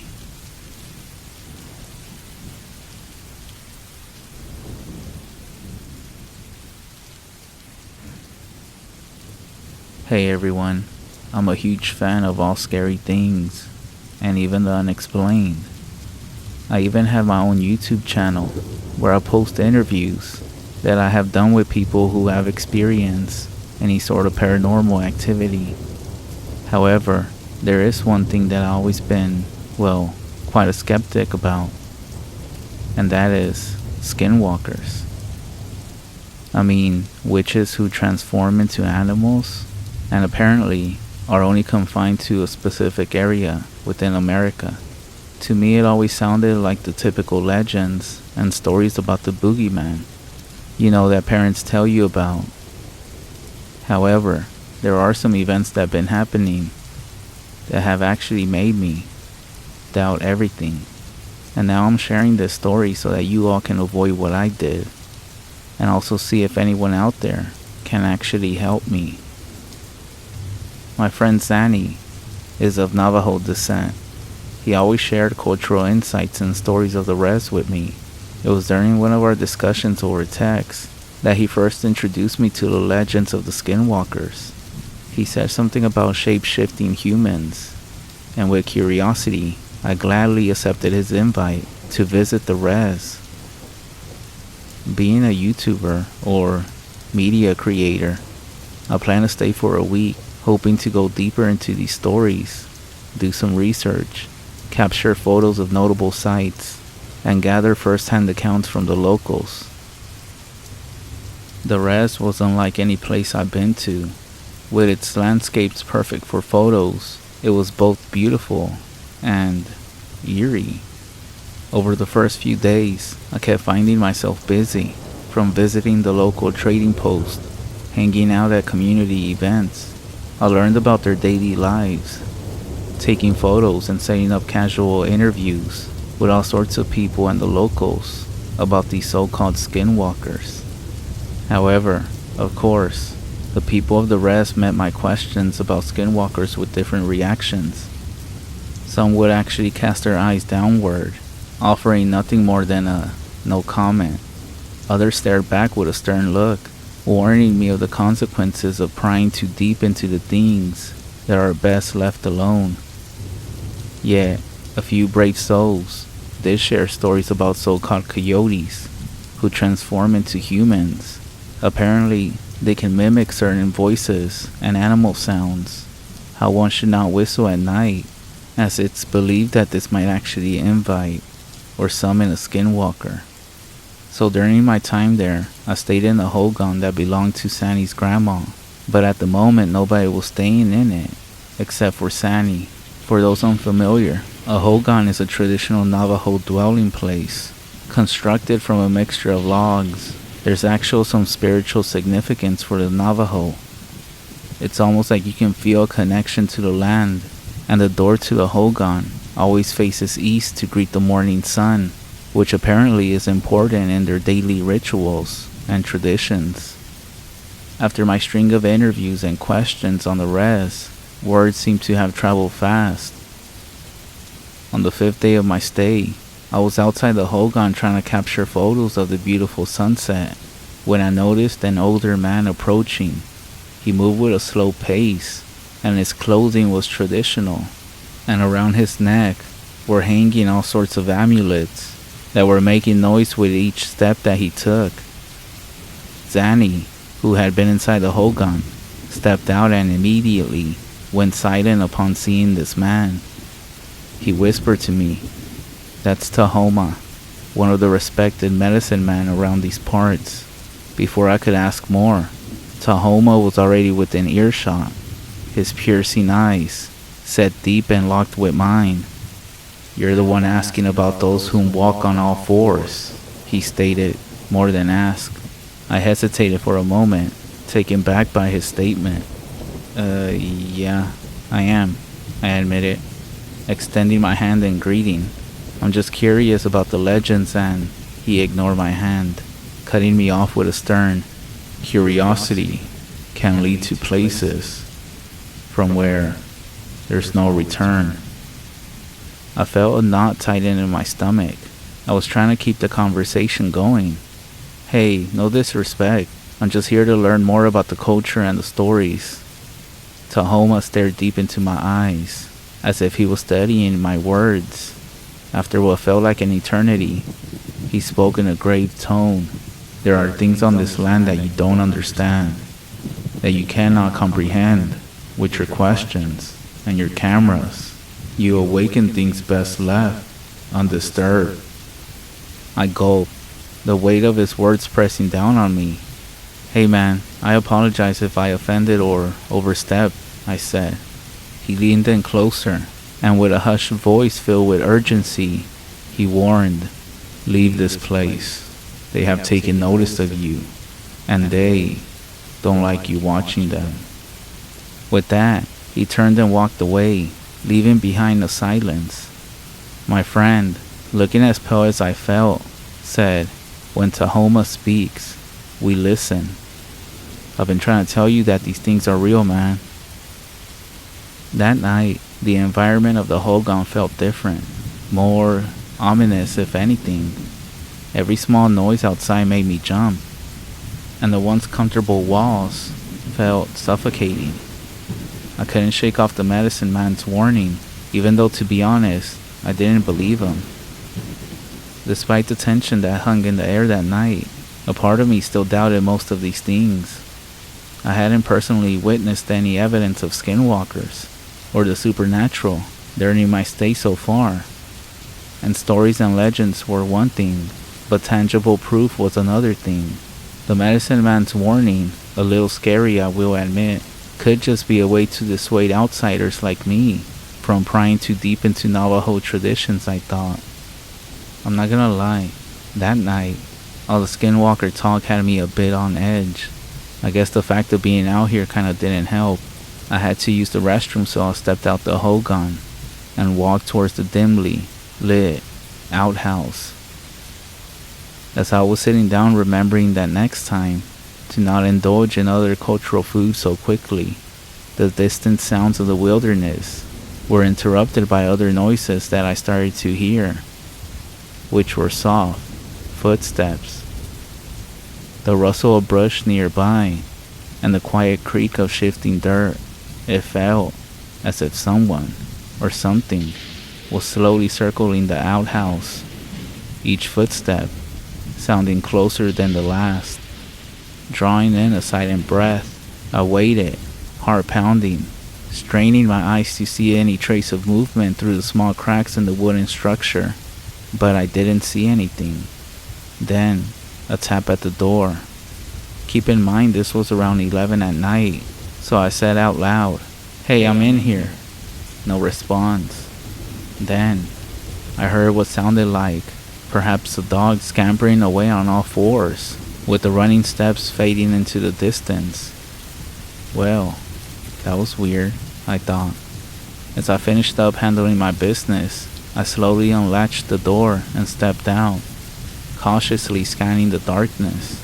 I kid you not, as soon as I took 2-3 steps from behind me, I felt a force clamp down on my shoulder, causing me to jump nearly out of my skin. That's when I turned around, and I saw it. The face of Zanny, with a roaring sound and then a loud laugh. Catching my breath and shaking my head, I said, "Well, alright, you got me, dude," I admitted. He started to laugh, throwing an arm around my shoulders as we began to walk back to the hogan. "You have to admit," he began, sweeping an arm out and pointing to the landscape. "The rest is beautiful out here at night. Without the bright city lights, everything feels more alive, more connected." I took a moment to appreciate the beauty around us, the clear sky filled with numerous stars. "It's beautiful out here, Sanny, but I do want to let you know, it feels like we're the only ones out here. Some of these stories, legends, they just seem like traditions, to be honest, passed down to make sure that everybody respects the land." He looked at me, then nodded. "Well, that's fair. But some traditions are born from truth that has actually been forgotten," Sanny said as we continue our walk back to the hogan. On my last night at the res, I decided to indulge in a bit of mischief and to get back at Zanny for the prank he pulled. While heading back from the outhouse again, I tiptoe around the hogan, tapping gently on its walls and trying to mimic the eerie Skinwalker sounds I heard they made. I was hoping that maybe Sandy would start reciting a prayer that he told me that the people do whenever there's a Skinwalker around. I was waiting to see if Sandy came out when I noticed little bundles near the hogan's base. With curiosity, I took out my phone and captured a few pictures, thinking it would add a unique touch to my video. And nearby, I saw stones, fixed in a way that seemed to be a ritual circle. I moved a few rocks to get a better picture. Then, laughing quietly to myself, and seeing that Sandy was not reacting to this, I began to whistle. And then, in a mocking demonic voice, I called out, "Sandy, it is I who walk on all fours." There was only silence. And after about 5 more minutes, and seeing that he still wasn't coming, I decided to take some last final shots of the beautiful landscape, as I knew this was my last night there. When I finally returned inside, Zanny was there, snoring away. I chuckled to myself thinking, well, if a real Skinwalker ever shows up, you'll be of no help with that deep sleep. The next morning I said bye to Zanny and his grandma and thanked them for their hospitality. I also told Zanny I would contact him once I put a video together, and that before publishing, I would send it to him to make sure he was okay with it. When I returned home to edit some of the videos and pictures, I noticed that something was off. In the background of many interviews were shadows, flickering in and out of the frame. Even when I was trying to edit some of the interviews I had done, the audio itself sounded distorted, with what sounded like whispering echoes behind the words of those whom I interviewed. However, it was the pictures that really disturbed me. Every single image that I had taken, even in the daylight, had a faint shadow figure growing more and more clear with each picture. And the most scary picture was the last few that I took after rearranging those stones. The picture was supposed to be of the landscape, but instead there was a blurry silhouette of what looked to be a person. It had elongated limbs and also a twisted, unnatural posture. Nervously, I contacted Zanny, and after explaining everything, he went quiet, saying that he would ask the local medicine man for advice. The next day Zanny called. His voice sounded worried. He told me I might have caught the attention of something, and that he's communicating with Tahoma, the medicine man, to perform a ceremony. They believe it might help cleanse whatever I had caught the attention of. That same night, as I was asleep in my room, I was awoken by what sounded like whistling outside my window. I woke up half asleep, and I swear, I heard a voice coming from my closet, saying, "I'm in here," mimicking my response that I gave when I was in the bathroom that night in the res. I'm posting this here because, out of all the places on the internet, I figure this community might be the most understanding. If anyone knows what I can do to make things right, or how to protect myself, please let me know. I will provide an update tomorrow once Annie tells me how the ceremony went. But please, take this serious. I'm starting to panic as I'm typing this, and I swear, every time I glance at the dim reflection on my PC, when I change a window or tab, that distorted, twisted figure from that last photo I took seems to be standing right behind me.